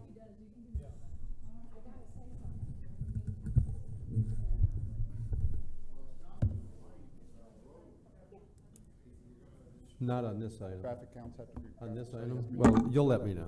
Fair share gets affected. Your name is still up. Okay, is everybody's here but Ben? See in the back? We can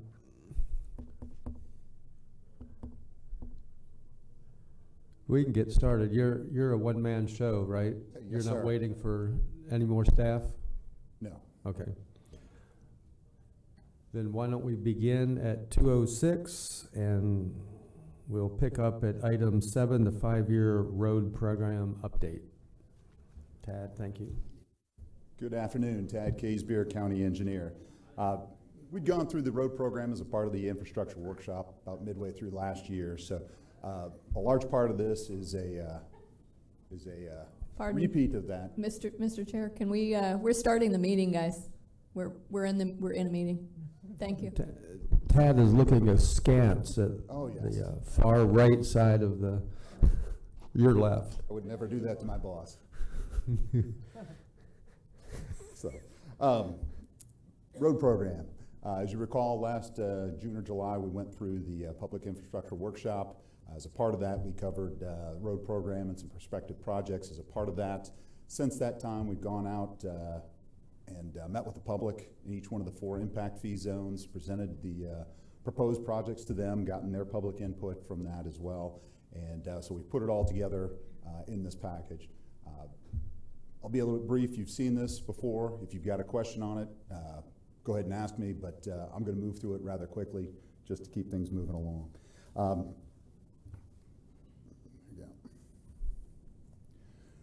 We've got 3 different types of projects that we do out of engineering construction. Capacity projects and safety projects are where we actually get into and reconstruct the road. The road program is based on those 2 types of projects. Resurfacing projects are really more of a maintenance function, and we just basically put back what we take up in that area. We don't make any other improvements. Capacity projects are rather straightforward. We're adding capacity to the road, its ability to handle more vehicles, generally by adding lanes to a road segment or at an intersection, changing timing or adding turn lanes to it. Safety projects, we aren't generally adding capacity. That may happen as a matter of function, but it's primarily just improving the safety of that road segment. We have quite a few roads that were built before today's current safety standards, and we're basically just bringing them up to those standards overall. From a funding standpoint, just as a refresher, we generally collect the full 12 cents that the state allows. Of that 12 cents, 5 cents is specifically earmarked for capacity projects in the county. That totals about $5.7 million, $5.8 million. That number is fairly consistent year over year with a little bit of growth generally, minus the exception of last year with COVID.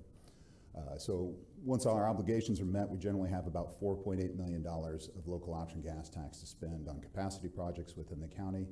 The benefit of local option gas tax is we can spend it anywhere in the county. We're not obligated to spend it in any one particular section like we are with impact fees. We collect those in a set zone when development occurs. We have to spend the money on capacity projects within that zone. So even though we collect, for example, $12.4 million, that's divvied up amongst the 4 zones, and it has to be spent in those zones. And once the bond payments are made, you can see at most in zone 3, for example, we collected 3.4. So that's the highest we've gotten in any one particular zone. Similar to impact fees, we get proportionate fair share. These come in when developments occur. As you can see, zone 1 had quite a bit of development over the last couple of years, so the proportionate fair share payments in that area are rather high. The other 3 zones did okay, but not a large amount of money overall. And then across the county, we collect or qualify for grants from the feds and the state level for certain projects on a case-by-case basis. And that all depends on the amount of money they have. A lot of questions we've been getting recently are, what does the infrastructure bill mean to us in terms of funding? The answer is at this point, we don't know. They haven't put the rules together yet for us to what projects will qualify for funding. So we're waiting on those rules and working with government affairs to figure that out. Once that's set, then we'll start applying the money or applying projects for that money as we can. Just as a quick reminder, generally 1 mile of roadway, adding 2 lanes or constructing 2 new lanes is about $5 million. It can be a little bit less, it can be a little bit more, but that's generally about the average overall. So, looking at what the situation is with the county right now, you can see on this graphic, the orange and the red indicate the roads that are either near critical levels or past critical levels, meaning they're at 90% or greater of the capacity for that particular road segment. So when we go prepare the road program and the projects that we want to do, this is one of the first things we look at with regard to capacity. Where are the orange and red areas overall? The black outline, those are the projects that we currently have in the road program right now. Some of those projects are under construction, some of them may only be in design, but those are things that we're working on and addressing those particular issues, as well as the safety issues we have within the county limits. Just a quick highlight of the projects overall. We'll go through this quickly because I know you're familiar with it. The Daytona Beach area, Williamson Boulevard, we've got 3 different projects basically spanning from LPGA all the way up to Hand Avenue underway. The southern portion from LPGA to Strickland is almost complete. Thought it was going to be done before Christmas. They got a little bit of delay, but it'll be done in the next week or two overall. Next section will be going out to bid. That's the intersection, and we're still in design on the last segment. We also have the LPGA and Clyde Morris intersection. We're making some improvements there. As you notice that the intersection itself is not orange. We don't highlight the intersections necessarily that are critical or near critical. But we do, as we go through, monitor the situation. John Cheney's traffic engineering group reviews those, and we look at different opportunities to improve the traffic flow through those intersections. And this one, for example, has issues with both Clyde Morris making that northbound left turn and LPGA making that eastbound left turn onto Clyde Morris. So we're making some improvements there for that. And then down in Port Orange, we've got Taylor Branch Road. Has got some capacity issues, and we're looking at making some improvements there, which we think will also help, not greatly, but help alleviate somewhat the traffic on Dunlawton, trying to give them as many alternate routes as possible. In Zone 2, you can see there aren't too many orange or red sections in this area, but we do have quite a few traffic safety issues that we're dealing with. Pioneer Trails at Tomoka Farms Road, we've been over that. We've got the roundabout slated for that intersection as we continue to move forward. Turnbull Bay, we're adding paved shoulders to that section east of Pioneer Trail. Then at Sugar Mill and Pioneer Trail, we're making some intersection improvements at that location for safety purposes. Also on Sugar Mill, just south of there, we've got a curve area that was substandard. We've just finished the completion of bringing that up to standards. And then the big one in this area, we've got the Old Mission Road safety improvements, where we've got the canal on the east side of the road, almost immediately adjacent to the travel lanes, and not a good situation. We can't even put guardrail in there. So we're working towards making some improvements to that, shifting the road and improving safety there. And then also at Edgewater, New Smyrna Beach, right there along the border. One of our longest running projects, 10th Street is basically complete at this point in time, so we're happy about that. Deltona and Zone 3, we have the Howland Boulevard project.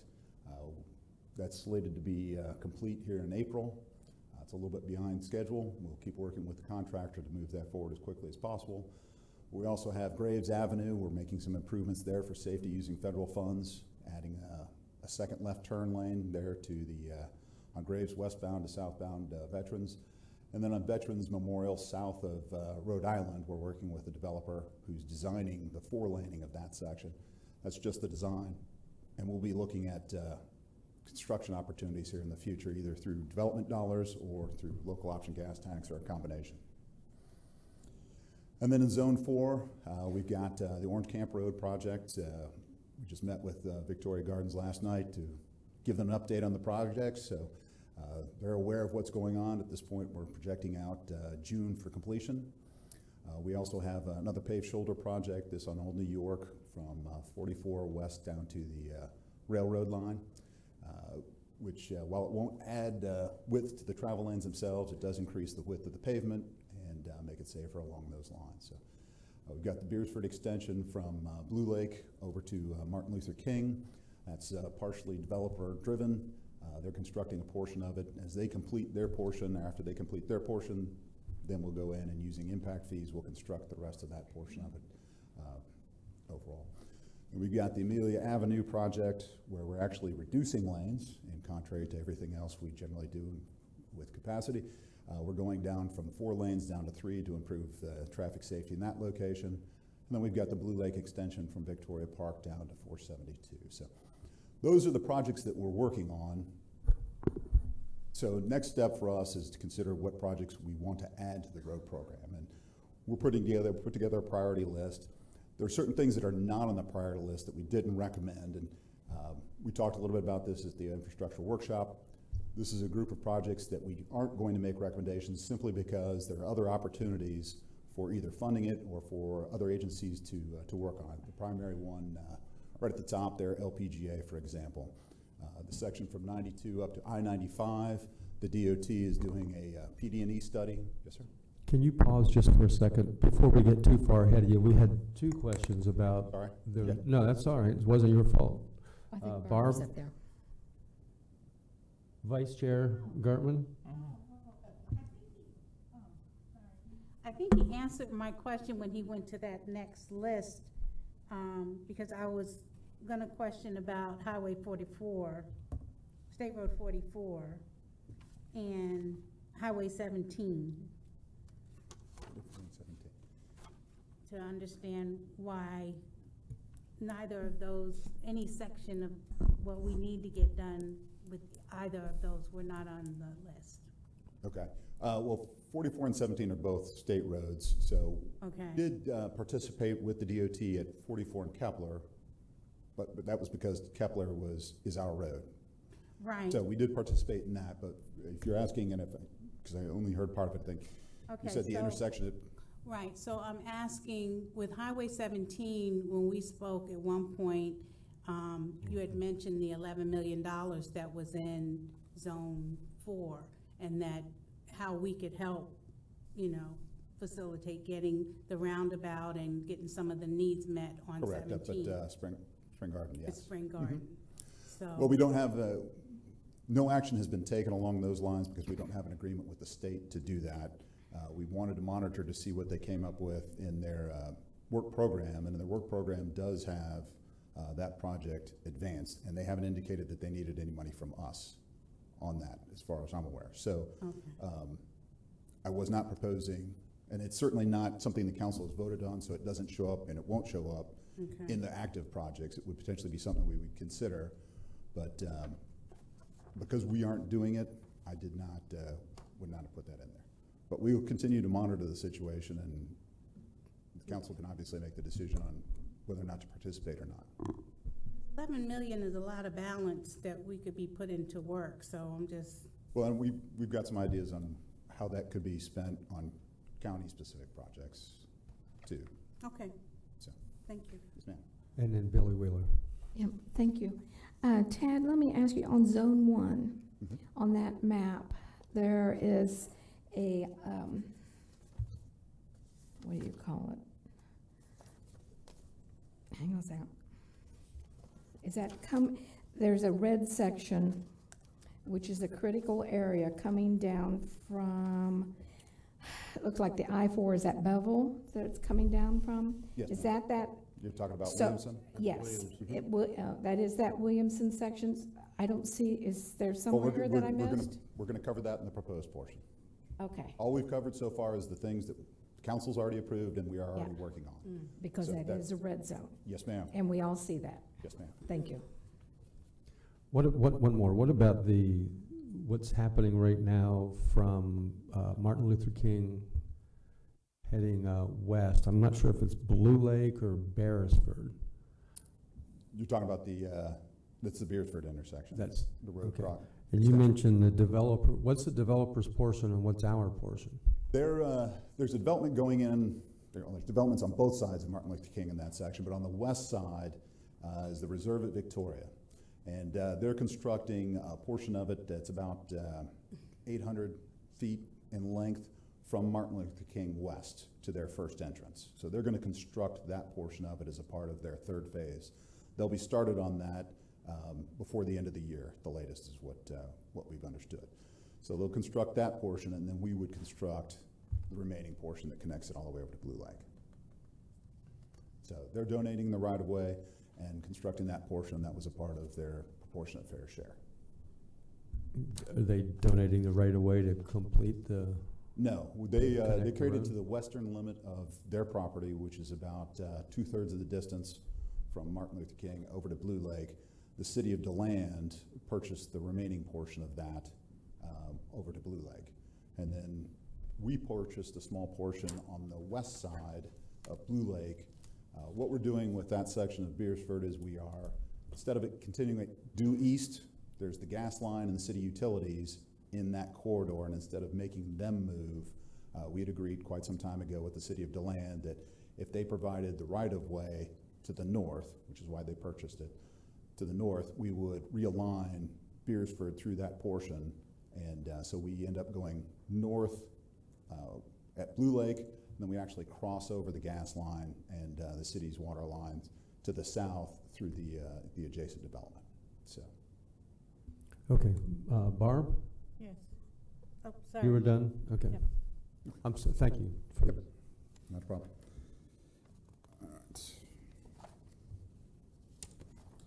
So, the group of projects that we don't recommend is simply because, like I said, there's other ways that they're potentially being accomplished. So, LPGA, the DOT is paying for it. They've got it money allocated. They've already started the PD&E process, and they've since allocated design funding for it overall. So that's quite a bit of money that we aren't going to have to spend. The hope after that we can work out something with them with regard to construction, but it just makes sense. They're working on that process. There's no reason for us to step in and spend any money duplicating any of their efforts. So we don't recommend anything at this time with regard to the 5-year road program for that. Saxon Boulevard, much the same thing. The DOT's got interchange work going on in the area. It doesn't make any sense for us to do anything until they've done something in the area. And again, the same thing with Kepler.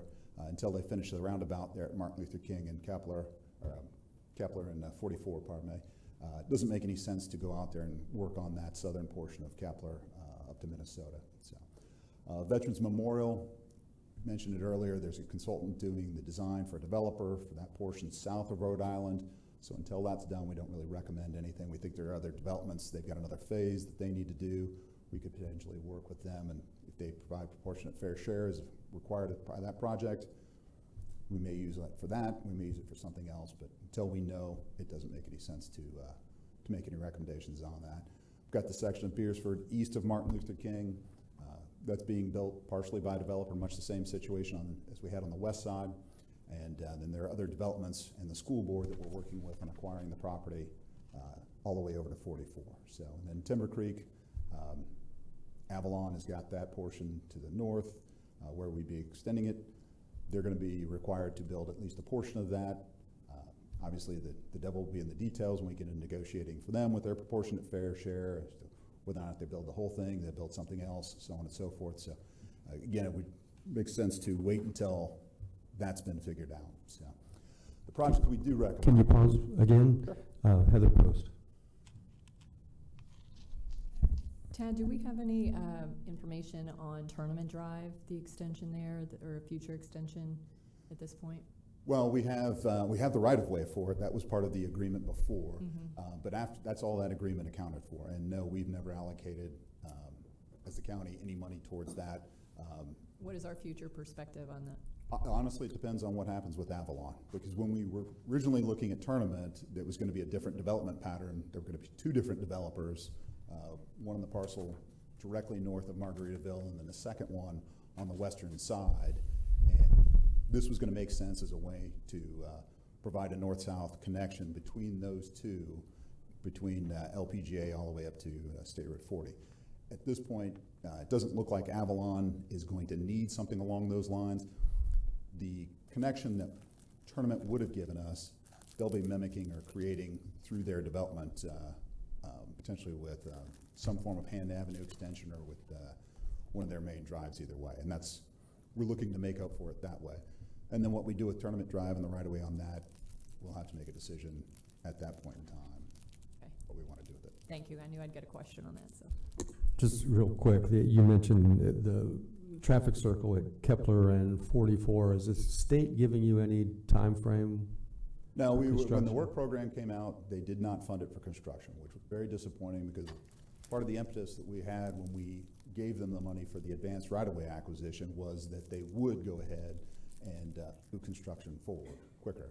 Their general process is they fund design, then they do the right-of-way after design is complete, And then once that's done, then they fund construction.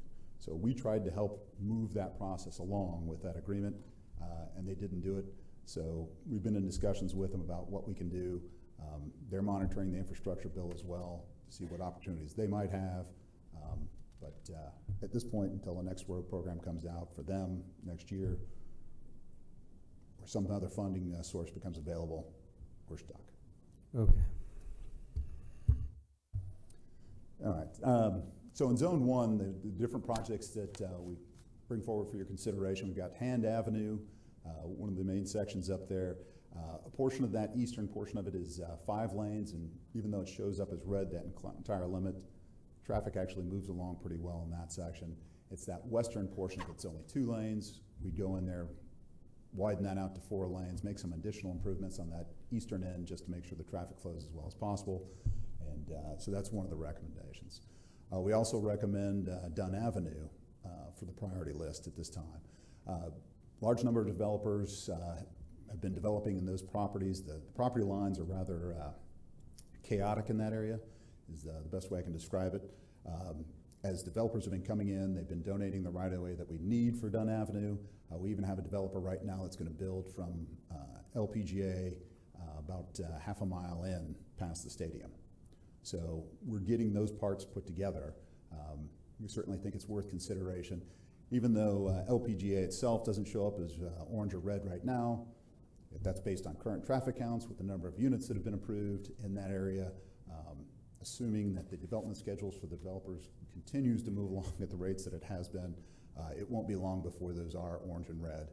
And Dunn Avenue is an excellent alternate opportunity to create that path. It gives drivers a second way to get into Daytona overall and keep the traffic reasonable in that area. Williamson, to your point, Ms. Wheeler, one of the projects we recommend south of Bevel down to Madeline. We only recommend one part at this point in time simply because it takes a while for these projects to occur. That is the longest section, and what we'd recommend is we start with that one, then we keep working our way down to the other 2 sections. The last section,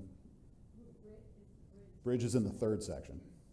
Yeah, that's what I was going to say. It's going to take us a while to get the funding necessary, and we do want to give ourselves every opportunity to continue to work with DOT to see if there aren't some possible funding sources there as well. But and then we have Taylor Road between Forest Preserve and Madeline Avenue. We had a previous design on that. We actually had a design on that back in 2011.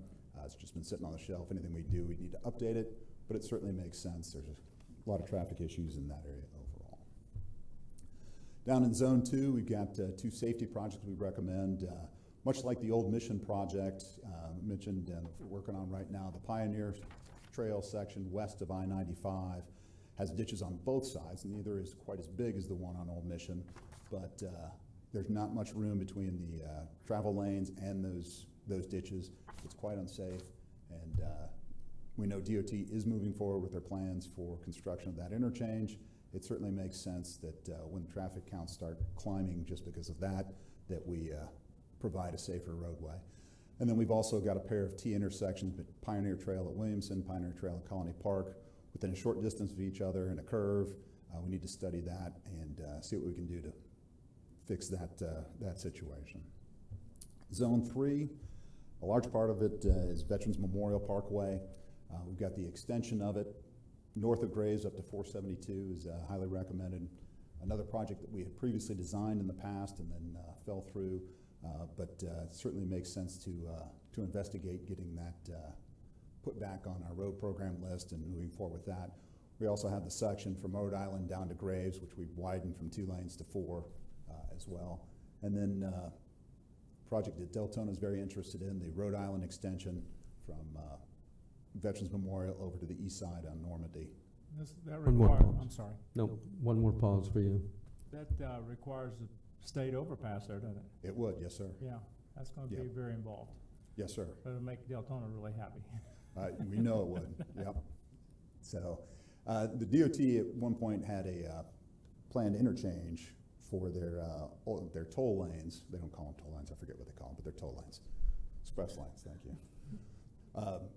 We're going to end there, but that plan seems to be up in the air. So it certainly makes sense to investigate that, working with the city of Deltona to accomplish that goal. So, Zone 4 in DeLand, the only project that we're actually recommending at this point in time is a study of Orange Camp Road, picking up basically where our current project ends and taking it over to 1792.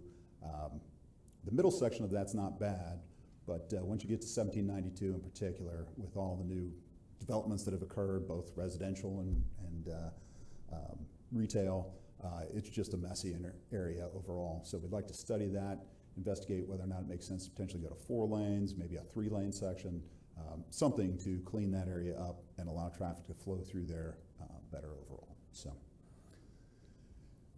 So as you may recall from the infrastructure workshop, we had taken our list of projects and gone ahead and factored them based on price and the capacity at that location, their ratio to traffic, and come up with that list. We took this out to the public, as I said. We asked them what roads were their priorities, give us the top 5 for county road projects, and then also for your particular zone, what's the most important. You being local, you know that area real well, which one causes you the most heartburn. So this was the results of their list based on their votes. You can see the Veterans Memorial projects scored very highly. Most of the safety projects did pretty well overall. If you've got any questions about the public input, all of that information is available in the staff report for your perusal overall. For each of the different zones, you can see what LPGA, even though we had given a reason why, you can see that's still very near and dear to a lot of people's hearts in Zone 1. Down in Zone 2, we had Pioneer Trail. The safety project was a big one for them.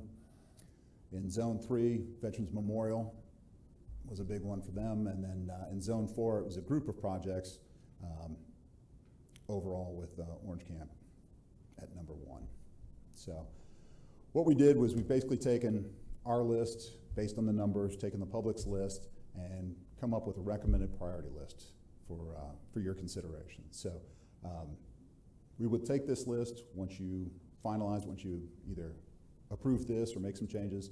We take that list and then we start putting it together with our funding sources and seeing how we can make these projects happen based on the priority you set.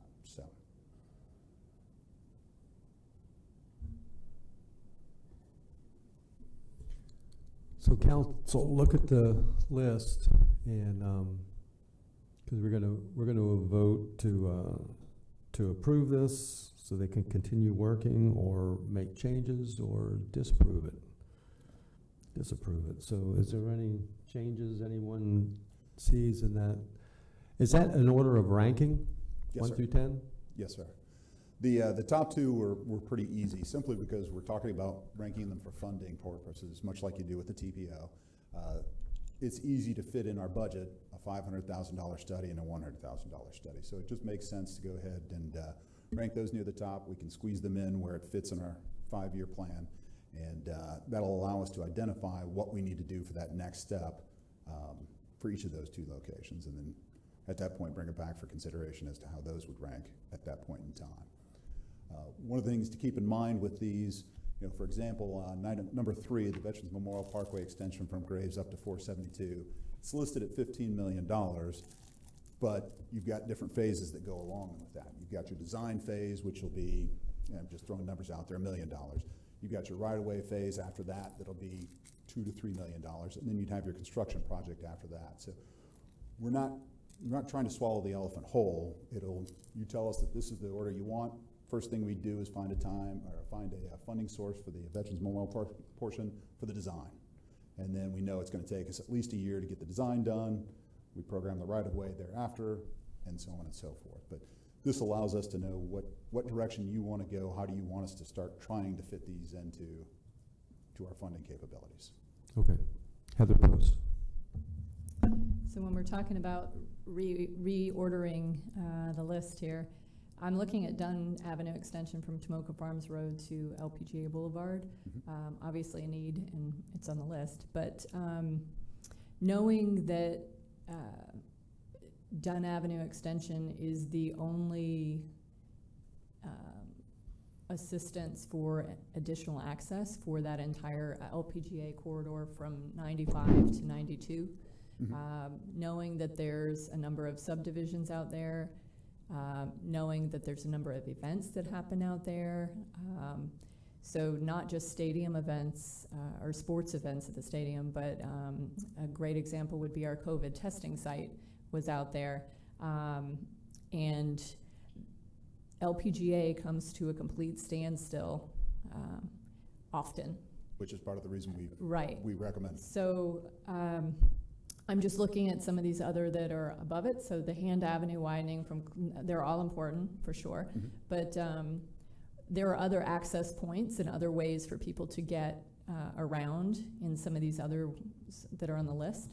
But for LPGA Boulevard, there's literally nowhere or no way for anyone to evacuate that area in any way, shape, or form, other than going down LPGA Boulevard. And if LPGA Boulevard is at a standstill, there's nowhere for them to go. So I'm wondering if we can move that up on the list specifically for that reason. It seems like that would be a major factor in trying to get it done a little bit more expeditiously. There's a whole bunch more of subdivisions and apartments and all kinds of stuff that are now being built out there as well. So it's not just the current subdivisions that are out there, but it's what we're looking at coming. And so by the time the Dunn Avenue extension gets built, if we moved it up the list, it's going to be at a good time. But just for safety purposes, you know, I'll give you a tiny example. When my husband was in his car accident, he was in the car accident at Indian Lake Road and ISB, and I had to go down LPGA to get to him when I got the call at 9 o'clock at night. And guess what? Traffic was at a standstill. So instead of taking 10 minutes to get to him, it took me a long time. Now that's just my emergency for Randy, wanting to get to him, but what about, you know, any other kind of emergencies or anything else? If we needed to evacuate those houses out there for fire, for whatever it is, there's literally no way for anyone to escape out there. So I would suggest that we move that up on the list. Okay. Number 5? Yes. Dunn Avenue. Okay, let's hear from everybody, and then we'll see what we have. Barb Gertman. I will certainly support that, Heather. So if that's a motion, you got a second. It is absolutely a motion. If it's a motion, she got a second. Do we need to clarify the motion? Or Just do move you- it up on the list. Well, To any number, any For what? price? I would say that you would want, Well, maybe number 3 because it's feasible for monies. I think 100,000 and 500,000. It's the next major. okay, so move 5 to position of 3. Uh-huh. As long as you hurry on 1 and 2, because they're tiny Oh, amounts. yeah, well, yeah. Okay, so there's a motion by Post, second by Gertman, to move number 5 to number 3, number 3 to number 5. Are we just switching them? I think you, I Well, was just I was move it down? assuming it meant push the others Okay. down in the order there. Yeah, Right. push them down, I'll Just go need for it, to but make- not switch them. Make it clear. Okay. Wait, And- may I ask a question about that? So if we did make it number 1, is 1 and 2 something that are going to be expedited because they're lower monies, or they're not going to be expedited because it's the normal government process? Well, no, we those will get programmed generally either way unless they're very far down the list. Simply because I'm at $100,000. I mean, again, I get $6 million. I get impact fees. I get several different things.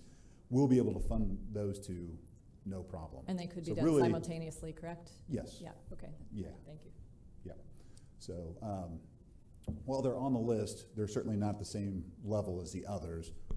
We can easily program those in the next year or two and keep those moving overall, and it won't have any effect on any of the ones after that. So really, for our purposes, you know, the list starts at 3. Got it. Thank you. Is what I'd recommend. Okay, so we have a motion by Post, second by Gertman to move number 5 to number 3. All in favor, say aye. Any opposed? Okay, and then Barb, you had a... Yeah, I guess I still have a similar question.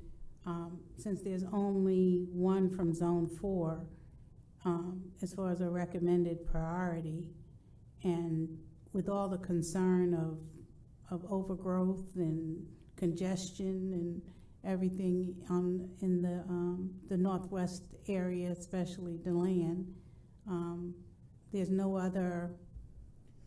Well, a big part of that is when you look at the map. Okay. You know, and these maps show the sections that are already factor in the sections that were red or black or orange or red, and we already have in the program. So we've taken those off. So all you see on this map, for example, are the capacity projects that we aren't tackling, haven't tackled already. We've only got that one section of Kepler that shows up as a true capacity issue in this quadrant based on the counts. So when do we become proactive so we don't have to be behind the critical 8 ball and we're preparing for what we know to anticipate based on all the growth that we know? No, that's a good question. One of the things that we're going to be proposing as a part of the traffic impact fee portion of it, you know, right now we're split into 4 zones. And certainly on the east side, it makes sense to have multiple zones on that side. But realistically, when you look at the west side, you know, DeLand is basically a zone all by itself. And then you've got Orange City, DeBerry, and Deltona in the other zone. And we're going to have the consultant highly look at just making that one large zone. Making the west side Correct. one, so west side would be 3, so Correct. my So what- $11 million would now be consumed into. Well, the thought process Into is Deltona. with Veterans Memorial Mhm. that's a benefit to DeLand as well as Orange City. And when you take a look at the feedback that we got when we held it in this zone, Veterans Memorial was highly rated by a lot of the DeLand people at that point in time, which is why we thought that's the best way to potentially approach that. I mean, I can see looking at west side as a whole because it is interconnected in that way. So I think that can be a benefit to that. I don't see a deficit. What about Chair and Mr. Ben? What's your thoughts on that? I agree the west side should be a whole. It's, you know, everything over there is kind of compact, and we need to take and be able to move that money back and forth. I agree, but I still also like the idea of being proactive because typically. And I don't disagree. The one thing that DeLand has to its benefit, that its road system is set up on a grid pattern. On a grid, right. And right. what happens is, you know, it used to be when you looked at it, 1792 through downtown, and downtown were constrained. And what happens is the locals, you know, of which I'm one, and you know, you find an alternate route because there are 5 or 6 different ways. Right. You know, started using Amelia. Well, when Amelia got moved over to the next road over, all the way on over to Hill Avenue, so to speak. And that's true. So, you know, we did look at, I mean, at one point we had Plymouth Avenue west of 1790, the hospital was a project, heck, they'd considered that 10 years ago, 12 years ago.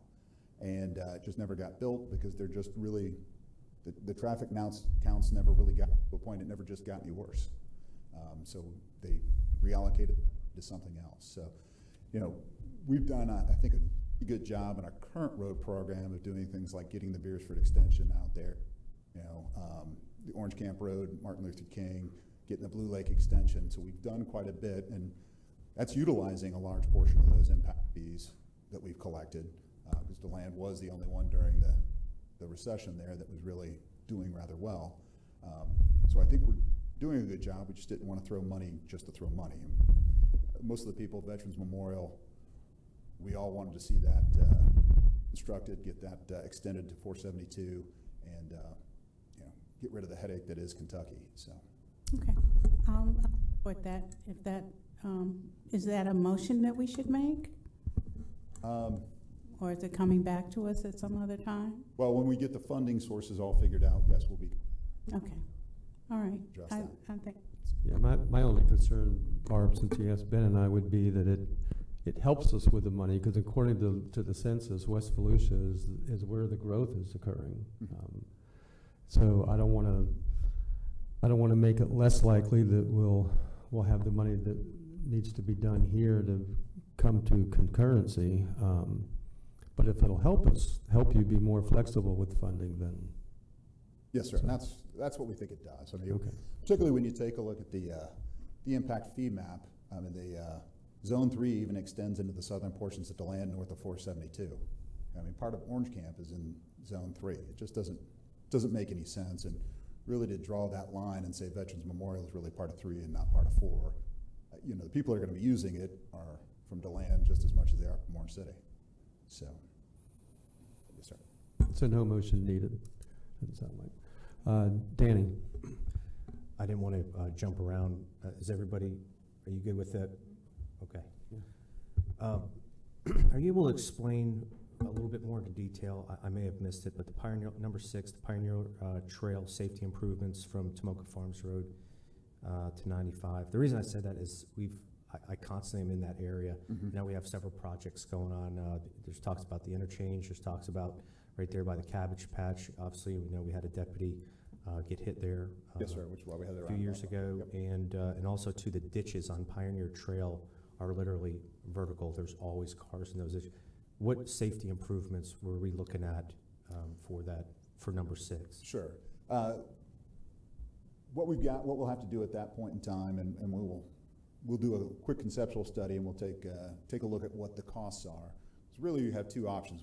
You can either move the ditches out and construct a little bit wider roadway, adding in the paved shoulders you need to have, and putting in the distance from the travel lane to the ditches that meets current safety requirements, or you can pipe those ditches.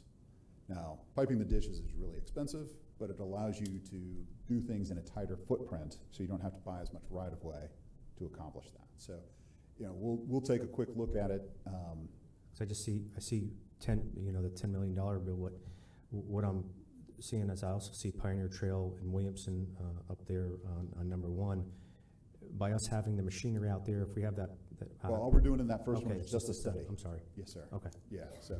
Yeah, if we can look into the details on 6, you know, I'd be interested in seeing what improvements and how far out we would be for it. So. Yes, sir. Ben Johnson. Just throw the wrench in a little bit, and there you need to look at in West Volusia County. It's a serious problem during the school days is West Minnesota Avenue and Hazen Road. The people up on Hazen Road can't even get home in the afternoons. Since the school has started, if you'll go out there, probably right now the traffic is stopped. People, parents waiting in line, parked on the roadway. And that's something we have to address too. It's probably, I'm gonna say, the worst one in West Volusia at this time of day. Okay, yeah, we can certainly look at that. We do a lot of them when they're tied to a school like that. And it's only 9 months of the year, 2 times a day, when parents are picking up and dropping off. Yes, we can certainly take a look at it. Yeah, that's a good point, especially as we add, as many as 3 full-time modal developments out there around Sunrail Station. More and more cars. Danny, you were done? No, you're off. I just wanted to make sure. Barb Gartman. yeah, I'm wondering if that school issue isn't a management issue as far as direction, and if they couldn't do something a little differently. I can't imagine us having to build another road or expanding the road because someone's not willing to do, or the school times have changed, so the flow has changed, is what I'm being told. So we may need to do something different there. So I was just responding to him. But where I speak about being proactive, there's a lot of conversation about now that we're more active, having the foresight to start preparing our roads for intermodal. And is it foreseeable that some of these dollars can go toward projects, pilots, others that kind of start taking us more in that direction where it's feasible? In some of our existing roads. I know if we're doing new roads in new communities, we're thinking about making that extension, but I can't imagine any bike rider riding on 44, right? Or some of the highways or some of the roads that we have in West Volusia, the way those roads are built, do not accommodate bicyclists or other modes of transportation. So have we given any thought to how we can help, plot forward so at least over time we're going in the direction that we say that's where we want to be as a healthier community? Sure, and it's a good question. We do consider it. The issue that we have is that, as I mentioned when we were talking a little bit about the funding, a good portion of our funding, the impact fees, proportionate fair share, and then the $5 million that we get are all tied to capacity. And it's tied to motor vehicle capacity, not multimodal capacity. So now that doesn't mean I can't build wider sidewalks or anything like that, or add paved shoulders to projects, but it means I can't really go out to an existing road just to add those if I'm not adding lanes to it already. So my budget, outside of those capacity-oriented dollars, is really very small. And most of that is used for safety projects specifically. And when we do a safety project, we are adding paved shoulders. We're improving it not just for the motoring public, but we're fixing it for the multimodal users as well. But there's a reason that Old Mission Road is currently scheduled to take 5 years to get to construction. That's because I don't have enough money from 1 year worth. I have to save up 4 years worth of safety dollars to be able to construct that project. That's why Pioneer Trail isn't a little bit higher, because in addition to that, I've got to say, after that project, then I've got to save up the money for the Pioneer Trail project. So it's a choice of big projects that I've got to save up money for, or trying to go do something like just adding paved shoulders to a road section or adding wider sidewalks. So I'm trying to balance that overall with a very small budget. So it's not a matter of what we're committed to do and where we're willing to put dollars in, yeah, right? Correct. If I won the lottery, we'd be putting a lot more crap in. Right. But I don't even mean winning the lottery. I mean, we have dollars, right? And we either do this or we do that. Right. Or is there an option 3 that we need to communicate with our state, or are there other things that we could and should be doing to change the model that may not be working as well as it could and should be to get to where we say we want to go? And that's not a negative towards anything, because you're responding to what the current policy and process is. I'm saying, should we be asking for this in a different way to get a different result? Because we say we want a different result. So. Right. I mean, I would need an alternate funding source for that. We do monitor our opportunities with the state and federal governments, particularly through TPO, but if they have safety projects like we did with Amelia and Graves, they have money for those are specifically, again, to motor vehicles, but they do have other funding sources. We do capitalize on that for our recreational trails, but they don't really have much in the way of specific to what you're speaking to. But we'll continue to monitor that, and if the new infrastructure bill provides those opportunities, then we would certainly pursue those. And is there anything different we could be doing? Because like Billy chairs TPO now, I chair TPO next year. We've got 5 members on the council. Is there something different we could or should be doing to have a different impact? I don't have any of the answers. That's why I'm asking Sure. questions. We'll brainstorm and we'll get back to you on that. It's the best answer I can give you. Okay, thank you. But you're asking the right question. We have to be thinking now about where we're going in the future. And I think part of what we can do is have more conversations with FDOT.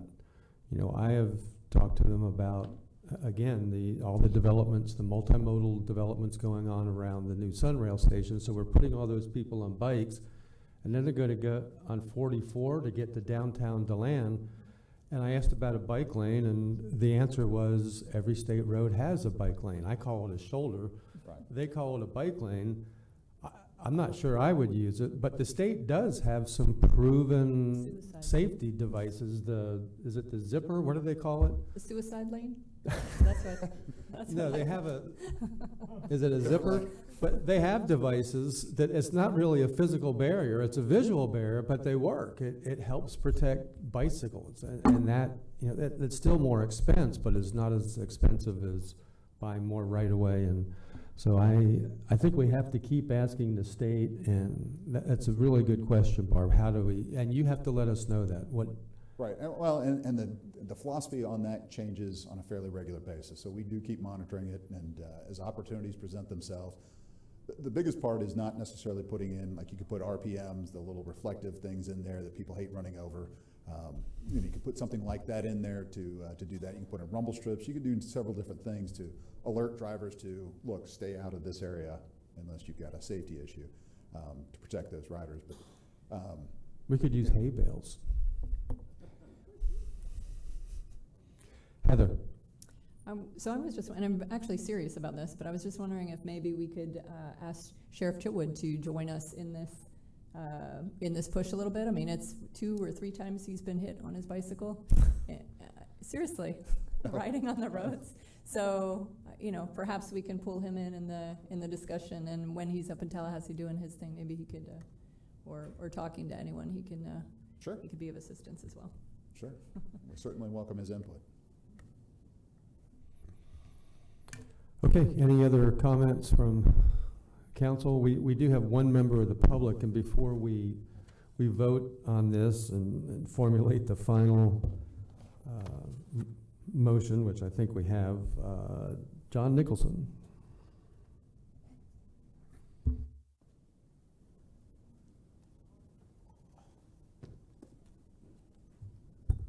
John Nicholson, Daytona Beach side. I did have one item, and now I've got 5. The more you talk, the more I added. The first one is Tomoka Farms Road. There's getting to be a line heading down towards the thrift, whatever that thing is, flea market. And it could be easily changed. Apparently there's 6 inches of the road is waving or whatever, so I would ask you to look at that, because it is building, and it's going to only get worse. Secondly, again, ISB, for several reasons. The city last night passed more development to within 1,200 feet of ISB, and all of LPGA has been spoken for already. So there's only one way to go, and that's ISB. So we might as well plan for it. And as Heather said, it takes like 10 years, so maybe not this 5-year plan, but the next one, it should really be sooner than later. Bevel Extension, I'm sure you heard the Amazon is going in. I drive that because First Step Shelter's on that road, and you come out of that driveway and you can't see a thing at 5 o'clock. The sun is coming in that direction, and with Amazon going in and trucks and the way it curves and there's no sides, I would ask you to look at it carefully as sooner than later. LPGA, it's scheduled for 5. If you all will look at your Google Maps and whatever it is that you do, years ago it was called the Road to Nowhere, Kendall Drive. If you look at it now, it is bumper to bumper for the entire length. It's unlike our LPGA, it is commercial, all right? But they started out with 7. I'm asking you to really consider not putting all 7 lanes in. You're going to put in 5, to design it in such a way that those other 2 lanes, when it gets built out, that all you have to do is pave it, rather than having to move the lights and move the turn lanes and move all the other stuff. Because if you plan now ahead of time with setbacks and the whole 9 yards, you're ahead of the game. All they do is run down the thing, pave it, and call it a day. Fairview, you all own Fairview, Main Street. They're redoing it. As you know, the big apartments going in there. There is a dip in the road, which nobody ever mentions it. When you come off the bridge, it goes down like this, and oops, when you hit the traffic light, it goes back up. All right? So to me, the logical thing, instead of putting a circle there that's going to fill with water and stop everybody from using it, raise it. And I understand there's a problem with the fishing hole. If that's the only problem, because once you get past the going north, it rises up again. So the fishing hole is in that little hole. So we'd hate to do it, but move them somewhere else, because now's the time. Yes, I know. Now's the time to think holistically, because if they're going to raise those apartments like they did Brown and Brown, and you have this little hole there that fills up with water now, in the future it's only going to get worse, and there's no sense in having a bridge, and there's supposed to be a new bridge coming down the line, if you can't use it because you've left a hole there that the water fills up in. And right now it fills up halfway down to Mason. So I would ask you to, at some point in your little tabulations, because I know when I went to the city for LPGA, 2049 was plenty. You know, we won't need to widen LPGA till 2049. Well, guess what? These things, you have to plan now. So I'm asking you to at least consider putting them on the list. Thank you. Thank you. Got it? Good, there were some good suggestions there. Okay, let's wrap this up. If there's no other comments from council, we have a motion on the table to approve the report with the with one change, moving 5 up to 3, and then everything else down 1. Motion by Post, second by Gertman. All in favor say aye. Any opposed? Okay, thank you, sir. And that must bring us to Jonathan, item 8, the internal audit plan. Good afternoon, council members. Jonathan Edwards, internal auditor. The 2022 internal audit plan is included in the agenda packet for your approval today. I developed a plan with a risk-based assessment on the risk categories on this slide. Areas were developed with discussions with each of you and county management. There are 11 risk categories that correlate to the county's dynamic master plan, and each risk category are assigned weights based on my knowledge and experience. Each year, the audit areas are rescored and reevaluated for your consideration. The recommended 2022 audit plan for your approval considers available audit hours of the year and scores of the top-ranked areas.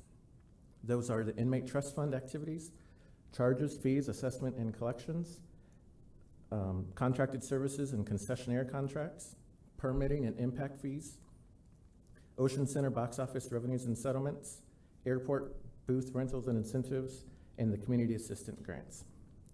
The capital projects audit and economic development incentive audits is currently ongoing with the projects with the reports to be presented in the coming months, coming meetings. Also included in the ECHO and Volusia Forever audits in this plan that were part of the renewals for the programs when they were renewed by the citizens. I also wanted to report to you the follow-up of recommendations given during the calendar year 2020. A total of 46 recommendations were given during that year. 41 of those have been implemented and completed.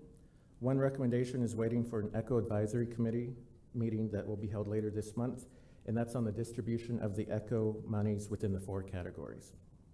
2 recommendations are still in progress due to limited staffing at the West Volusia Tourism Advertising Authority and their response that was needed for the pandemic.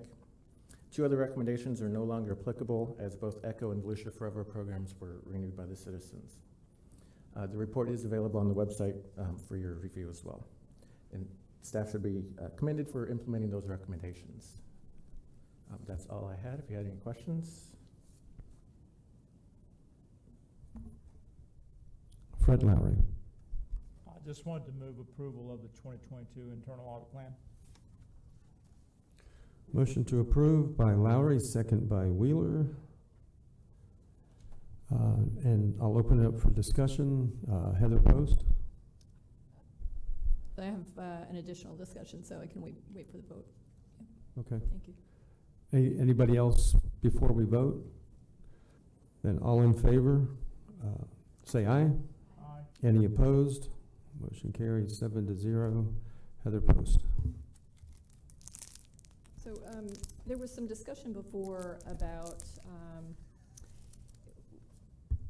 we have an internal auditor for the purpose. Council, actually in my term, has hired you to be an offset internal auditor, aside from county admin, even though you're still under George. But a separate entity, basically, to show transparency and all of that. And so that's why you're here. And when, if in the rare case that a situation arises where there is something found in a division and there is concern, we had discussion that your direction from council and your path would be to continue the projects that you were asked to do for the year in that area, and not to put one on hold and actually look into this new area where you now have a founded concern, right? Does council understand what I'm saying? I think based on the severity of what the issue might be. Yes. Right. So in that case,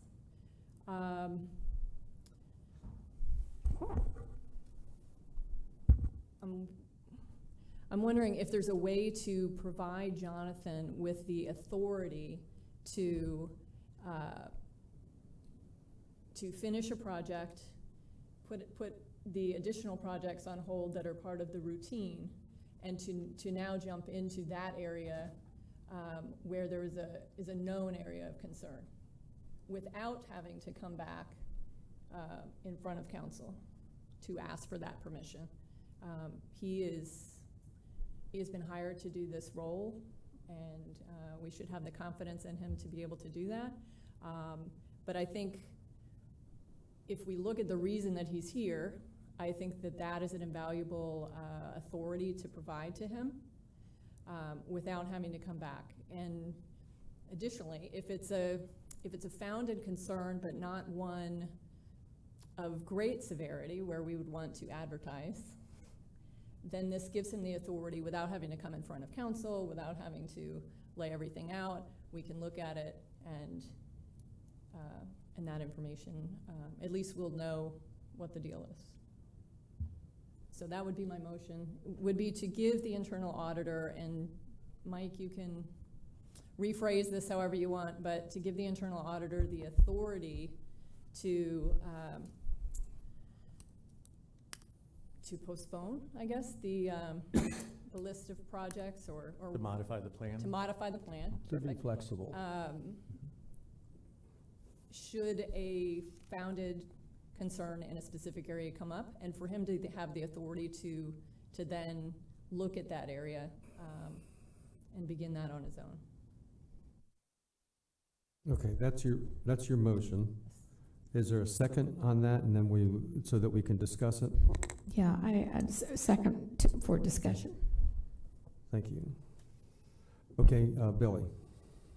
Has that happened? Have you had a fire burner that you couldn't get to because?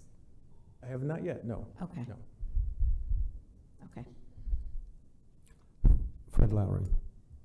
Well, my question is, you kind of have that freedom now. I mean, we don't really restrict you. And in all transparency, I think this group up here should know if there's some area that you're concerned with. We probably should be the first ones to know rather than finding out later. So I'm not really excited about this particular motion. Ben. We've got to be careful, because you might have, let's just say we have a council person who has a vendetta, or just,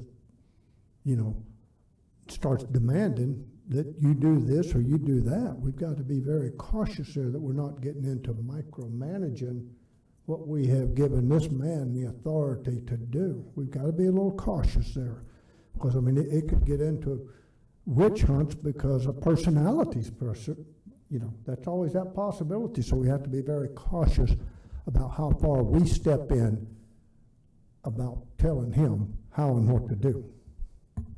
And the way I understood it, what was asked is and actually I agree with Fred that I would kind of like to know, but what Heather said was we don't even need to know. If he sees the need, he has the flexibility to say that and then let us know.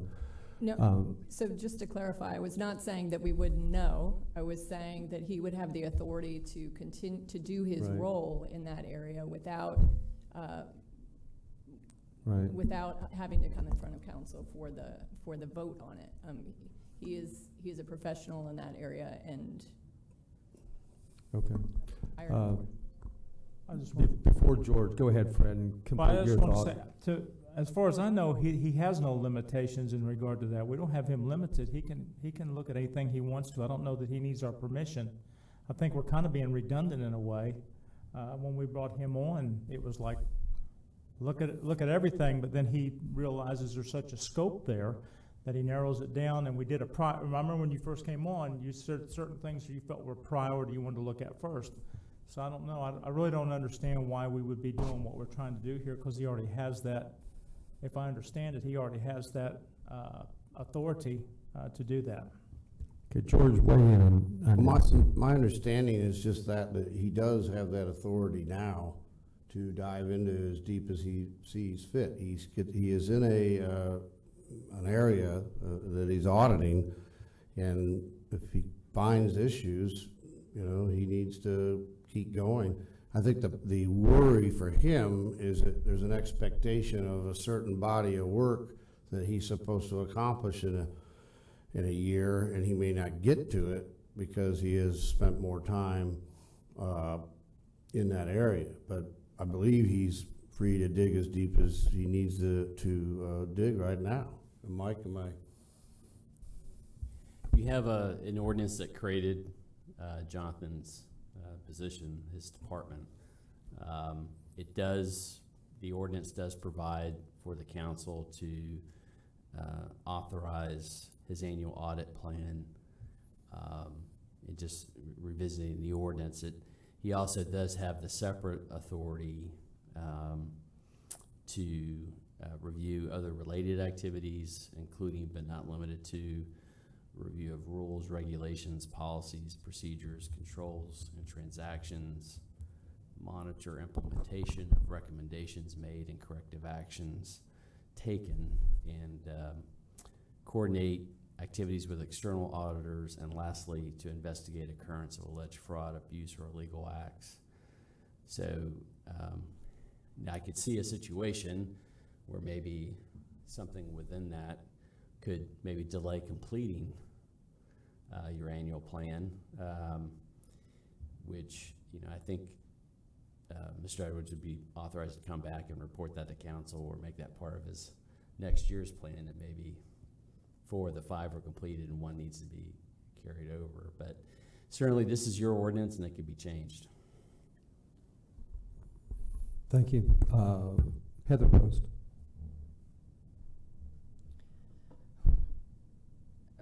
I find it interesting that council members are asking if a situation like this occurred. I'm very confident that all of you know what I'm discussing.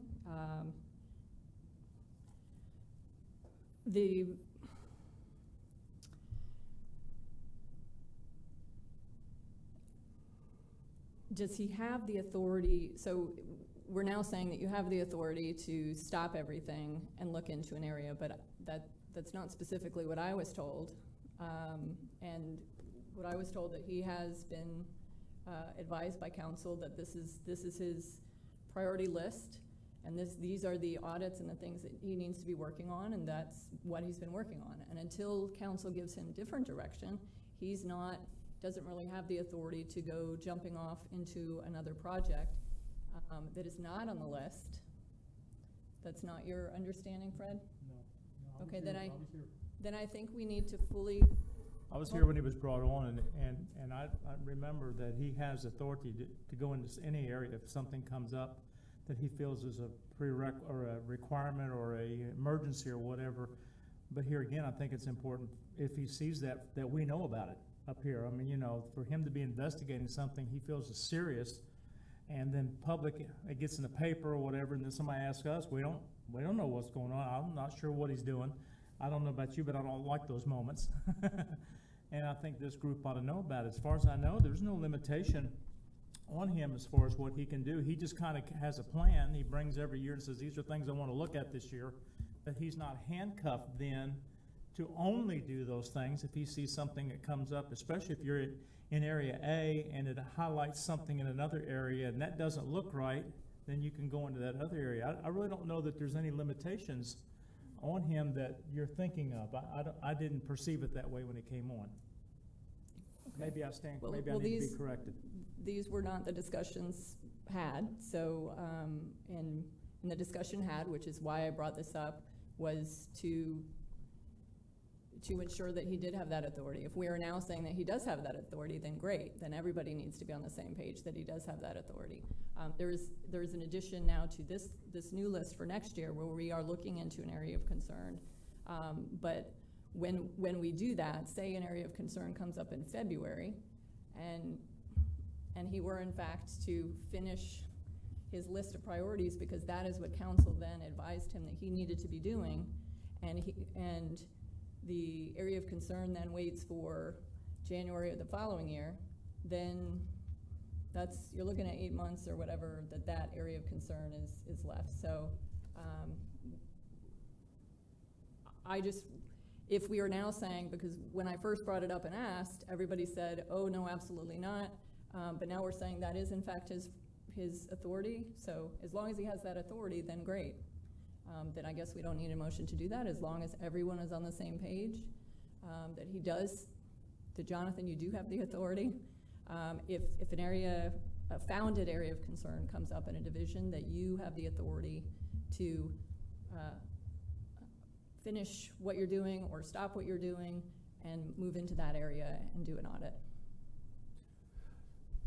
I'm just wondering if we're talking about, if you see something and you're investigating something else and you come across something that really concerns you and you decide to go after that, you may let us know, look, these other things are going to be pushed off because I need to find out about this.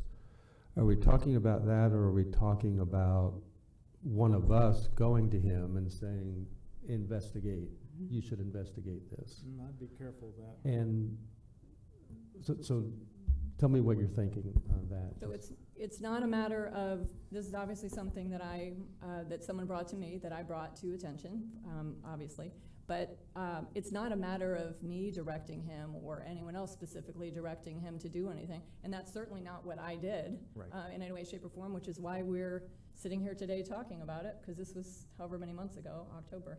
So it's not a matter of a council person going to him, it's a matter of him knowing that there is a founded concern, and him having the authority without county manager permission, without county attorney permission, for him as our internal auditor, which is the reason we hired him, to make that decision to bump that up on the list. We even talked about bumping it up on this list to make sure that area was checked. So as long as he has that understanding, it's not a matter of who's bringing it to his attention, who's talking about it. It's a matter of if it's a founded concern or not. Okay. Mr. Chair? Yes. Ben Johnson. I see Barb's up before me. Go ahead. Yeah, Barb, go ahead.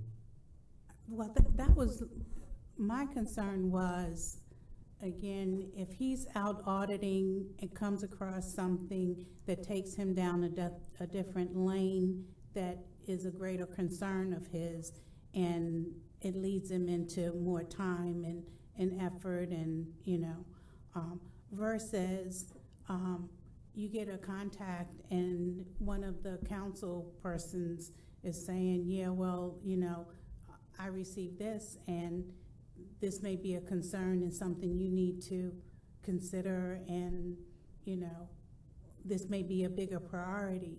Well, I mean, I trust that in the role that you're in, you will help make that determination.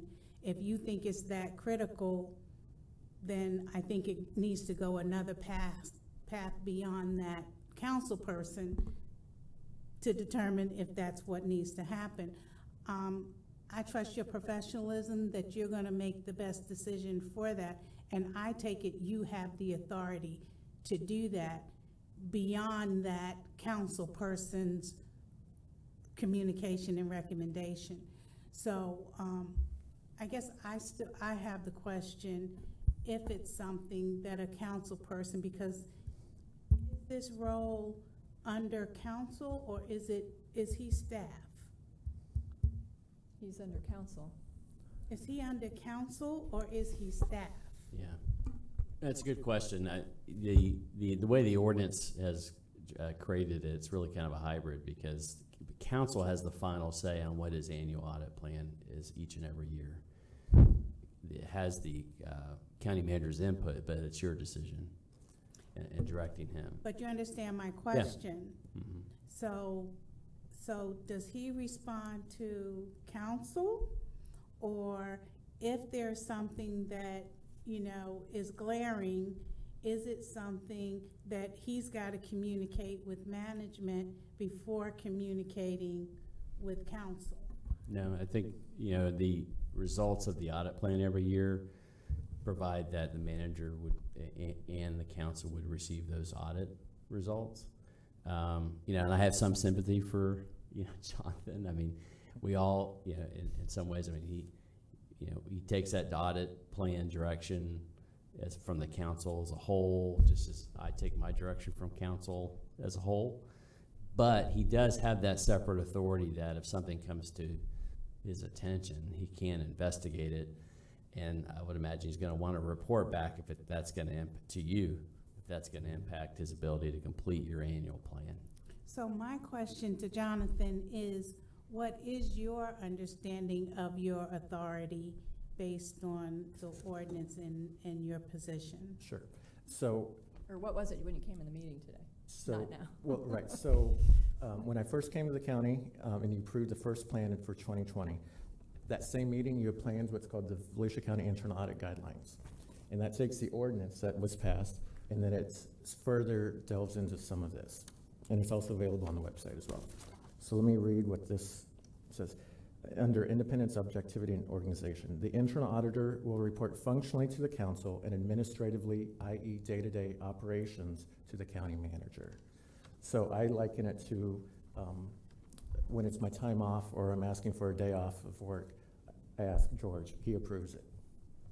I take your direction on the audit plan, and again, it's a plan, so that's what we like to do, but that doesn't necessarily mean that's what the end result will be, but that's the plan at the beginning of the year, right? For example, and I do take the discernment. So, for example, like the Economic Development Incentive Program, that audit, if you look at this last year's plan, that was at the top of the list. However, because of COVID, the pandemic, they had brand new staff in that division, a brand new department director. By the time I was able to start that audit, all those things were happening. So instead of coming in their very first week or so of them coming to the appointment, I postponed that a few months because I didn't want to come in their very first few weeks of them being here. So I delayed that a little bit, started more on the capital improvement projects audit. So that's partly where I take that plan. This is what you guys approved, and that's what I hope to accomplish this year. That doesn't necessarily mean that I'll get to every single one or that I'll do those in that order. I figured that's the direction that council has given me to do. What's your response if county council representative brings you a concern that they feel should take precedence? So in this instance, Ms. Post did ask me to look at something. She had already talked to county management, and they were already looking into it. I mean, it's actually the day before, if I remember right. They were already assigning staff to look at this issue. Because of that, and it was towards, I think it was middle of November or so, or beginning of November. And I knew I was developing this plan. I was talking with each of you during, and a few weeks after that. I took it that management was taking the authority that they had, looking into it, and they resolved the issue, and they found what the problem was, and like I said, it's included in next year's audit plan, or for this year's audit plan. Is it something that you would report to us on, that concern had come up and been addressed by management, and now it will be on your future audit plan? Well, in this instance, I did. Okay. Okay. So I mean, I think you understand that you have the authority, should you need to do what you need to do. Is that what is? That's what I'm hearing. Is everybody on the same page? Yeah. A lot of people that want to speak, but I don't. So I'll ask one other question on that line. Because now we know more. If Heather Post came to you and said, "I have concern," and then you went to your boss's office and said, "You know, I think I need to look into this," he said, "We already are." Is that the role of an auditor, or should not have maybe looked into it and said there's some there or not? And I'm not making any accusations, but when we hired an auditor, that's what the public wanted, was for none of us, me or George or anybody else, to be able to jerk you around or lead you somewhere else.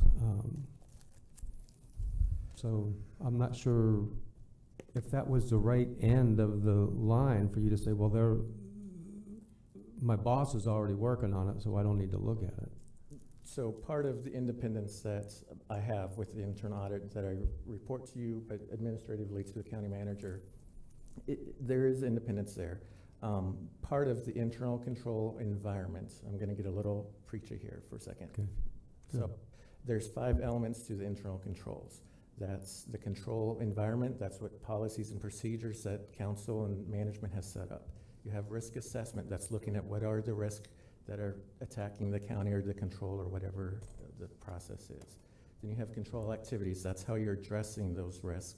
Those are the controls you put in place, like segregation of duties and double checks and those types of things. The 4th one is information and communication. That's how information is getting out and to the employees or to the public or whomever, or that the systems that you're using, like a computer system, that it's capturing all the information that you're expecting and it's reporting the information out of it. The 5th one that you're talking about is monitoring, and it's management's job to be in charge of all 5 of those elements. And monitoring is looking at what those controls are. They found an issue, they were alerted of the issue, and they were going back through and monitoring and following up on those. So to me, that's part of what management's role is when it comes to an issue like that. There's an issue, we found out about it, nobody knew about it at that point. They looked into it and they were able to resolve it and find out what the issue was. So to me, that's actually management's and internal controls working the way it should with the internal control environment. So that's true for any government organization, nonprofit, business. That's how it should be structured. So I think that was the proper response. Bill Johnson. We're putting this man in a terrible situation. Yeah. We're putting the whole county in a terrible situation. Now, when we did this, or sometimes you don't know until you look at it and you see a problem come up. He can't answer to 7 of us. Let's just say Heather says, I want you to go look at that problem. And I look at him and I say, I don't want you to go look at that problem. And Danny says, I want you to go look at this problem over here. And then Fred says, I want you to look at this problem over there. And the man can't get anything accomplished. And then we say, you got to come back and report to us. So now he's working something that may be criminal or somebody who's stealing, and he has to come in here and tell us, I'm doing this. Now that stops. So what we need to do is is we're looking at the situation that when we originally did it, we're finding a flaw in how we did it, and we can change it. If it's a situation and Heather had an issue, you go to that man right there and tell him, we got a problem. Now, it's up to him to look at it and say, is this more important than this over here or not? And then if at the end it's disagreed with, you bring it back to the group and say, all right, we looked at this and we have a problem here. It's the county manager, but the man has to answer to one person.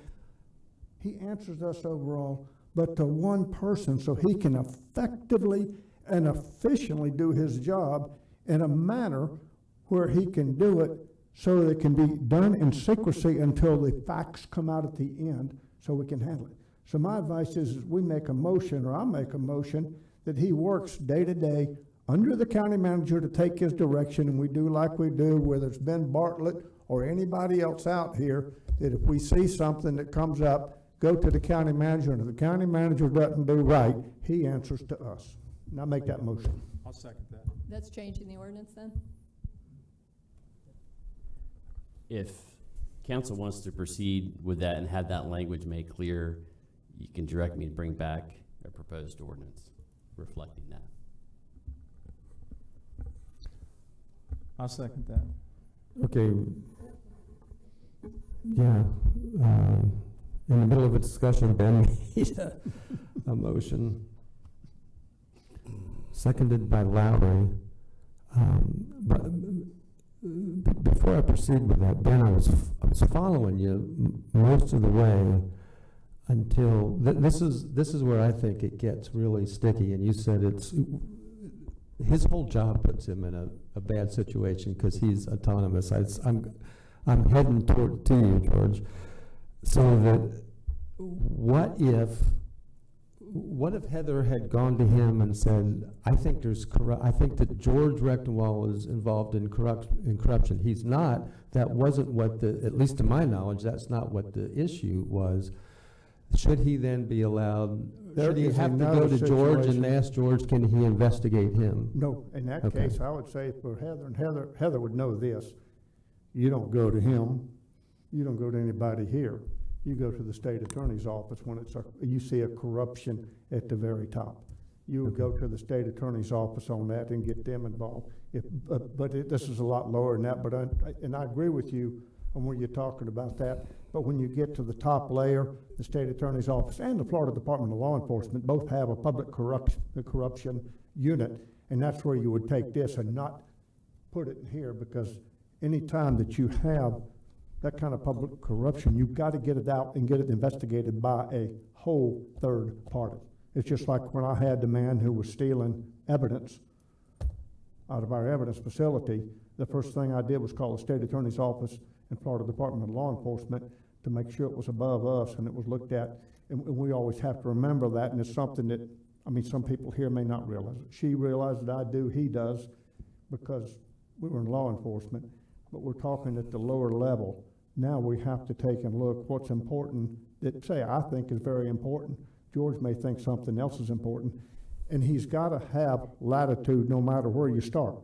If you and I are going to Daytona right now, but we see something we need to look at over in Samsula, we're going to Samsula. It's no different. You start with a plan, but if you see something that changes midstream, he's got to be able to say, no, I just said this right here. This is the only way I can go. No, I have to jump somewhere else. And that's something that we all said right here. So he should understand that even though it's written, things aren't in stone. The idea is where we're getting to at the end so that he does his job, and he sees something that he may be third on the list to do this year, but something may come up and say that's more important than number 2 and number 1. I think we pretty well made that clear to him that that's where he should go, but he's got to be able to have one master. There's only 2 people here that have all 7 masters, and they're sitting at that end of the table down there.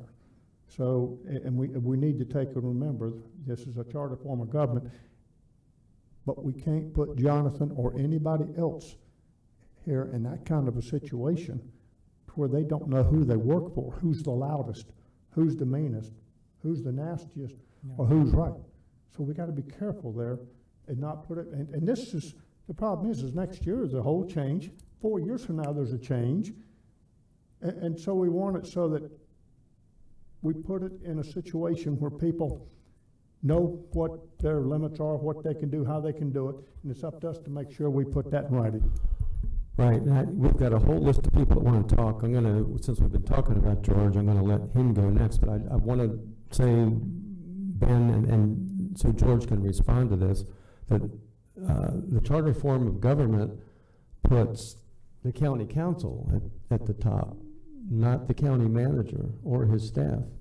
I fully understand that. I'm not taking us out of being responsible overall. But the people that work down there are responsible to answer to them, and he's responsible to answer to us. I'm not taking us out of the mix of being responsible or giving direction.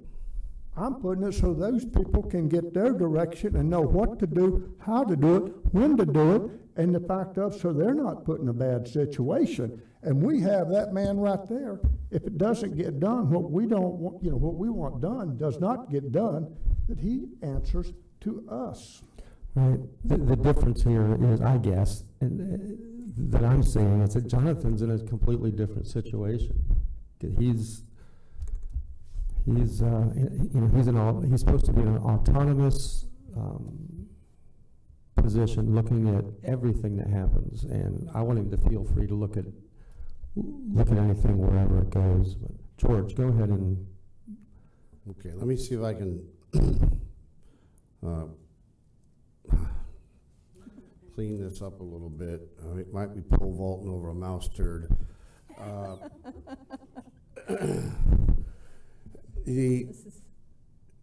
I go back a little bit to the definition Jonathan just gave a minute ago, what an auditor does. And he is, his role is to look at these processes and these other problems and things. But there's a difference between you find a problem and you can resolve it if you know what it is, in a specific case that may be being talked about here. We find things like that all the time, where a computer program missed something, or a deadline didn't work, or something didn't work the way it was supposed to. You have an accounting department and a CFO, and they handle most of those problems as they find them all along, and that's what happens. So before Jonathan, we would have then, if something came along or was pointed out to us that we couldn't figure out, or we thought needed a much deeper investigation because we really didn't know what was going on or who caused it, then we would hire an outside firm to do that. We still can do that because he may get overrun with work or something, and that's still part of what he could come to you and say. But at the end of the day, those repairs and fixes and things don't necessarily require an audit to do, because we already know what the problem is.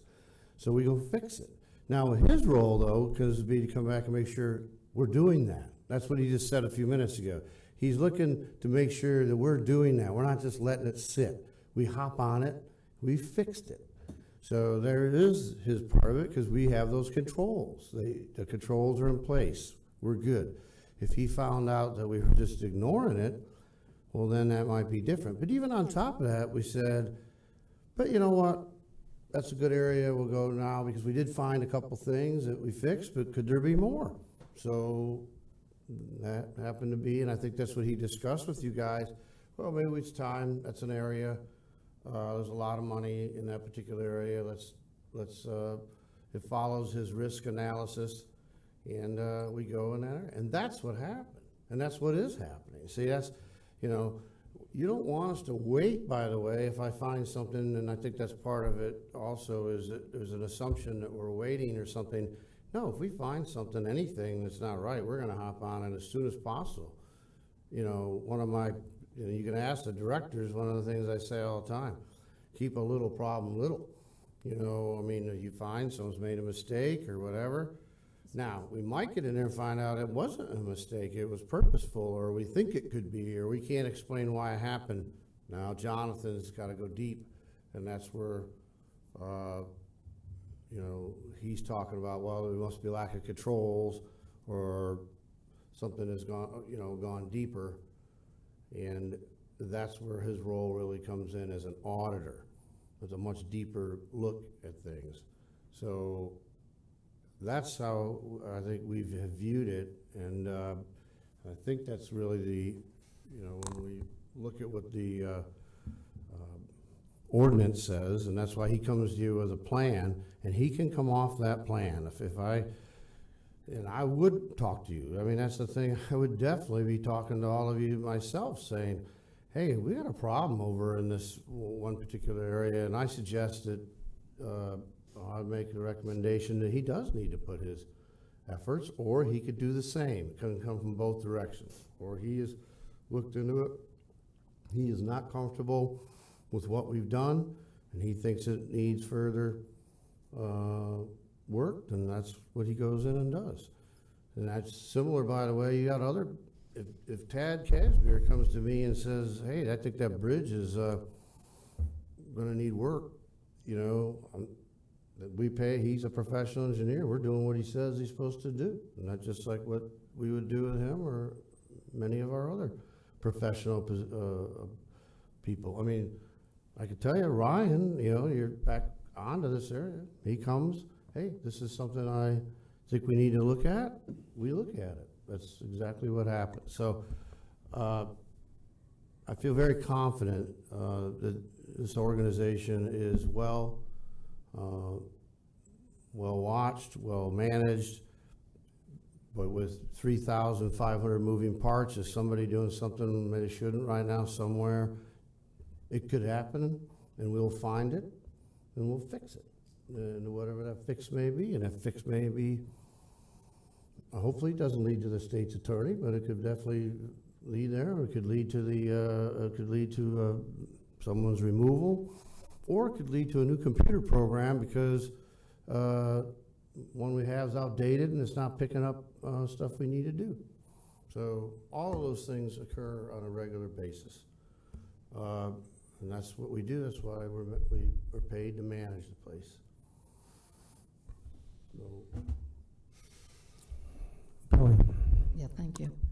Thank you, Mr. Chair. Okay, first of all, I don't think that any one of the council should be going to a department head or Jonathan personally and saying, I need you to look at this.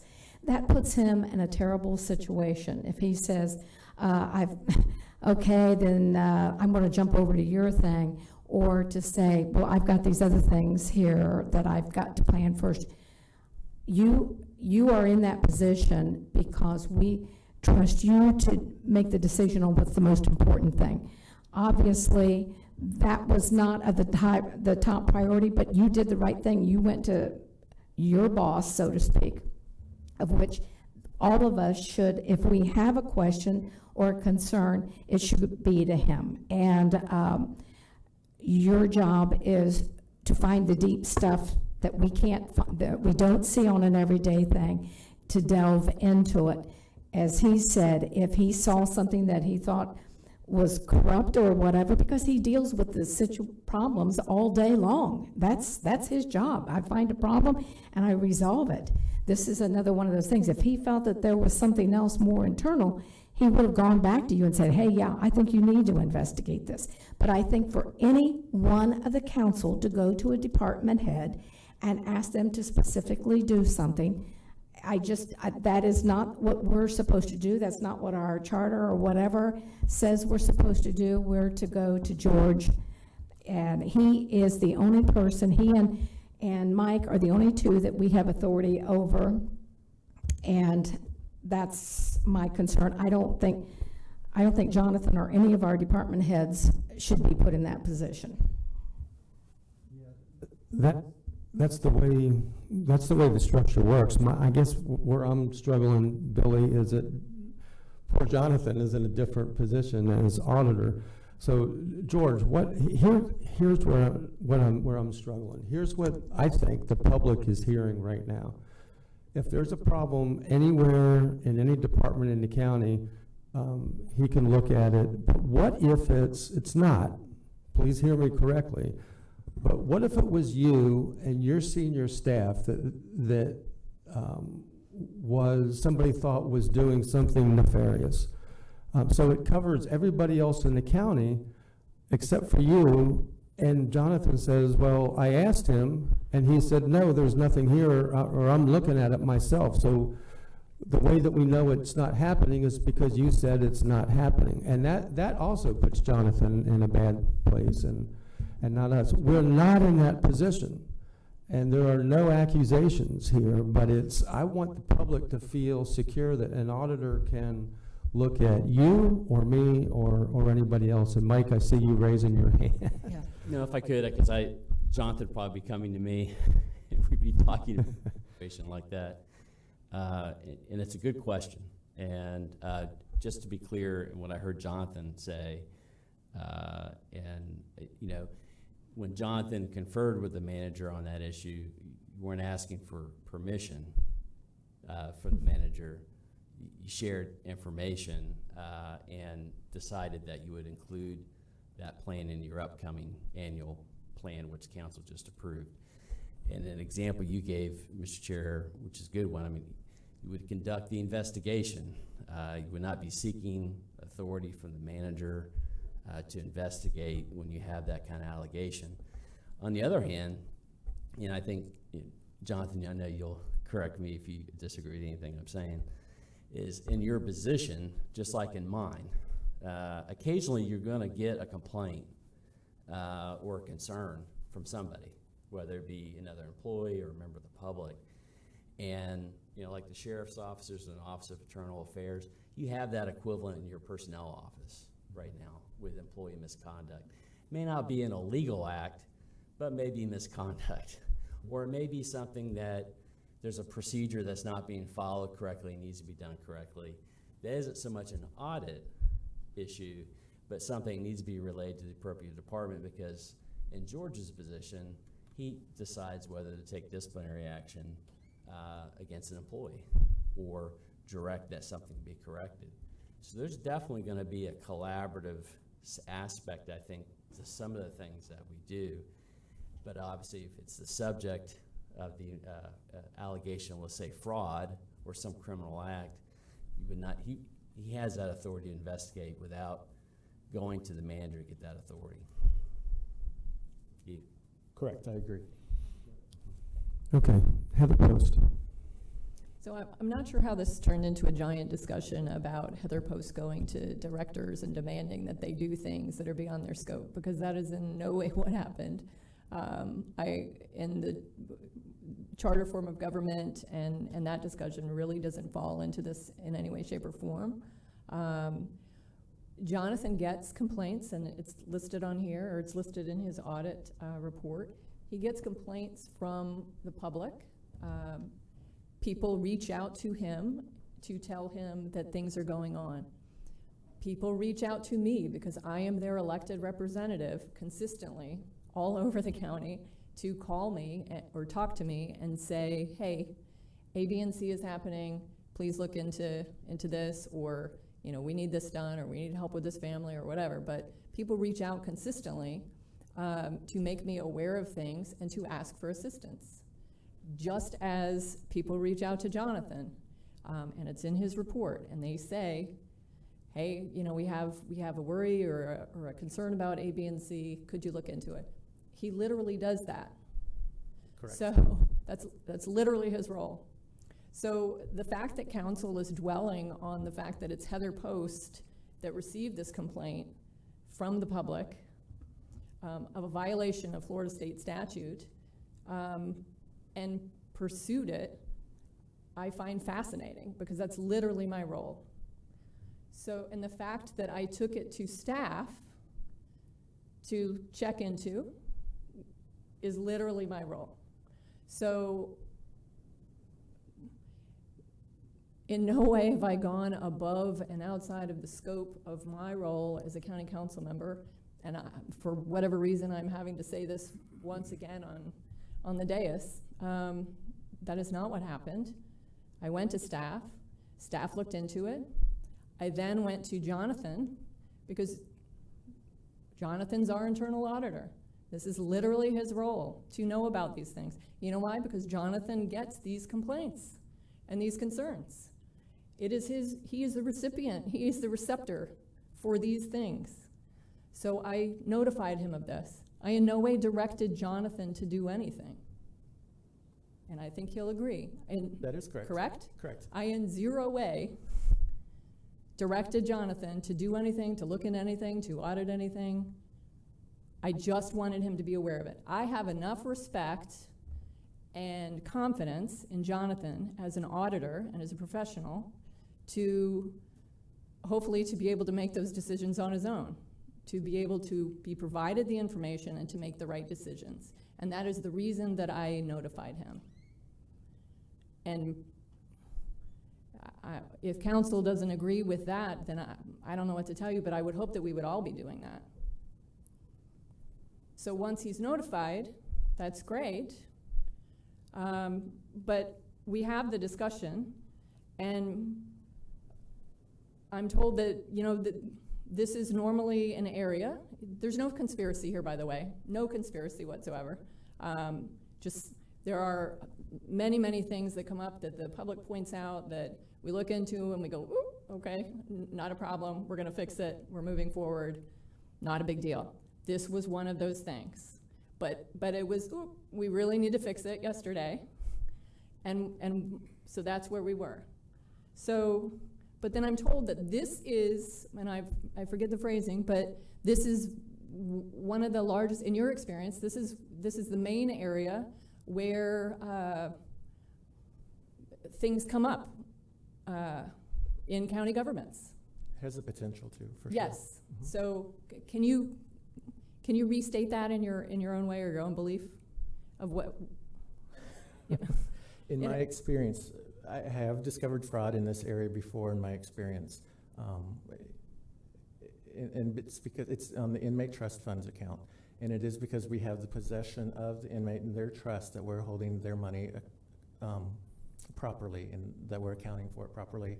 And so not just in our county, but just in county governments in general, this is a larger percentage area where mistakes happen. Mm-hmm. So knowing this and then being told that, okay, so then I go back to staff and I say, you know, this really needs to be looked into. I'm told from staff, not a problem, took care of it. Okay, and again, I have every confidence that that is taken care of. I've taken everybody on their word. That's not been a problem. I've agreed. Great. We've put some initiatives in place and we're taking care of that. The point being, though, is we've now, you have decided upon your own that this is an area that needs to be looked into because it is the greater percentage in county governments where there are mistakes made. Mm-hmm. So you feel a need for it to be looked into. In discussions, however, it was my understanding that because council gives direction as to what his project list is every year, he needs to basically get the project list done. And he can't be adding things to the project list or inserting things into the project list without our authority. It was not something I wanted to come in front of council and say, but I want to make sure, you obviously thought it was important because it's on here, and I want to ensure that you have the authority, and I was here when you were hired, and the whole point of hiring you was not that there's a whole bunch of stuff going on in the background currently, but your role is an internal auditor to audit internally, to when these things happen, to ensure that they are looked into, and then to ensure that if it is an area of concern, so it is a validated area of concern, guys. So when you have a validated area of concern that pops up in the middle of just, you know, looking into Tourist Development Council or looking into whatever other divisions that are on the list for you to happen to be checking into, that it becomes a priority. And I just want to make sure that it becomes a priority. I do find it worrisome that, and again, I don't think there's any conspiracy going on, but I do find it worrisome that we have an internal auditor who then, after I talk to you, you go back and you discuss, well, all right, maybe we'll put it on the list for next year. You know, then 8 months and we had the discussion, oh, well, this is like 8 months going by, so if we know that there is a concern and that is an area that's higher percentage, to me it seems as if that would want to be expedited, right?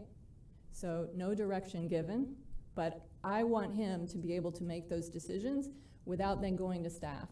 If it's something that's happening within county administration, I just, I find it hard to wrap my head around that you are going to go to county administration to look into something within county administration. And you know, we have a number of examples of that from previous county managers, and I think this was one of the reasons we brought you on. So to have you not have the authority to make those decisions yourself, I don't agree with. And so I asked for that today, just for you to be able to have that authority. If you get a founded complaint, and then you have an area where it's the higher percentage in county administrations where there are mistakes made. So not only do we have a founded concern, but then we have that you have the ability to make that decision without then going to staff and asking for staff's permission to do things, or for staff to say, well, it's not, council gave direction, and until council gives further direction, you need to continue what you're doing. So I asked for this ordinance change, or asked for this to be done,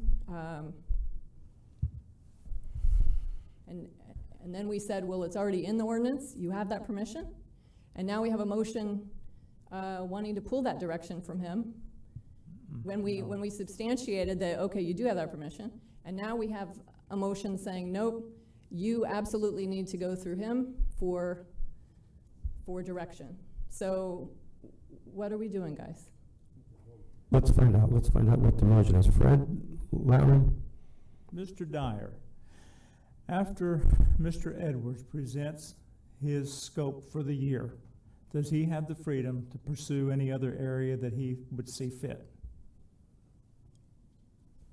Is he bound by the scope of what he's presenting for his year research? He's not limited to that. Okay, Mr. Edwards, have you ever felt handcuffed to where you couldn't pursue things you felt like you needed to? No, not at all. By asking two simple questions, I just dealt with what was brought up. And the problem I have with the way it was brought up is it indicates to the public that there's a problem in that area that we have to fix. There's not a problem in that area. He has a freedom. He can pursue anything he wants to. While maybe certain people's Facebook groupies tonight will be cheering them on, there'll be a lot of people say, why in the world are they talking for hours about is there a problem going on in the county with the auditor? There's people going to perceive this in a way, and that's the problem that I have. By asking two simple questions, it solved what was brought up initially. And to me, the horse is dead, let's dismount, and let's move on. Agreed. I don't support any change to the ordinance. I feel that when Jonathan came on, it was to bring trust and transparency, and that's why there was a communication where he could communicate directly to the council and administratively to management. It's not broken. I don't see why we're trying to fix something and why we have an hour of conversation about something that's not broken. So I'd like to see us move forward and call a vote. Ben Johnson. For one thing, this was not an affront on the fact of Ms. Post bringing this forward, as she feels like it was. She brought the issue forward, we brought a discussion forward to clarify it. Nobody has faulted the fact of somebody brought something to you and you brought it forward. We're using examples of how county government is supposed to work and what we're supposed to do. And I go back to it, nobody faulted you for bringing the issue forward or how it was, but there's some confusion that some of this conversation had to straighten out.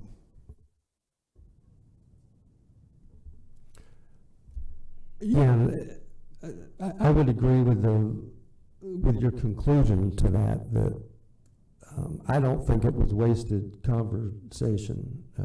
You feel like you solved it in 2 questions, but I think we were leaving the public with the idea that if there was a situation that rose to a higher enough level, it would just get swept under the rug. And nobody wants that to be the case. And so we have a motion on the floor to basically change the ordinance that you put forward. Pardon me? You withdraw the motion? You withdraw the second. Can you clarify what that motion was? Your motion to have him go directly to the The county? motion was to put in Oh, direct that's good. language about who the auditor actually answered to, which was the county manager, and not to each individual 7 members of the council have given him Eliminate the orders. individual aspect of. What's that? Yeah. And you're able to withdraw that motion since we didn't vote on it, so. Would you please take your name off of my list, please? Okay. So now we got Billy Wheeler. Yeah, no, I'm just wanting to make a motion to approve the 2022 internal audit plan. I thought we did that. We did that at the beginning. Well, I forgot. That was 45 45 minutes ago. It was a motion by Lowry and a second by you. There was a motion by Lowry and a second by Wheeler to accept the report. It was so long ago. There's also been another motion by 7-0. Ms. Post, seconded by Ms. Wheeler, to give the internal auditor the authority to modify the plan should something come up. And please, Heather, if I'm saying something wrong, please. No, you're there was correct. no vote taken on that. I There was believe a she withdrew it. No? Oh, negative. And Oh. I'm going to get you now to some. And then there was a third motion for the auditor by Mr. Johnson, seconded by Lowry, for the auditor to work day to day under the county manager, which has been withdrawn now. Okay, so we still have a motion on the floor by Heather Post. But I thought you said you withdrew it. Since in that conversation, we learned that he felt like he was autonomous and understood it the same way that you did.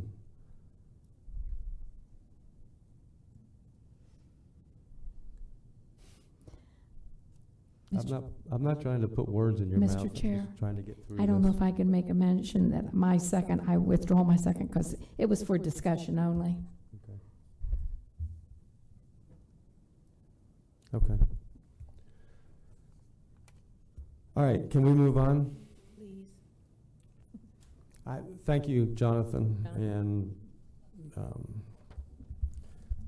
let's see, what day is this? Audit plan. That brings us to item 9. This should be pretty non-controversial. Agreement for waste tire processing. I thought he was coming to take me away. Tire processing to Empire Tire of Edgewater, Benjamin. Good afternoon, Mr. Chair, honorable council members. Ben Bartlett, Public Works Director. We have 2 agenda items before you. The first is an agreement with Empire Tire of Edgewater to come and remove the tires that we collect at the landfill and take them away for processing. We are required by our permit, we're not allowed to put whole tires into the landfill, so they have to be taken away and processed accordingly.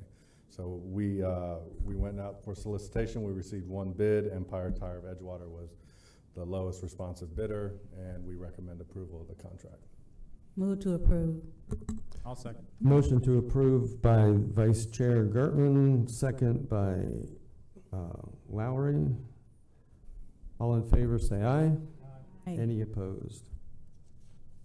Motion carries 5 to 0. You want to go right into number 10? Sure. Item 10. So, there we go. So, due to the fact that we've got a new contractor, their fees are increased, we are requesting a resolution amending the fees associated with tire disposal. We have two fees. One is for basically your normal vehicle tire, and the other fee is for what we consider large or oversized vehicle tires. The county still allows Volusia County residents to dispose of 4 tires for free on Saturdays. These fees are mainly paid by large mechanic shops, tire businesses that dispose of large amounts of tires. So the current fee for regular tires is $126 per ton. We're asking for that to be raised to $201 per ton, and then oversized tires from $172 to $288. Second, Gertman. Motion to approve that resolution by Wheeler, second by Gertman. All in favor say aye. Aye. Any opposed? Motion carries 6 to 0. Thank you. I guess based on our Robert's rules or order, the suggestion was that we have people in the room for votes. That's what Carissa was just asking when we had the 5 to 2. Does that matter, attorneys? We still had a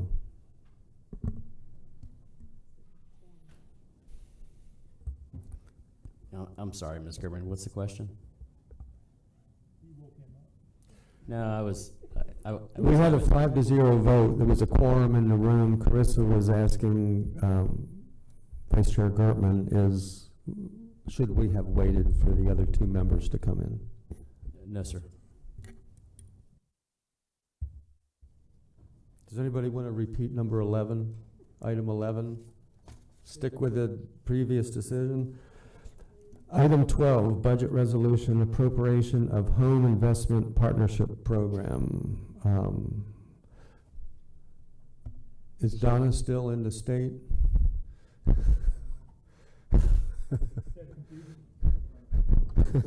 Donna Butler. Good afternoon, Mr. Chair, members of council. I'm here with some good news. Would you like that? Yeah.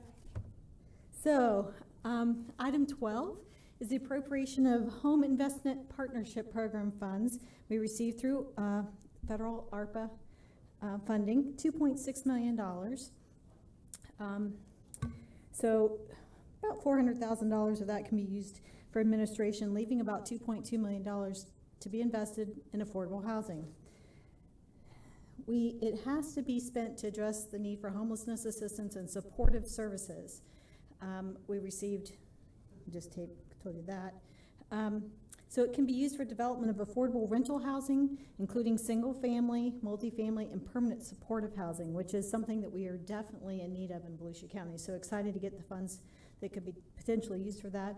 Acquisition and development of non-congregate shelter units, tenant-based rental assistance, which is just temporary rental assistance for folks that need assistance, provision of supportive services, and nonprofit operating and capacity building assistance. So we have to develop a home ARP allocation plan that identifies the gaps and proposes types of activities and budgets, present the allocation plan to you for review, and then submit the plan to HUD for approval. Any questions? Does anybody want to accept this money? I need a motion. Approval. Motion by Lowry, second by Wheeler, to accept the budget resolution of $2,665,311. Any discussion? All in favor say aye. Motion carries. How many people do we have? 6 to 0. Thank you, Donna. And take us to item 13, similar. Yes. So this is a brief presentation to you on the appropriation of SHIP funds. So in my time in county government working, well, with community assistance and so forth, we've never had this much program income coming at one time, and it's very exciting. So it's $2.5 million. 2 SHIP loans for previously, for previously funded developments were sold and paid off prior to maturity. The club at Sugar Mill, Port Orange, and Charleston Place Apartments in Holly Hill. The properties are going to remain affordable due to tax credit funding, so it's a win-win for us. Those residences remain affordable, and we get the program income that can be spent on additional affordable housing. The really good news is that when you have program income, you have a little bit more flexibility than you do with regular SHIP dollars. Regular SHIP dollars have so many restrictions on them, it makes it very challenging to spend all the money in the right period of time and so forth. These funds do have to be committed to a specific project or projects by June 30th of 23, and they have to be expended by June of 24. So it sounds like, oh, we have a lot of time to commit. We really don't, because if there's going to be construction involved, as you know, construction can't be completed in 1 year. So we'll be trying to push this particular set of funds through as quickly as we can to appropriate projects. So the good news, down in the lower part of this presentation, it says very low and low income set-asides must still be met. So 30% of the funds have to go to very low, which is 50% of the AMI, and another 30% must benefit very low or low income, up to 80% of the AMI. And we don't have to have it meet the homeownership guidelines, which currently are usually around 60% of all of your funds. So this gives us a lot of flexibility to put it into some affordable housing projects. So the combination of the two right now is really, really a good thing for our affordable housing initiative. Indeed it is. This was really good news. Fred Lowry? I want to just say kudos to the staff. They get grants, things like this, because we do things the right way, and we spend the designated money in the way it's supposed to be spent. We don't take funds from A and spend it on D and so forth. And when you do things like that, you get a reputation. You don't get the grants, and you don't get these things. And you guys have done such a good job there. My hat's off to you. And with that, I'm gonna make a motion to approve. Second, Gertman. Motion to approve by Lowry, second by Gertman. I have a question. And we have some discussion. Billy Wheeler? Donna, I just wanted to ask the Sugar Mill Club, what is that? It is an apartment complex. Oh, I was thinking, we're talking about the Sugar Mill Country Club? I'm thinking, wait a minute. Club at Sugar Mill, Port Orange. That's what I was trying to figure out. Housing apartment complex. Same as the Charleston Place. They just sold to a new developer, and they had to pay us back all of it plus interest, so. Any other questions or discussion? Not seeing any. I'll call for the vote. All in favor, say aye. Aye. Any opposed? Motion carries 6-0. And we did item 14, we did item 15, which that's why I see Kevin making his way to the front for the community events update.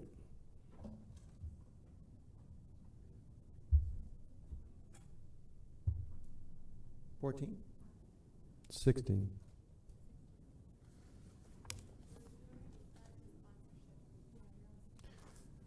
We did 14 and 15 before lunch. Okay. Mr. Chair, Kevin Captain, Community Information Director. Agenda item 16 is the county events.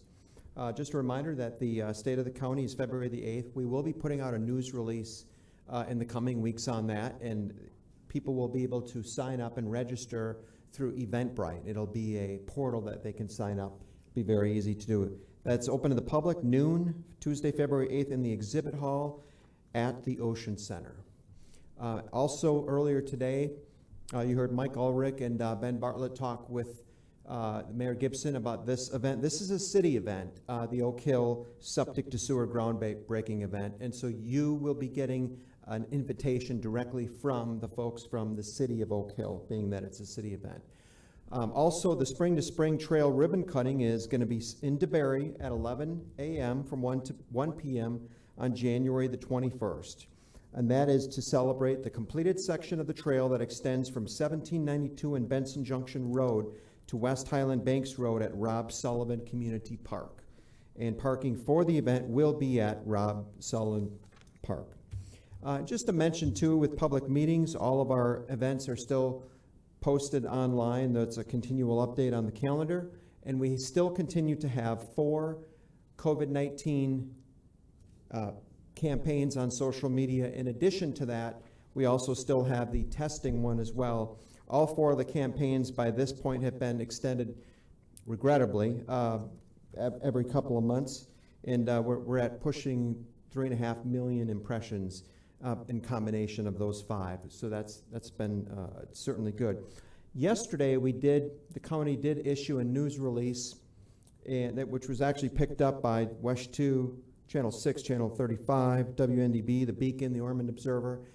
It was basically a message from Director Swanson from Public Protection to the public, basically suggesting that if you need a COVID-19 test, please don't go to the emergency room for it unless you're sick and you need the emergency medical care. Because as you know, the Omicron surge is certainly surging, unfortunately. But also as part of that release, Director Swanson did indicate that the county is working with the fairgrounds and the vendor Family Health Source. We should have more news on the confirmations of it tomorrow, but we will be opening up a COVID-19 drive-through testing site at the Volusia County Fairgrounds. And in addition to that, COVID-19 vaccines will be made available as well. So more information to come on that tomorrow. With that, I'll move to Ethan Johnson with the Florida Department of Health in Volusia County. Any questions? Yeah. Yeah, I just want to ask one thing. The Healthy Volusia, is that through the Health Department or through us? The Healthy Volusia? That's through community information. That was something Councilmember Robbins suggested a couple of meetings ago, and we've been able to create some wonderful campaign posts. Okay, so, I mean, is that just general stuff that's going out there? Because the Advent Health with the CMA program, the Community Health CHA program, they're wanting us to work with them, the county, to help maybe sponsor 16 cities doing like a mayor challenge or a county chair challenge to all the cities for healthy things. Is that something we could look at? Well, they're going to introduce that at the round table. Correct. That, in fact, we just corresponded with them. The plan is that they're going to introduce the Mayor's Fitness Challenge at the round table, which has been moved. The venue there has been moved to the center at Deltona, and that's to basically accommodate for enhanced social distancing because the McGee Room at the airport, a little bit smaller quarters. So Advent Health does plan to participate to give some instruction on the Mayor's Fitness Challenge. But the Get Healthy Volusia has been just, like I said, something that Councilmember Robbins put out, and it's been fun, and the team's done a great job putting some great posts out there, particularly during the holidays when sometimes we're not always eating healthy. So with that, Mr. Johnson. Thank you. Good afternoon, everyone. Let's see here. All right, so there have been 82,954 total cases and 1,630 deaths. As you all are very well aware of, our case positivity has drastically increased over the last couple of weeks. Obviously, the presence of the Omicron variant as well as holiday travel has induced this. At this time, daily cases are around 60% higher than they were during the Delta peak occurring at the end of July, early August. And we haven't seen that same increase, though, in hospitalizations, but I'll discuss that in a few slides. So this is a community transmission map reflecting data from Thursday, December 23rd to Wednesday, December 29th. Nationally, cases are increasing rapidly, but this time, again, hospitalizations are increasing incrementally, and deaths are pretty stable. So this does suggest that, as everyone has heard, that the Omicron infection may result in milder illnesses. And it's also important to point out that we do know hospitalization lags a little. So as we see these cases go up, we probably will see the hospitalization data come in behind. But even still, at this point in this surge, if this was anything close to Delta, we would have seen a significant increase by this time in that hospitalization numbers. Last week, we were averaging over 900 cases per day here in Volusia, with a 7-day case rate of 713.2 cases per 100,000 population, which is about 7 times higher than that threshold for high. So that is like our record in terms of the case rate.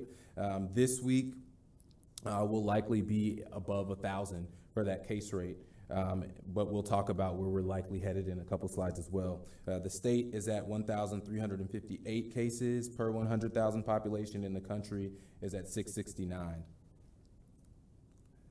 So vaccination rates, we see the demand. It's pretty stabilized at this point. Obviously, we've been at 64% for a while. We're still, last week, and we administered, by we, I mean the county, 1,525 vaccinations. But again, that's kind of keeping it stable. There's not a whole lot of folks getting vaccinated for the first time at this point. Booster recommendations were also expanded 2 weeks ago to include 16 to 17-year-olds. And then last week, Pfizer was expanded, or they expanded their recommendations to include 12-year-olds and up. So this projection was created by the Institute of Health Metrics and Evaluation. It aligns with what researchers have kind of created at University of South Florida, as well as University of Florida. The estimated number of infections are the number of people the researchers estimate are infected with COVID-19 each day, including those who have not tested. Based on modeling projections, case numbers will likely continue to increase over the next few weeks and then drop off as rapidly as they rose. If you look at this graph, we're actually further along on this peak because right now we're significantly higher than we were in August. But if you look in the beginning of January, it has us somewhere around there. So it's likely that we're closer to the peak than what was originally projected, which is good news.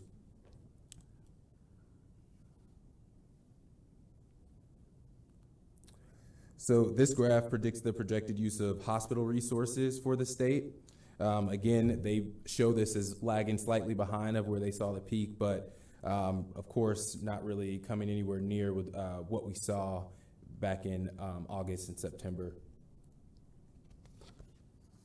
And then this graph predicts daily deaths, which as of now is predicted that this data point will be only minimally impacted.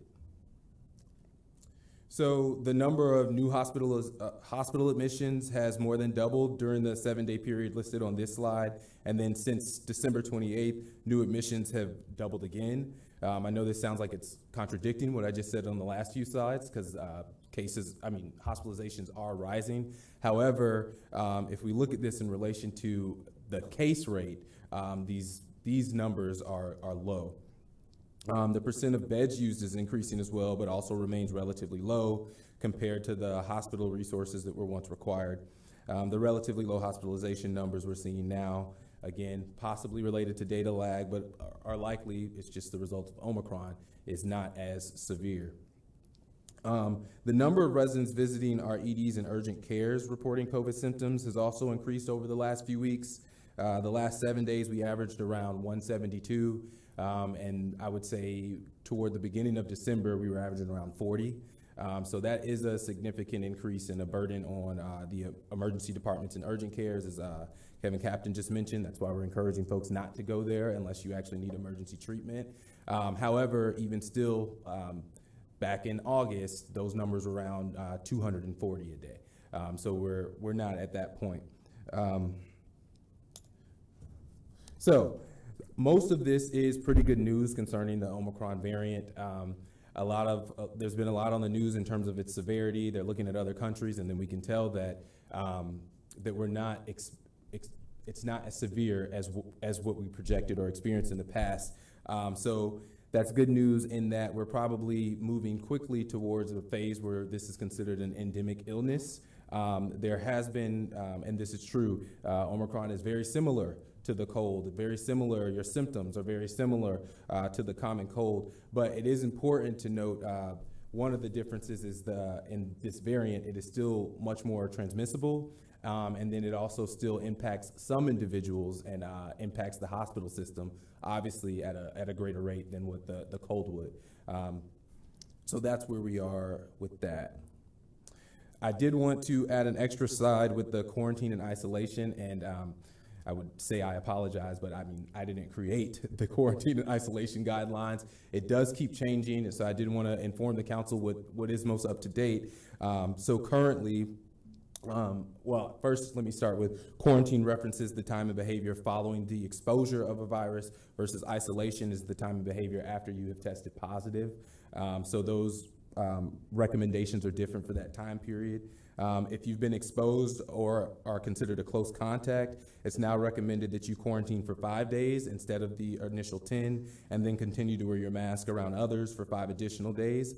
If you've been vaccinated within 6 or 2 months, depending on which vaccine you received, then it's not recommended that you need to quarantine in the new guidance. However, if you've tested positive, it doesn't matter if you've been vaccinated or have natural immunity, it's still recommended that you isolate for 5 days and then wear your mask for 5 days following.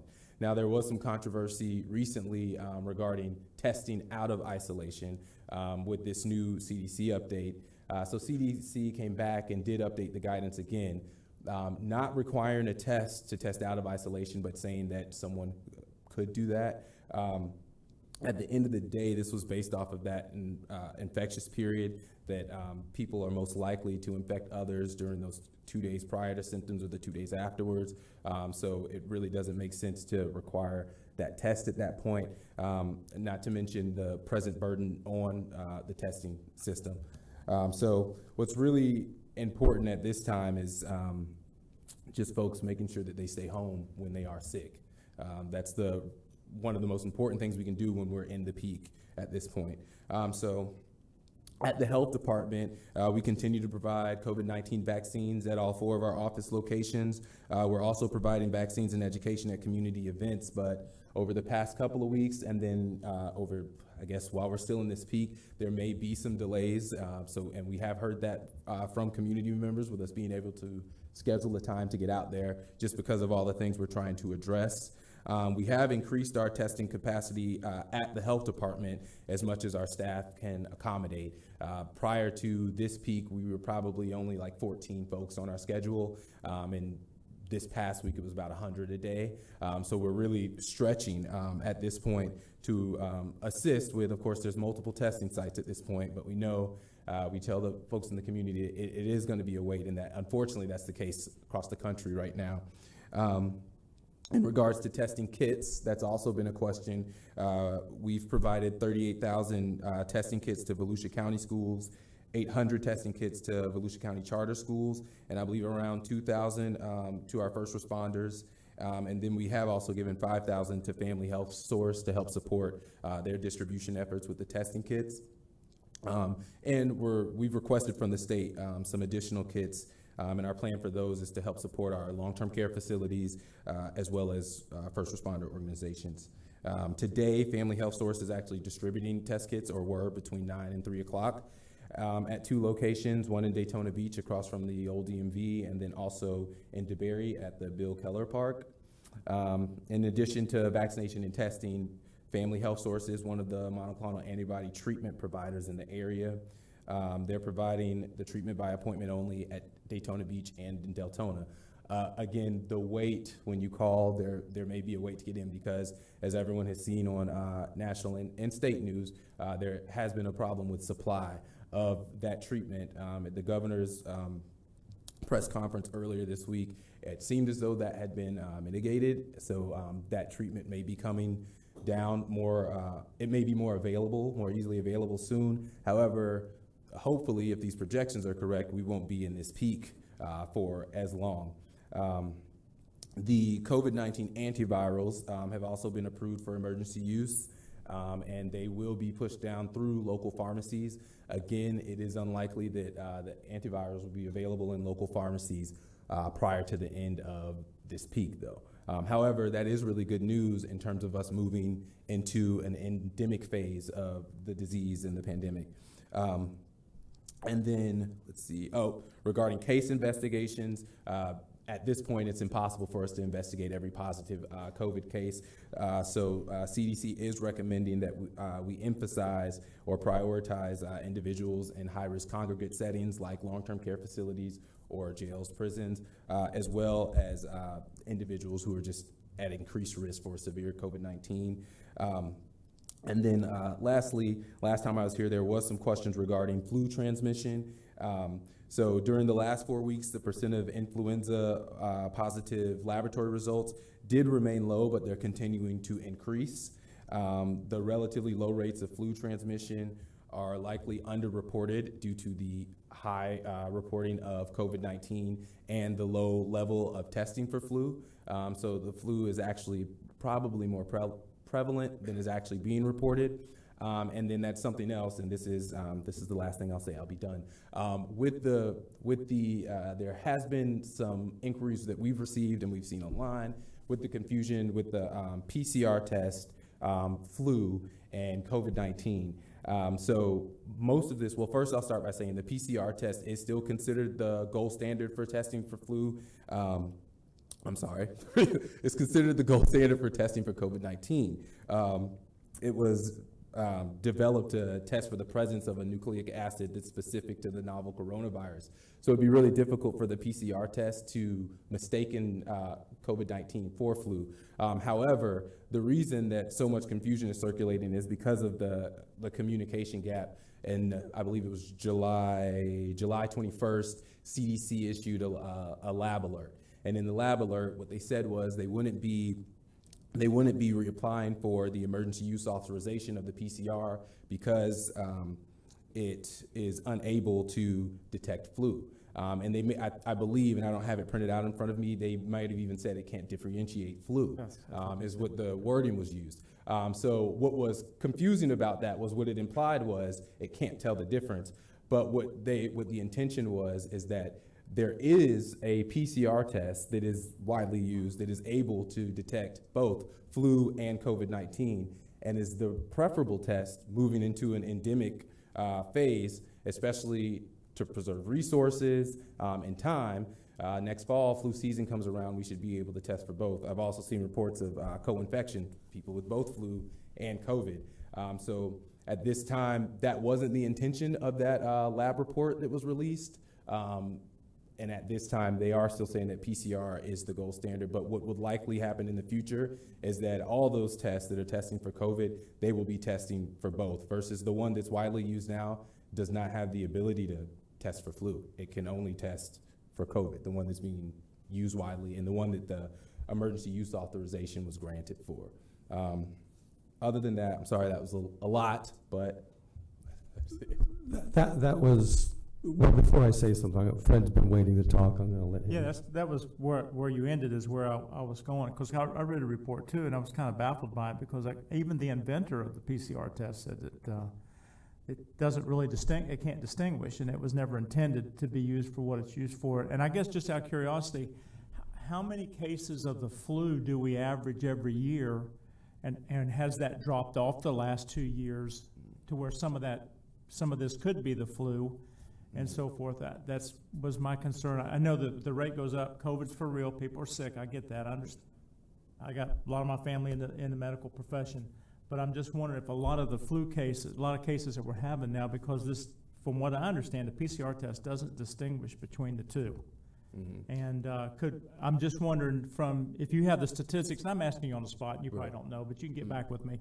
I'm just wondering if we had like X amount of flu cases 3 years ago, and the last 2 years it was just hardly any flu cases, which makes sense that some of this is getting counted. Right. So I do not have the exact numbers, but I can tell you, you are correct in that there were significantly higher flu numbers prior to COVID. from my perspective, I think that a lot of folks attribute that to the mitigation measures used for COVID are probably actually more effective at preventing the spread of flu than they are COVID even. So that might also be a reason why COVID rates have decreased. Yes, sir. What I wanted to say, and then Barb's got something that you took. I'm kind of stunned sitting here. You took a whole bunch of figures that could have been made to be really scary because the infection numbers are going up. But that was about the most honest assessment I have heard, as opposed to listening to some national news, to not bathe us in fear, but yeah, the numbers are going up. You're probably not going to die. The symptoms aren't as bad, but you have to be careful. Don't give up yet. Don't drop your guard. And I just really appreciate that. That's what I want the public to hear and to take away from this, that we do need to be cautious, but don't be fearful. And that's where I think it comes into Danny's healthy Volusia, and probably he, I know myself, has asked Kevin to put more information on our website about therapies to help people get healthier so that they don't contract the virus. He did put one on, and he and I were both criticized for it because it was about the monoclonal antibody sites, and all of a sudden there wasn't any. Now, I think I just heard you say there's 2 in Volusia now. Yeah, Family Health Source is a provider.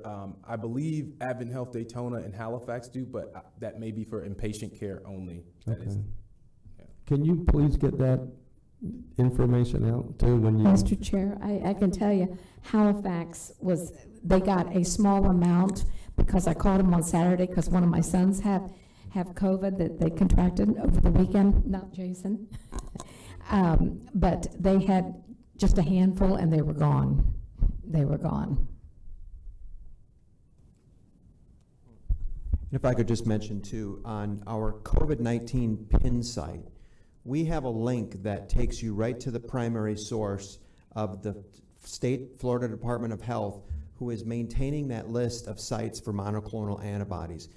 We don't duplicate the list, and we're very careful not to because it's so fluid and dynamic. So we encourage people, and through, Mr. Chair, the post that we put on social media was to encourage people to go right to that primary site.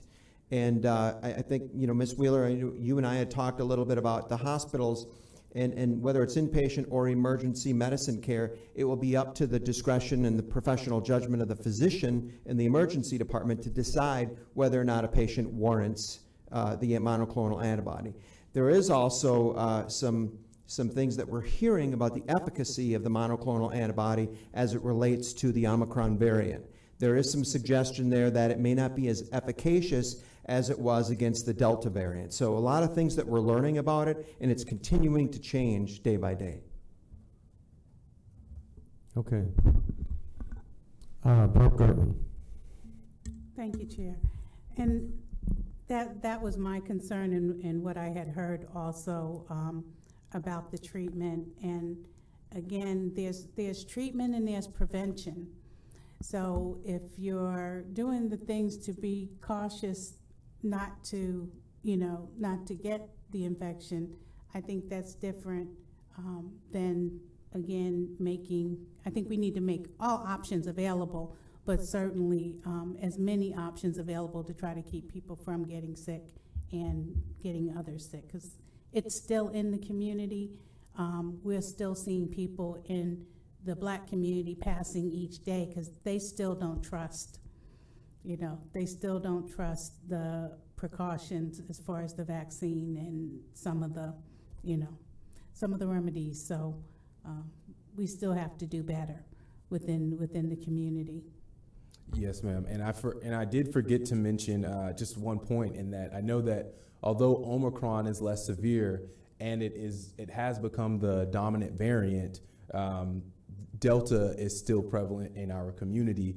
So while some people can still be infected with the Omicron variant and be severely ill, the Delta variant, as we know from experience, is more likely to cause severe illness, especially if you have underlying health conditions. So again, we do want to make sure that we're protecting our most vulnerable, and even beyond that, we know the impact that having a lot of staff out of the workplace and different things like that. So yeah.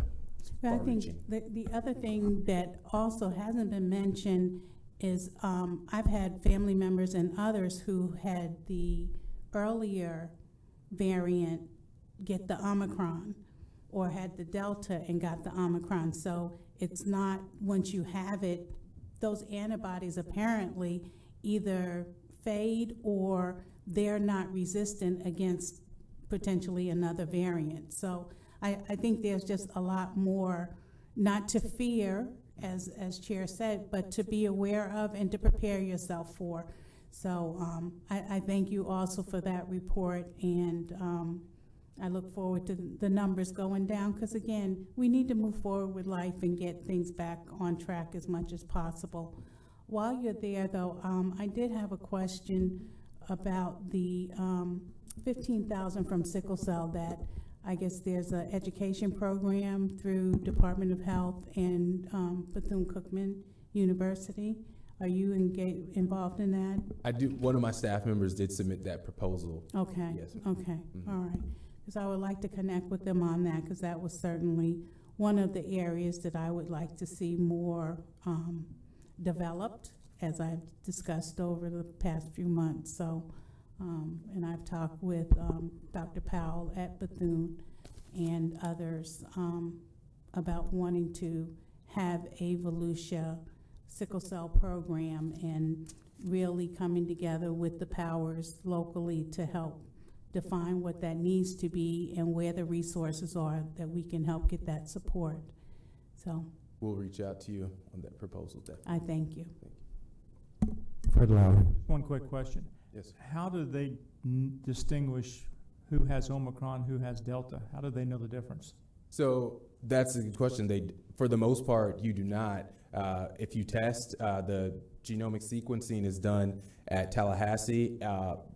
I'm going to say randomly, but it's a statistical analysis used to pick certain samples. But for the most part, you wouldn't know if you got Omicron or Delta, which is part of what's contributing to some of the anxiety, I think, within the community, and whether or not to seek monoclonal antibody treatment, whether or not they're vaccinated or haven't been, and but at the end of the day, the virus should be, treated the same. Our same mitigation strategies are all. None of it has changed. But I'm curious why they skipped the Greek letter Z. I'll leave that alone. Yeah. Okay, very good. Maybe the good news is it is, if you go on social media, it seems like everybody has COVID right now. So maybe it's going to help us get to herd immunity until the next variant. So thank you very much. Thank you. Appreciate it. Okay, item final 17, discussion of appointment by council to the Opioid Abatement Funding Advisory Board. And yes, thank you, Mr. Chair, members of council. Paulo Soria, Senior Assistant County Attorney. This is item number 17. This is for potential appointment to the Opioid Abatement Funding Advisory Board. Last meeting in December, this council approved an interlocal agreement with the municipalities here in Volusia County regarding the disbursement of the opioid settlement funds. And these control what we call the regional funds. That's a very large pot that is meant to be used on a regional, or in this case, county-wide basis. So what the state has said, or the Attorney General, was that in order to gain local control of those regional funds, you need to do one of several things, including enter into an interlocal agreement with the various municipalities regarding the disbursement of those funds. So that's what council approved, and we are receiving the executed documents from the various municipalities, as we speak, and they're holding their meetings in in January. So Volusia County can become a qualified county, and we can have local control over those funds. It's something like maybe $1 million a year for a period of 18 years. So the interlocal agreement calls for the creation of an advisory group. And each local government who participates in that interlocal agreement appoints one person to the advisory group. So we do have a kind of a collective review by all the affected municipalities, because opioid kind of ignores borders, right? It's kind of another epidemic that we're dealing with. So that appointed person, it can be an elected official, it can be a member of staff, it can be appointed member of the public. We leave it up to the discretion of the local governments to who is the most appropriate person to serve on that advisory board. The interlocal agreement says that it's not mandatory, but that person may have or should have relevant fire, police, substance abuse treatment, or other relevant experience, but it's not mandatory. You can have any person that you want to serve on this advisory board. The appointment is for a 2-year term. We have it that the advisory board meets at least semi-annually, that's twice a year, but it may meet as often as necessary. The first year is probably going to meet more often in order to get it off the ground, have some training, establish this new process, and kind of coordinate with the state and their kind of settlement program as to what we need to do to meet their goals or to meet the terms of the settlement agreement. So obviously, when we set this up, this is going to be a sunshine board, so we're going to have to establish bylaws, so do some public records training, sunshine training, orientation of the purposes of the advisory board. So here are the duties. So it is purely an advisory board. All decisions that run through the advisory board end up to county council. You make the final decision. You approve the opioid abatement plan, you approve the goals, you approve the expenditures of the funds. That's kind of the way this is set up. But this is a way to get more formal input from the public on multiple levels and from the municipalities on multiple levels. Because it's advisory, it's not subject to a dual office holding provision. So, if you are a member of already an elected or appointed board, you can still serve on this advisory board because it has no delegated authority. So the purpose is, you meet and you review available data and the local effect of the proposed abatement programs that we are using the opioid settlement funds for. We did build in like a kind of conflict of interest provision. So if the service is, for example, proposed or provided by local government, the member appointed by that local government should kind of abstain from voting. So, they can participate, but just kind of to keep things fair. That's kind of how we set it up. We got no pushback from that particular aspect. Some additional duties are, you review the performance of the programs and services that have benefited from the funds. So, one of the things that we're envisioning the board to do is set up some metrics, how many people served, how many people entered into the program, those kinds of things, and how successful are we in meeting those types of metrics. The advisory board makes annual recommendations to the opioid abatement plan that this council also approved last December, and that kind of sets up the various types of programs holistically that we are envisioning that we could spend those settlement funds towards. It also, officially makes recommendations on expenditures of the settlement funds. So in that sense, it works a little bit like your ECHO or Forever boards, where you have a recommendation, but ultimately it goes to you as council to make that final determination of what is an appropriate expenditure of these funds that come from the settlement agreement. And of course, as I said before, it's a sunshine board, and it's subject to the sunshine laws. So what we are seeking is we're seeking direction. So you have 3 options. If you want to appoint a member of yourself, a county council, you can appoint a member for a 2-year term, starting when the interlocal agreement is formally executed. We're still receiving all of that, so that's when it's going to start. If It's not, if council decides not to appoint one of its own, then you can direct the county manager to, to select and appoint a member of staff, ratified by council, or you can direct staff to go through the normal appointment process. We advertise for a month, and a member of the public who, may or may not meet that criteria would be appointed and selected by this council. So I'm here for any questions. Yeah, we've got several decisions to make. Before we do, yesterday I was discussing with Michael Dyer about the gap analysis and how the money should be spent. Would that be done by this committee?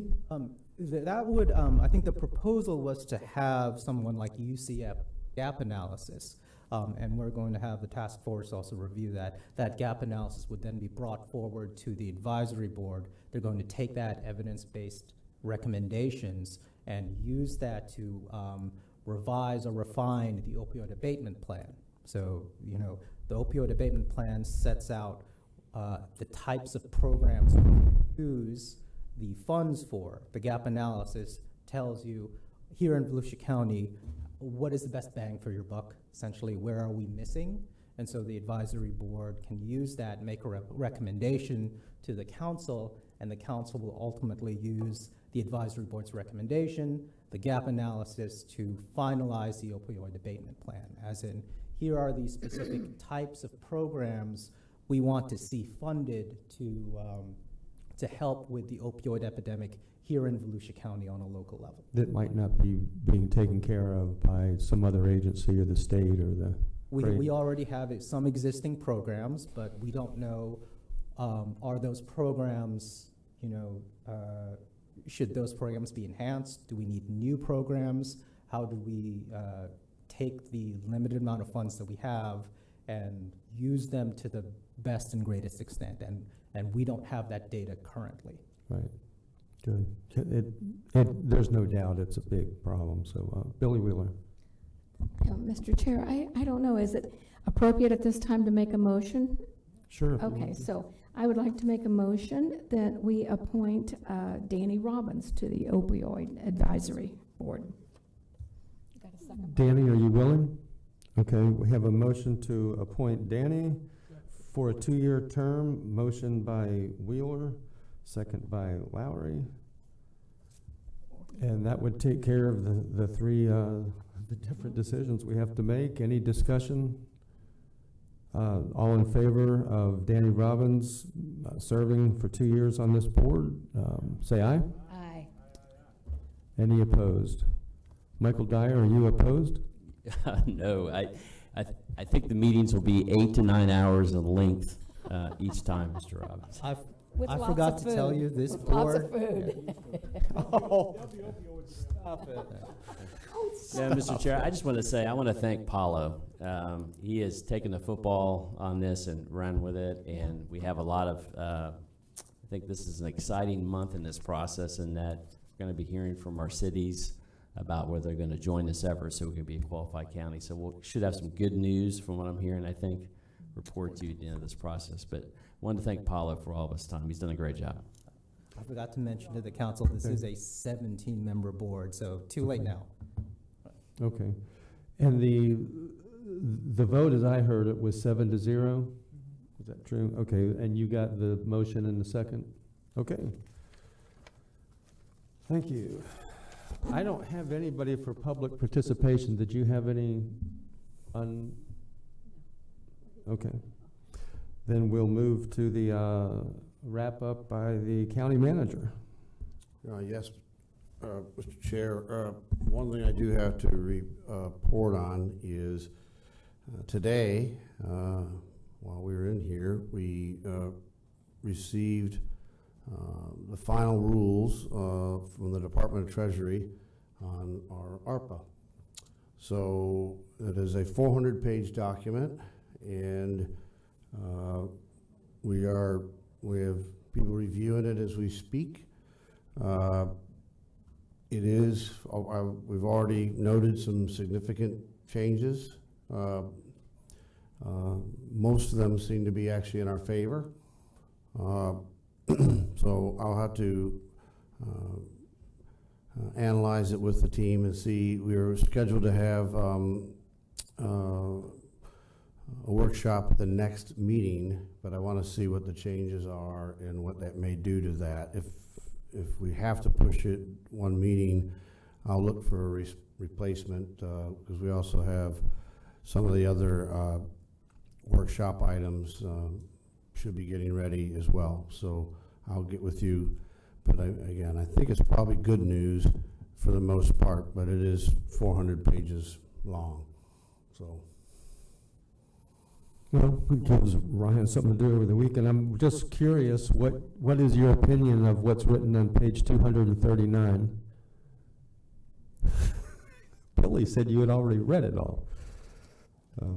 No, he's been here working, so. Well, Are Heather, we I think supposed Heather to and pass Ryan, it so we can find out what? Yeah. Heather and Ryan were quick to point out, it's not 400 pages, I think it's like 442, so 37, not that they're bitter about reading it. Okay, thank you. That's all. Mike, do you have anything else? Yes, sir. Legislative session starts on January the 11th. I know Mr. Booker following legislation, but if you have questions on things that are filed, please feel free to, I know you reach out to John, and we'll be working with him on the legislative monitoring during this session. We'll kind of have an idea to see what things have momentum and not. And Ms. Gertman, I apologize, I missed your question earlier. So thank you and Happy New Year. Thank you. And we'll go to County Council, and today's, the lineup is Ben Johnson first.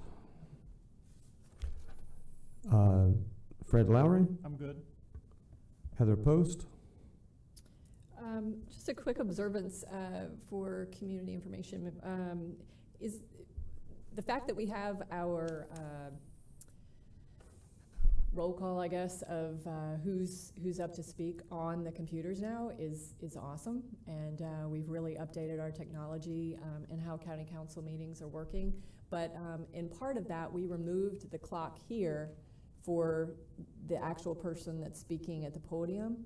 So, and they have access to it on the screen, and they have access to it up there. But what I observed today was you get people from the public there that are very nervous, have never come to speak to us before. They're basically staring at us. I'm wondering if maybe we could just put their clock back, because it seems like a lot of times today no one had any idea that they had run out of time or where they were in time. So I'm wondering if that's a possibility, just to put their clock back down there. Kevin Captain, Community Information Director. And if you watch their eyes when they're speaking, nobody that comes with the yellow sheets, right, John? He's nodding, looks at the screen unless you're doing a presentation. They're looking at us and they're nervous, and so they're more apt to see it there, which I think is why it was there before. And Yeah, we can certainly look at the options. The upgrade was through Crestron, and it's basically very similar to the Orange County government setup with the timer and such.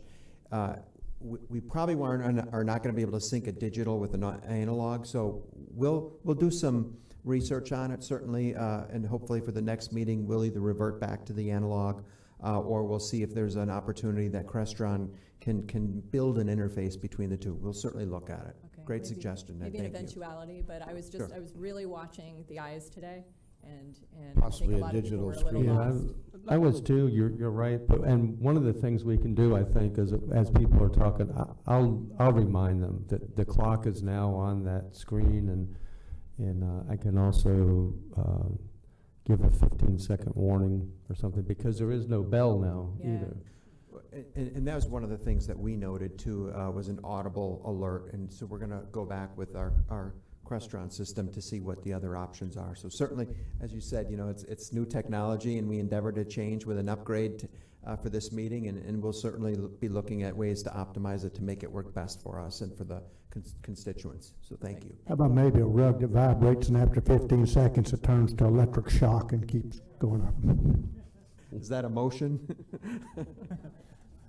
The staff had talked to me about an ejection seat, but not for them. I think it was for me. That was for us, right? Yeah. Go ahead, Heather. That's when I would get one of those 3-point harnesses, though. But I have a question. Is Bruce in here, Bartlett, by chance? I don't see him. There he is. He's hiding behind. So I have a question for you about Lake Talmadge. We had a bunch of people come in and talk about the chain of lakes and everything, but council got a letter from DEP. The last messaging I had was that it was state. It was responsible to the state, and we were looking more at either getting some of our representatives to look at funding through the state, and also we were looking at talking to FWC. So I reached out to FWC at one point, but then we get a letter from DEP saying that they are denying all ownership, and it does not belong to the state. So I'm wondering where we go from here. So I believe you're referencing the email that I forget his title, but he's responsible for state lands, right, requesting to the property appraiser. At first I thought it was to me, but it was to our property appraiser. We have the same last name. So, but requesting that the property appraiser remove that canal from, I guess how they have it shown on the property appraiser as being state lands. I've got a response prepared. We have gone back into our records. We have contracts where the state actually paid us to go in there and do some work on that Talmadge Canal, and clearly identified the canal. I've got one of the executed copies. I was waiting for another one. It goes back 20 years. And then we also have work plans that the FWC puts out where they, after they quit paying us to do work on that canal, where they were doing or paying a contractor themselves that actually showed that canal. So I was going to reply back to the gentleman with that information and copy council, basically showing like, you guys have taken ownership of this in the past. We'd like to know what's changed, because they're not claiming the lake itself, right? Because it's all one parcel on the property appraisers. It's Lake Talmadge, including the canal. So that was I've got that, working on getting that documentation tightened up, and then we're going to send it out. So knowing that's our stance, if that ends up being where the state still denies all ownership or plausibility, what is our next plan of action, or where could we go from there? Well, I mean, it depends on whether the council wants to take action, because right now that is not an asset that is maintained by the county at all. I mean, it's interesting in the paperwork that they in their work plans, they talk about making the canal navigable, making sure it's navigable by boat, which is really the impetus for all the state waters. If they're navigable channels, it's theirs to maintain. So at that point, I don't know, to be honest with you. I mean, obviously, you know, if there's a will for something to be done, we've offered to do work to go in there if possible and clean the vegetation out of that canal on, you know, as their contractor, as we've done before, if they're willing to provide the funding. If they're not willing to provide the funding, that's a whole different situation. And is that who was actually paying us? FWC, or who was paying us? I believe it was FWC at the time, which I believe they are part of FDEP. Gotcha. All right. Thank you so much. And that's all I have. Is that part of the state's effort to take away local control or give it back? Yeah. Yeah. Danny Robbins. Thanks, Chair. I just wanted to touch on something I was pretty impressed with just recently. We were talking about it in a staff meeting. We have over 200 state sentence inmates out at our jail here in Volusia County. It's costing taxpayers a little bit of money to house them, and I'm just pleased to see that our staff is just forward-thinking and pushing forward and working with our state partners to get more transfers out and really trying to reduce the burden on this county and its taxpayers. George, do you have any updates with that that we can share at this moment? I know you guys were working on it pretty hard. Anything new? I'll have to defer a little bit to Suzanne if anything happened since yesterday, but as of yesterday, we had an agreement and we sent up a larger contingent of our female state inmates, and more than half of them were sent back. One had apparently tested positive, For COVID, of course, we tested them all before they left. They were fine, and when they came back, we tested and they were fine. So we really are struggling. We have been told that they'll get back to us from some of the Department of Corrections individuals. We have found that there seems to be, and I haven't seen the numbers from across the entire state, but at least in some of the larger counties around here, there seems to be a disparity. They have a far fewer state inmates than we do. So I don't know if they're working through a list or something to the state or the counties, and we're just towards the bottom of that list. You know, I think we saw numbers in Orange County and others that were more around the numbers that we're used to see of about 20 state inmates at a time, and of course we are at still well over 200. So, is there anything we can do as a body or council to help you guys out? Maybe put some pressure on, or a letter, because you know, if you start compounding the numbers to this, it can get quite expensive. And we've been, you know, whatever we can. Yeah, we've been working with the judicial area and state's attorney. We have been advised to try and work maybe through contacts at the governor's office before we start writing letters. That would be kind of the last part that we'll take. But we're definitely working at every day. Sounds good. And just a couple other things here. We've just been getting some calls about permitting, and I don't know if we can give direction to staff to look into maybe a little bit. I know we're busy and we're all battling the same issue of being shorthanded, but just to lessen the lead time. And some of the things that I've been hearing is a lot of the contractors and the workers, they can't get that draw, you know, until they get that permit, whether it's to get materials or pay workers throughout the process. I don't know if there's anything that we can do there. If we can explore that just for our people, that would be great. Something that came up to vacant spaces on our towers. Do we know how many towers that we own or control here in Volusia County? Mr. Mayor? I don't have that off the top of my head, but we actually are looking at that very issue, and we're looking at streamlining the process for other agencies to either rent or lease space on those towers. But yes, we have quite a few, and of course we're adding also as part of the 800 megahertz system. So that's part of our plan. Will be to lease space to help pay for them. Yeah, I was just looking to see if we're just confirm that we're actively trying to seek this, because there's a lot of technology companies. And we also, on top of that, have deals where we're on other people's tower. We've made some deals where like we may be on their tower and then they're on our tower in another area. So there's less towers out there and we share them. And lastly, doing some research, you know, one of the other things that I hear quite a bit, whether it's on social media, via email, phone, is government accountability and transparency. And I started exploring several different policies from other municipalities, whether it be Miami-Dade, Lee County, Citrus.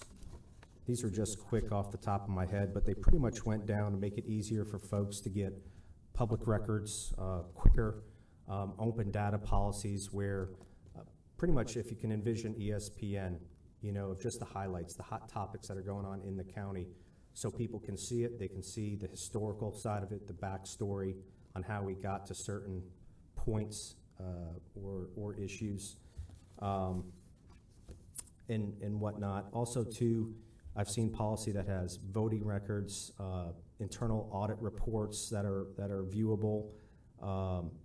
So if that's something that this council would be interested in, it's kind of pretty much everything that we've all kind of hit on, you know, for more accountability and transparency. Kevin Captain, Community Information Director.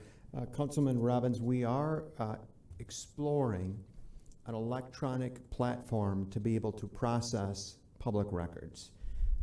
It has been sort of a heavy lift in doing the exploration. We're very close, and we will very soon be introducing, or actually offering the possibility of implementing an electronic platform. The one we're looking at is one that's ubiquitously used in many governments, and that's called GovQA. And it's also what our sheriff's office has upstairs.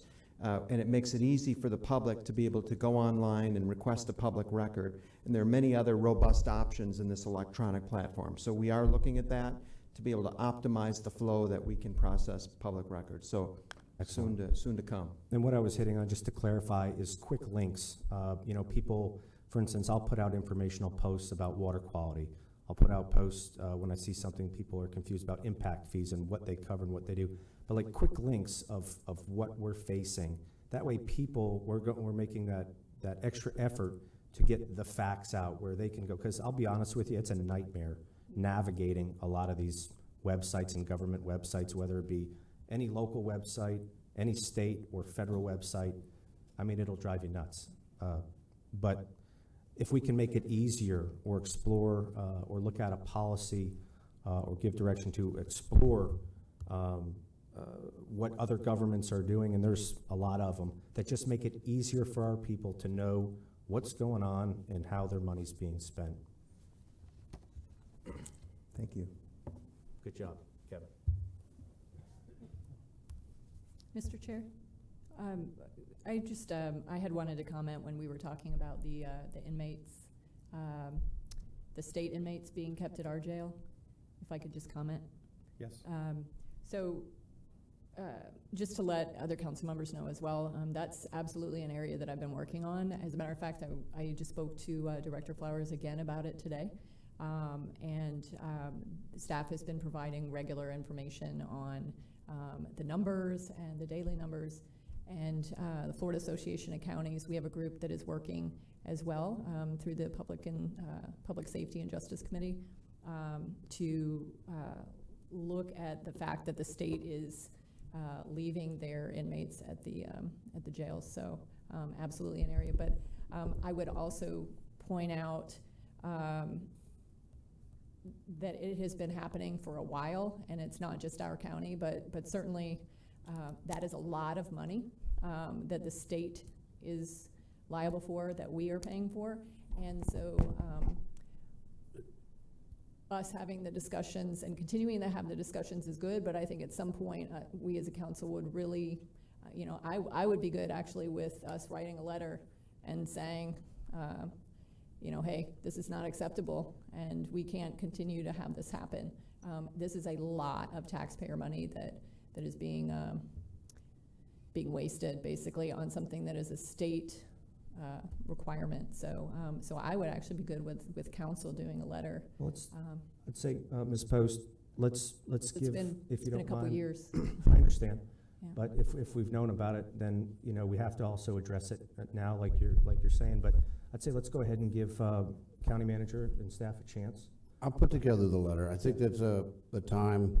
I mean, like I say, we've been working this just up to yesterday on it. I'll get briefed after this meeting, but you know, I think we can put something together from council that's gets to the point without being offensive or anything like that. I mean, I think we're trying to again, we realize the state has issues, but Ms. Post is correct. They've been going on for some time. I mean, this is not a new thing. It's just gotten to a crisis type level. And I can remember even 6-7 years ago, you know, we would send them a bill. Of course, they would never pay it, but just making the point that they were keeping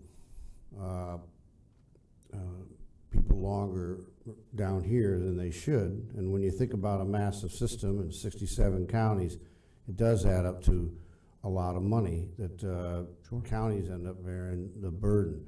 I think I saw something today, and just as we were going through that, there was still a count of as many as 2,000 inmates in county jails that belonged in state prisons. If that's the case, we would have like 12% of them are in our county jail right now. So, again, it does seem like we're getting a little bit of a burden. And what we were really trying to search for even was just tell us what the plan is. If there's a plan and you're working it down, then we'll work with you.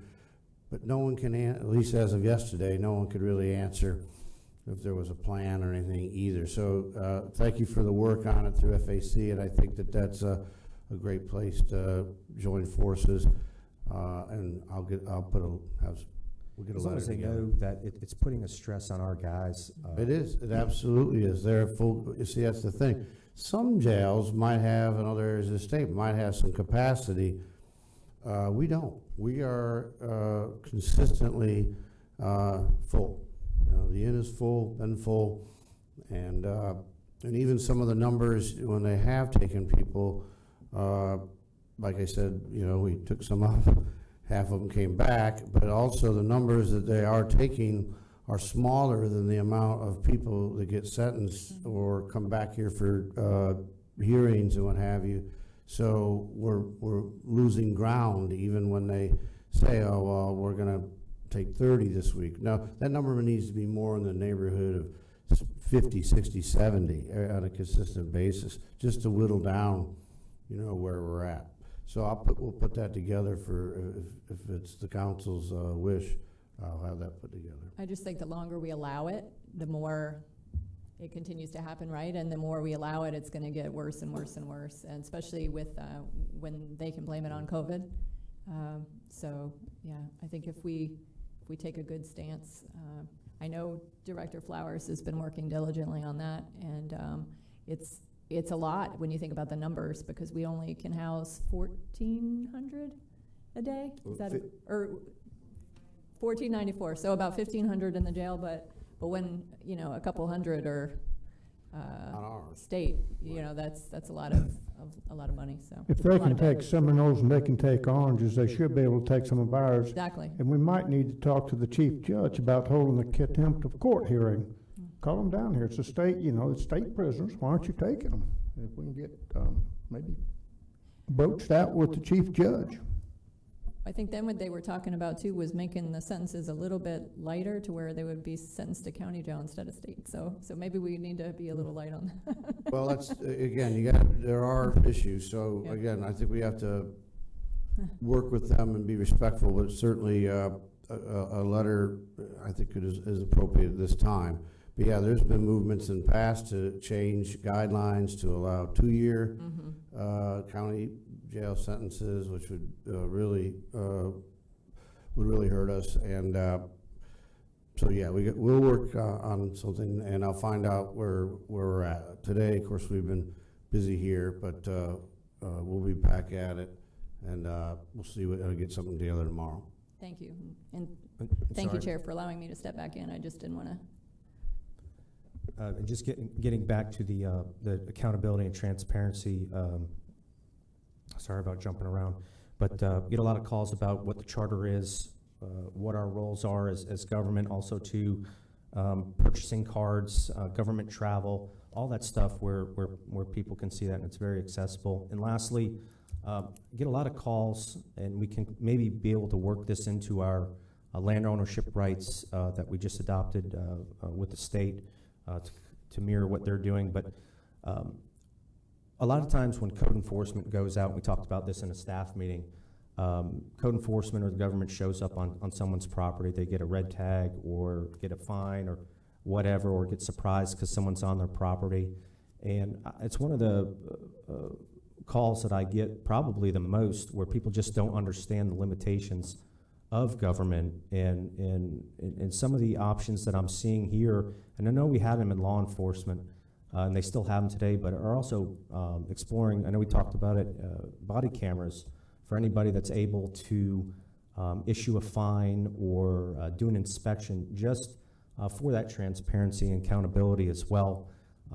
If council is willing to explore that. I think we have, 26 or 27, that's what Clay said, positions with that, just to give the landowners a little bit more comfort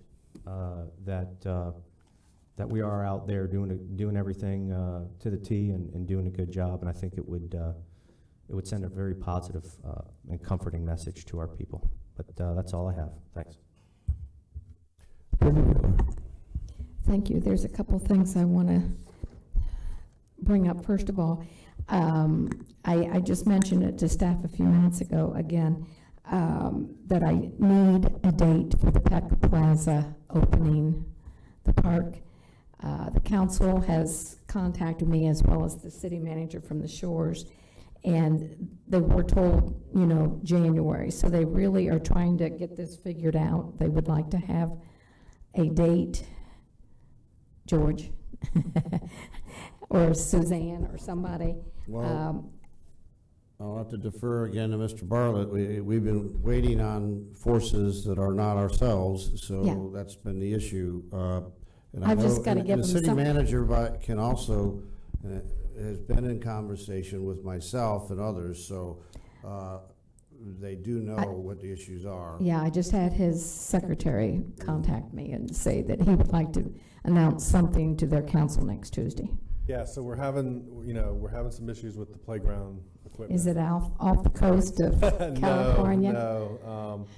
But one option is we might be able to do the ribbon cutting, you know, prior to that getting complete. But we'll have an answer here pretty soon. Okay. Do you think I could have an answer before Tuesday that he could present it, the manager? Work on that, yes. A temporary. Yeah. He's not going to be able to go down the slide. Yeah. I don't think Mr. Peck will go down that slide at 102. And the other thing is, I did give you a notice of someone that I have talked prior, you know, a year or so ago about a crosswalk there. And if we could follow up on that, because that was the second question that they wanted to know. Absolutely. What's the status on the crosswalk? It looks like we are going to get it. Yeah. We just don't know We're where waiting. it is. Yeah, we're waiting on the DOT to. Yeah, and they said that they've got it in a fast lane or whatever. The rapid. That too. The rapid. So flashing beacon. when I hear rapid, I'm thinking rapid, I want to get it done. So I would like to have those answers for them. So will I hear from you or Mr. Reckenwalk? Ben? Either one. If he gets it, he can get you directly. If I hear of it, I'll give you a quick call. Okay, that would be great. Thank you so much. The second one is a situation that I had that came up yesterday. I was invited by an attorney to be in on a phone call just as a listening to hear what all was going on. And it's for the development that's going on in the lot, well, where Amazon is going to be. There's a big outcry from the Pelican Bay residents that are talking about the trucks coming out on Bevel Road, which is right across from their development, and the concerns of the traffic congestion.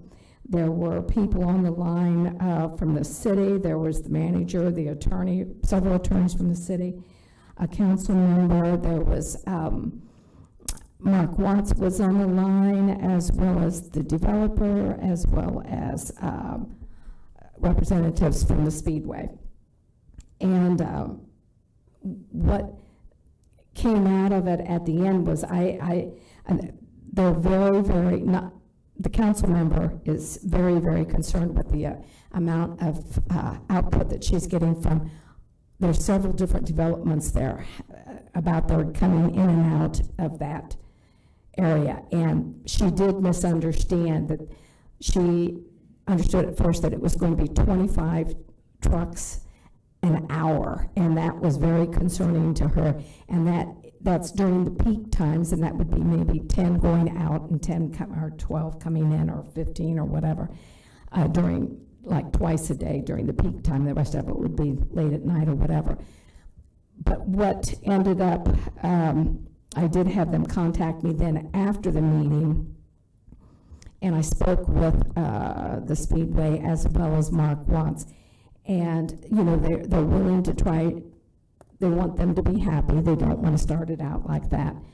But the question was asked by Daytona, the manager and all that, why can't Billy, the council member for that district, ask George Rechtenwald to put a light on Williamson, that he could do that? I don't think that's the case, but No, I that was did a- I thought it was a recent. very unfair I thought it question. was. And And again- improper, and they should know better. That was, First of all, that intersection does not warrant a light. We just don't go putting lights up wherever we want to. If you don't, not an intersection, where we don't have an, on if you don't Williamson. have a warrant, then you're opening yourself up for real problems. So I can have John Chaney speak to it, but I can also tell you, we were involved in a lot of negotiations to put that project together, and the prop share agreement and everything tied to it is tied to the routes and the roads that will be used.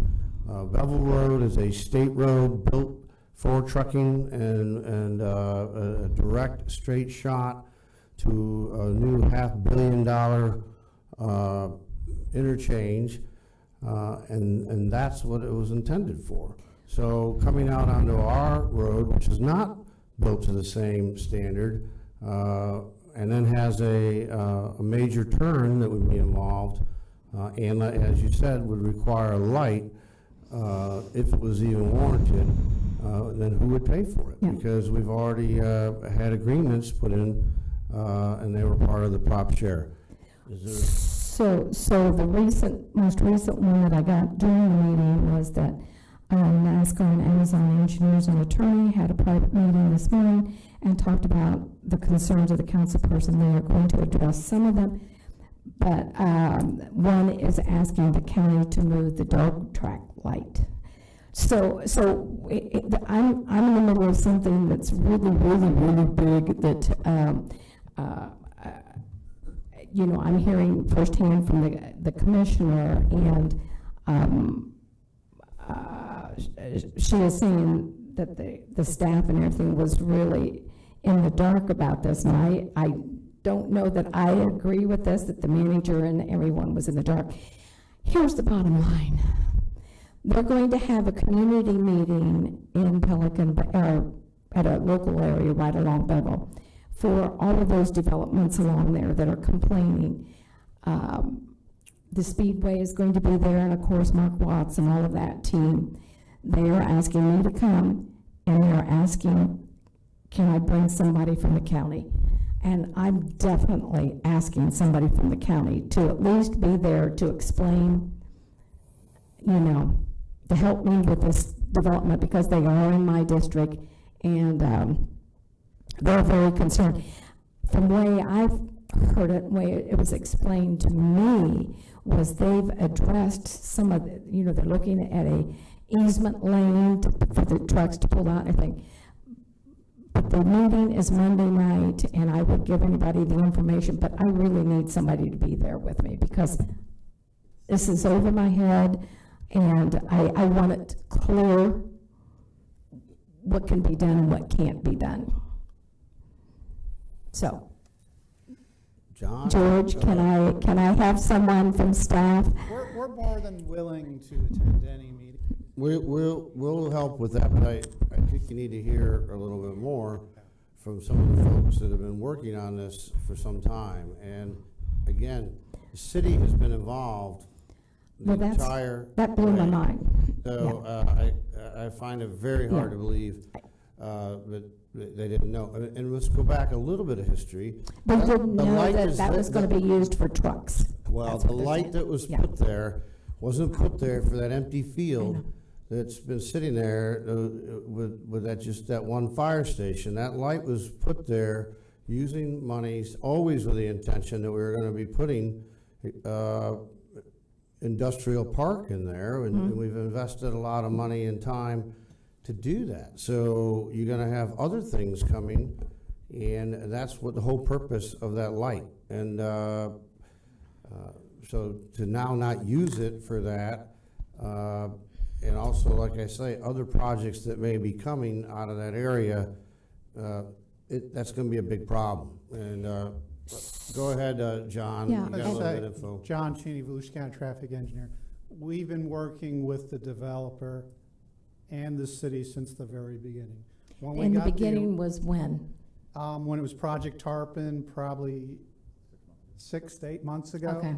And originally, when we got the original traffic assessment, there was chaos because they had 2 driveways and they weren't really specifying where the trucks would be coming and going from. They were going to use Williamson, Bellevue Avenue Extension, Tomoka Farms Road, International Speedway. And so we basically said, well, where is your truck area? And they said it's on the far east side, closest to our industrial park. And we said, well, let's try and partner with the airport to see if we can build that industrial park and have them come out to Pelican Bay.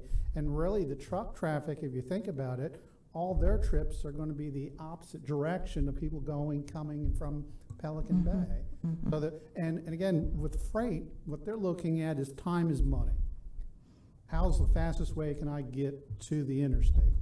And as opposed to using a local internal road and getting to Williamson, then making a left turn, and then going to Bevel, making a right turn, they can get directly on Bevel, the state road. Remember, that's where the primary green time for my signal folks, that's where all the green time is going to be. Yeah. So it helps flush them directly to the interstate.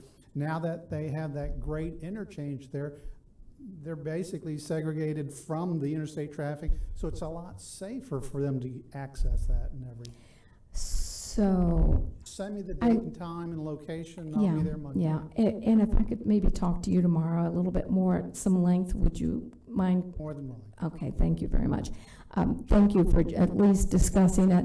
This is a huge group of people, you know, all of Pelican Bay, and there's an east entrance and a west entrance that are both concerned, as well as there's a couple other developments down the road that are all part of this, and they're going to be having this town hall meeting. And if there's correct information, I want to make sure that they receive it because I represent them too, you know, so that's really critical. Whether it's information they want to hear or not, I want to make sure it's correct. Well, and the county has the benefit of knowing how the Amazon has been doing it Right. in Deltona. So we have that body of experience with us. Yeah, also. and they want to be good people in the community, and that, I got that strong from the developers and everything else, you know, and Mark Watts. They want to be good neighbors. And the final thing I did want to stress is in our partnership with the city, remember, it's a tri-party agreement with a proportionate fair share. So the city has to have been involved with us since the very beginning on how we're doing everything so that they're aware of how the money is being spent. So in my mind, if that was developed as a research park, you would think that there would be traffic in and out and possibly trucks. Well, if it's an industrial park. If it's an industrial park, yeah. Planned as such. So that's where I find it hard that no one knew that there would be trucks. So I would appreciate it. Thank you for coming and standing with me, beside me, or behind me, whatever. But I just want to make sure we've looked at all avenues and they know, and apparently Amazon and them are trying to work something out, but it may just be a clarification of we're coming and this is what we're going to do. So I thank you, George. Hold on 1 second before you, Michael Dyer. Yeah, Ms. Wheeler, and I appreciate you sharing that with me, and based on what you said, and you're just doing your job because they're your constituents. That's it. But quite frankly, I'm a bit surprised to hear that the developer's attorney and if what you said, the city and city attorneys are getting a meeting together and reaching out to you. No, that wasn't the way it was. Okay. I had the commissioner reach out and ask me if I would listen into a phone call. I didn't know who all was going to be on the phone call. Okay.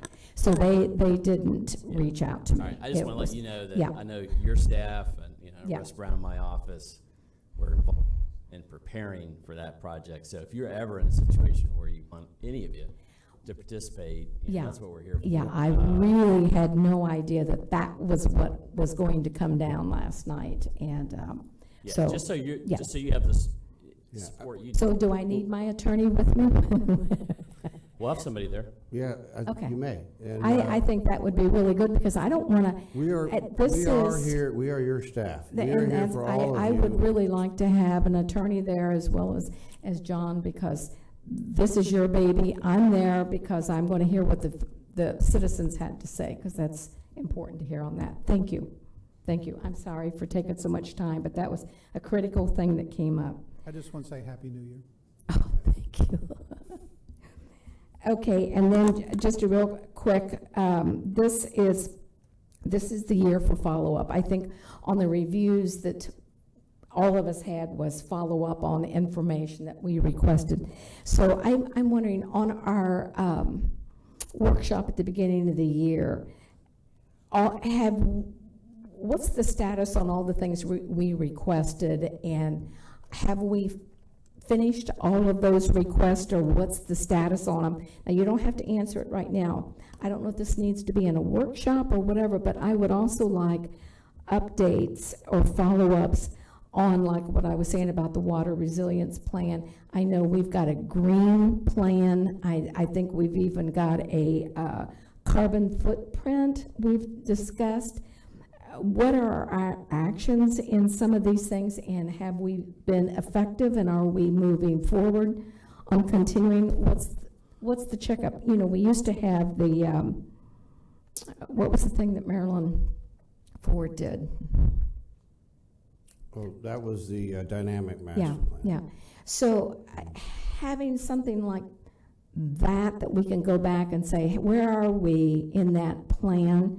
Those are some areas I would like, since conservation is so much a big issue right now, I would kind of like to have a discussion on those water issues. Well, the water quality workshop update. Right. That's the next. I did see that. Was the next one up. And, Thank you. As I said, I may be switching some things around because of the ARPA, but that's definitely one of the next up. We had the growth management one that we already talked about earlier today, which will include some other things. So we are working down that list. My list was before I saw my calendar events. and I've had Dana has been diligently working on dates, and that's of course when we're doing as many things maybe as we can on a council day. But there's more things than you can do, and some of these are going to take longer. And so I asked for flexibility wherever we can in scheduling so that we can get these things. So I have two other items that I don't know if they need to be in a workshop or whatever, but and I'm sure council would all be for this, but I want to ask, what's the plan for 250 Beach Street? It's sitting there, and I know the city is moving on in plans. That's a valuable piece of property. If anything else, are we even thinking about selling it and using the money elsewhere and letting them establish that? You don't have to answer that, but maybe the council. We'll talk more about that, but we just, I don't even know if we've gotten our insurance settlement on it yet, but we have been negotiating through that process and with FEMA, which FEMA did not give us anything. But we can bring that forward. Yeah, because I'd like to know if the money from that, the insurance, and possibly the sale of that property, if it could go towards our courthouse. Well, I think that's definitely been part of the plan. But I'd like us to have that discussion somewhere. Right. So I don't know if that needs to be in one of the workshops we've already got scheduled. It would probably be coming, well, we're going to be talking about capital projects in general, and I think that would be, as a matter of fact, that's an item that we'll be looking at with our internal auditor, who will be giving a report. And part of what that's going to come out is more meetings with council on capital projects. Yeah. Well, I knew that you had a plan, but I just wanted to get out there in public. And the last and final thing was, I promised the TDC as the chair that I would ask this question. What are our plans, or what I would like to somewhere be able to talk with council in a regular workshop or whatever. what are our plans for the Ocean Center going forward? Like, what's the 5-year plan? And I know right now it's hard to base it because we've had A lot of COVID. demolition derbies. That's, But they were asking about expansion or if there's profits, where should the profits be? And, you know, I'm sitting there thinking, well, beach restoration or something like that, but how we can use some of those profits and what's the best way? Well, what we have got lined up too is, as you council had asked, is looking at all the departments, and there's more departments and you have days to do this, but we'll probably have a couple where you may have the Ocean Center and maybe the airport or something along those lines. We're putting that together as we speak as well, and I think that would be and we're going to be talking about their budget and about their needs and their future, and I think that's a good spot to talk about what kind of direction do you want to have with the Ocean Center. And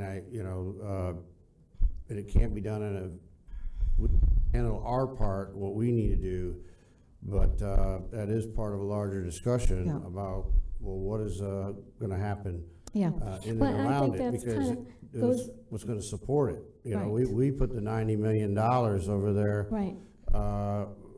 And you know, what kind of things, convention grade hotel rooms and stuff are going to be there to support any expansion if there was. And we'll talk about that, as it needs some professional analysis that we're looking at. I am going to have, someone from staff that will be at the TDC talking a little bit to that group of what the county's position really is, and kind of following along with Ms. Gertman, Vice Chair Gertman's comments. It's looking forward. Where do we go rather than just constantly do the same thing? And we certainly are advancing. But what's our plan 5 years down the road or 10 years? Is that we're looking at that to expand or whatever? That's the type of thing, right. And like I say, we'll be analyzing, because it goes hand in hand with what's going to happen over in that area. Yeah. So, thank you. Thank you. Thank you. Sorry to take so much time, but those were really important first year comments. Okay, Volusia County Council Vice Chairman Barb Gertman. So that's a mouthful. I only have one thing. Some concerned citizens, as part of the Gemini Springs Alliance, have asked for consideration of a resolution. There's positive news at Gemini Springs, and that is that manatees have started coming back into that area. There was a pilot in 2019 and 2020 where St. John's Water Management District, they harvested 14 acres of invasive plants and removed them. And they found that it opened an area that the manatees have started coming back to that area. And I just think it's exciting that we're starting to find ways to reverse some of the damage that we know has been created by some of the, what you thought were progressive efforts, but actually you were stopping the flow of a natural water body, and there was no way to do that and not have repercussions from that. So for there to be efforts towards that, maybe it needs to be part of the water discussion that's coming up. But they're asking for support from FWC for additional funding for potentially other dredging projects or other projects to help expand the positive effects that it's already had. So I wanted to get the council's support in asking staff to evaluate that and come back with something. Make a motion. So I will make that motion if I can. Second that. Are there any manatees in the Lake Talmadge ditches? No? That same thing. We can get the canal cleared. One at a time. Well, like I said, Gemini Springs is widely used. It's a destination, and if the manatees are coming back, then there's a reason. So if we can support that, that would be greatly appreciated. Only other thing I wanted to mention is next weekend. Can we take care of your motion? Oh, sorry. That's all right. Second that because I'm Yeah. familiar with the situation as well. Thank you. And can you succinctly state your motion so we can vote on it? My motion is to ask staff to bring back a resolution for FWC to support the efforts of the Gemini Springs Alliance towards, I guess, restoration or further restoration efforts to open up the waters for manatee and other local habitat. Great. Excellent. And that was seconded by Lowry. Any discussion? All in favor, say aye. Aye. Any opposed? Okay. Thank you. I just wanted to get that taken care of so it didn't drop. All right, thank you. The only other thing I wanted to mention is we've supported and sponsored a number of MLK events that will be next weekend for most of those events.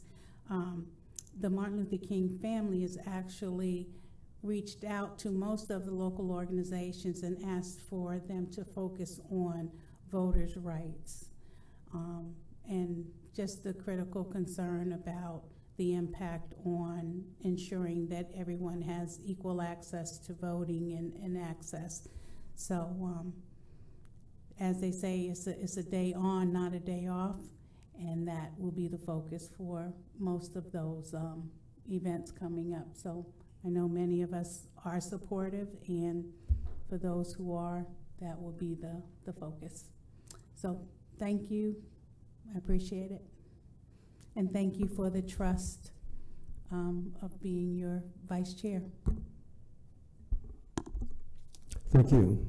And next, in 2 weeks, you'll trade places with Mr. Lowry. You don't look very excited about Sure. that. I just have three very quick, short things. The second one, I'll ask, is Kevin? Yeah, Kevin's back there. Would you just make your way to the front for number two? And the first thing, Suzanne, we had talked about, I think it was on Tuesday, about the state prisoner situation. I think Heather said, you know, the longer we let it go, the worse it gets. We've been working on it, and it's not like we just let it go, but we've got to ratchet it up some here. You had mentioned the possibility, I think you said a phone call.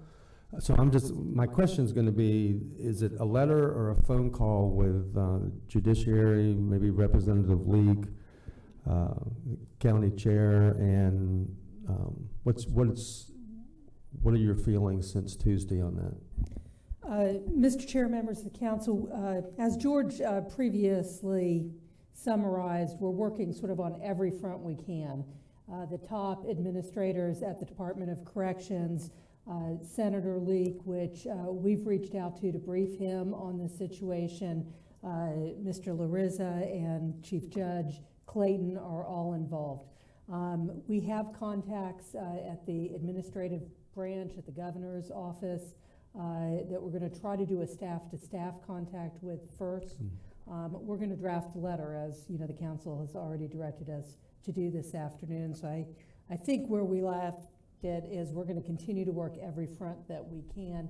And as soon as we think there's an appropriate next step to include you or any other members of council, we'll include you. We're trying to be effective in efforts, and as we said, we're very concerned because we appear to be harboring a very large percentage of the state prisoners here in Volusia, and it's time for our relief.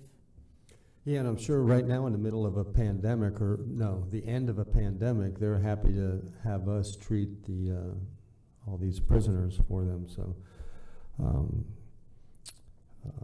good. And if question: do we have an amount? Can we let the public know an amount, like monthly, that we spend on these state prisoners, like an average? we can certainly provide that. And I think the last average number that we've seen was just under $100 a day per prisoner. I think 91 or 92 comes to mind. But remember, we're responsible for medical bills and a number of other very large expenditures as they occur. So we'll try to get that to a defensible and real number and publish those weekly. Thank you. Okay, thank you. The second thing also included a letter that I had talked to staff about, that I was considering drafting to the governor about reopening the monoclonal antivirus site that was in Ormond Beach. And so the reason I asked you to come up, because we've had new information today about that being available, but do you know if it's only available at the hospitals for patients? I don't know for certain on that, Mr. Chair. I do know that both hospital systems have it. How they're deploying it, my understanding, is through physician encounters with patients. But as Ethan indicated earlier, Family Health Source apparently has it. Their website also has indication that the Holly Hill Pharmacy has it, and I believe one or two other private enterprises. But also on their link, they have little notations whether it's verified and confirmed.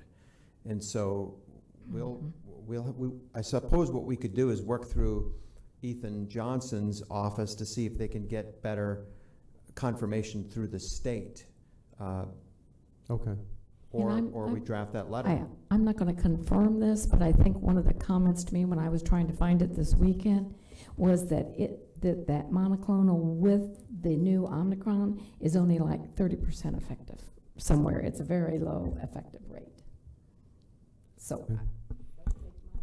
Well, and that I hear that too, but then we also heard this morning that Delta's still around, and so let me know, and then if it would benefit, I think we know what the answer is going to be. He'd love to reopen it, but there's a shortage of it. It's not coming to Florida. It's not coming to Texas. The governor did make a statement this week that that he wanted to open up more sites and he wanted to get more allotment of the antibody, but that there were some brick walls that he was experiencing on the federal level with the allocations of the amounts to both Florida and Texas. Okay. So perhaps, if you wanted to entertain the letter, perhaps it can't hurt. Okay.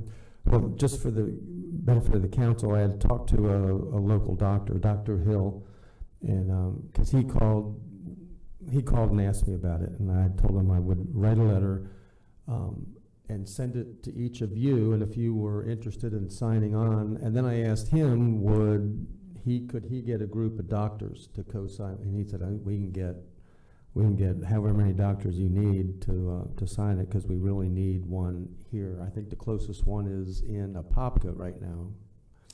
For a state site. Yes. So we'll, Kevin or somebody will be in touch with y'all if that moves forward. And the last thing, and I want to be careful with this, but I'm sitting here listening. You're done listening to the dilemma that you were put in with concerning Amazon, and just the way that we're discussing it, rather matter of fact, and trying to get it worked out. I want us to be really careful that here I'm sitting here placing myself as a member of the public, and I'm asking myself, is Amazon going to be worth it here? Was that the right project there? Because everything south of it is a beautiful, kind of a high-end neighborhood, and we're talking about, again, just we're dealing with nuts and bolts. This is not a criticism, but the focus is on the speed of the trucks to get off the highway to Amazon. What about the residents that live there? What about their quality of life? So I think that we have to do everything possible to not only make it profitable for Amazon, but to protect the quality of life of the people that choose to live there. So. Mr. Chair, if I can just add to that, it's not just Amazon. Whether if it wasn't Amazon, it would have been somebody else. That park is designed for that use. So Amazon just happens to be the person that came in, the group that came in. But whether it's them or not, even if they stop the trucks in some way going out, there's that development, that area is created for that. Am I correct? So there will be trucks. There's going to be trucks coming, and that light was developed for that. So please don't think that I'm picking on Amazon, because I'm absolutely not, because they were perfectly right and legal to be in that spot. Yes, and I want to be careful not to put words in your mouth. They were my words. I'm just wondering, is that the best place for, Amazon is the biggest. I mean, they're Amazon, and it is a lot of trucks. So I'll end with a question. I don't know if anybody can answer. We have learned something from Deltona. What's happening there with trucks? How is it affecting the neighborhoods? How is it?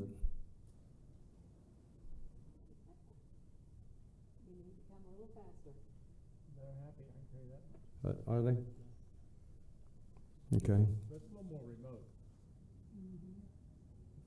remote. John Cheney, Volusia County Traffic Engineering again.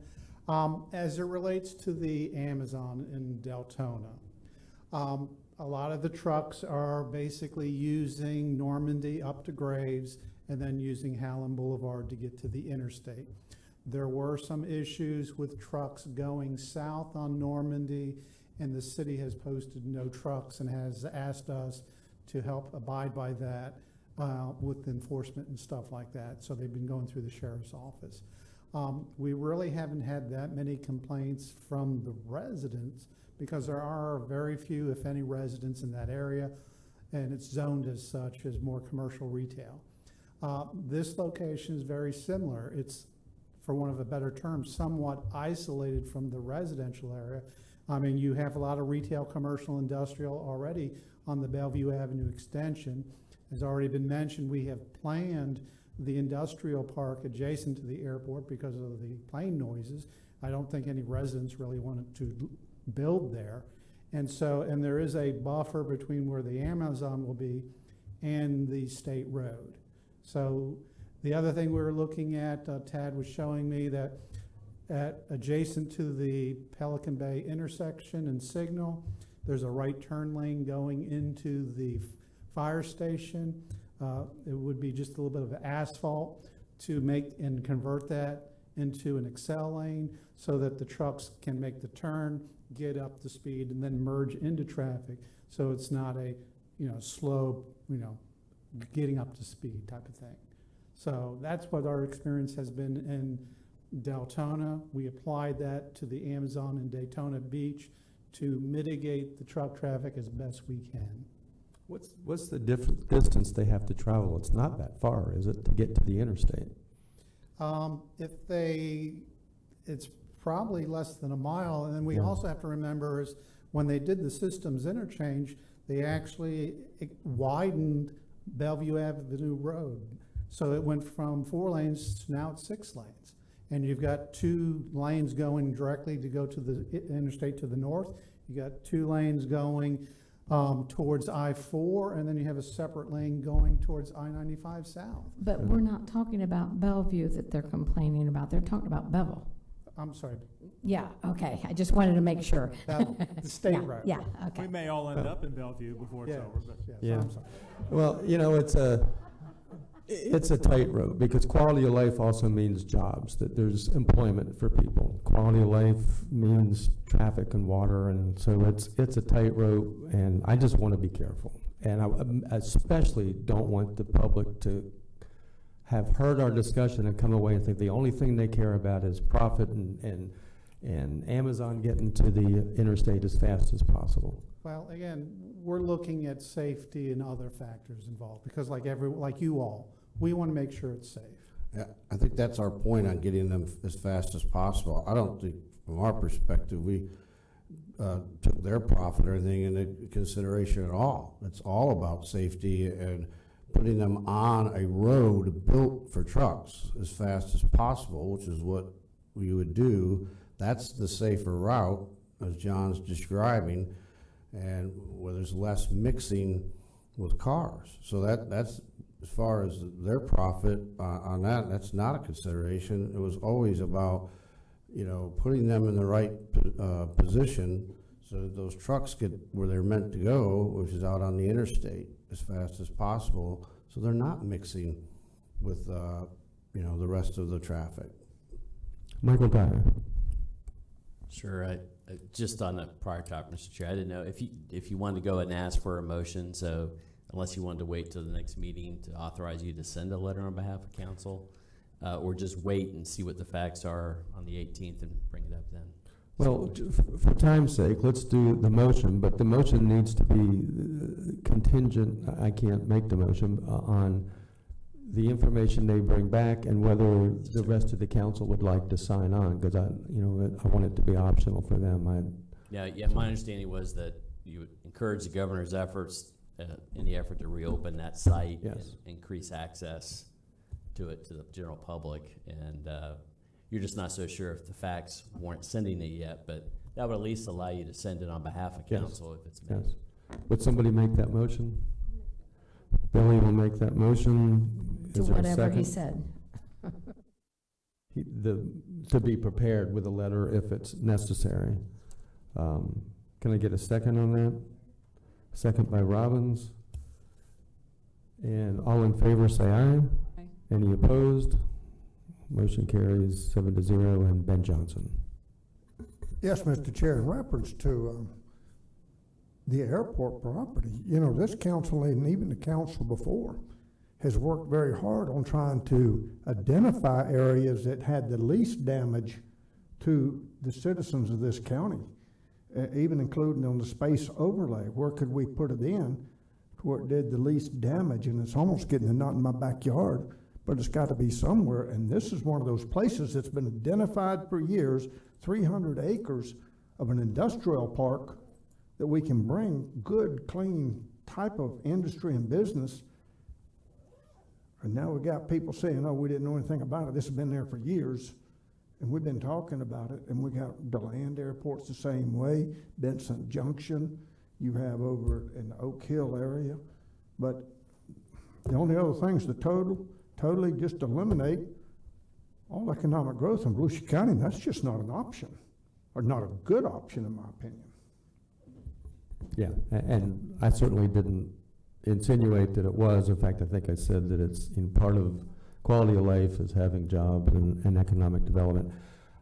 I'm listening as one of our constituents, and I wanted to make it clear, which we now have, that we're not just focusing on profit for Amazon, that there was safety, we just heard, and there was a lot that went into this. And yeah, this is just one of the first big vendors of a project that we have been working on for years. Right. Okay. Okay, with that, we'll adjourn at 6:02, and Happy New Year, and thank you.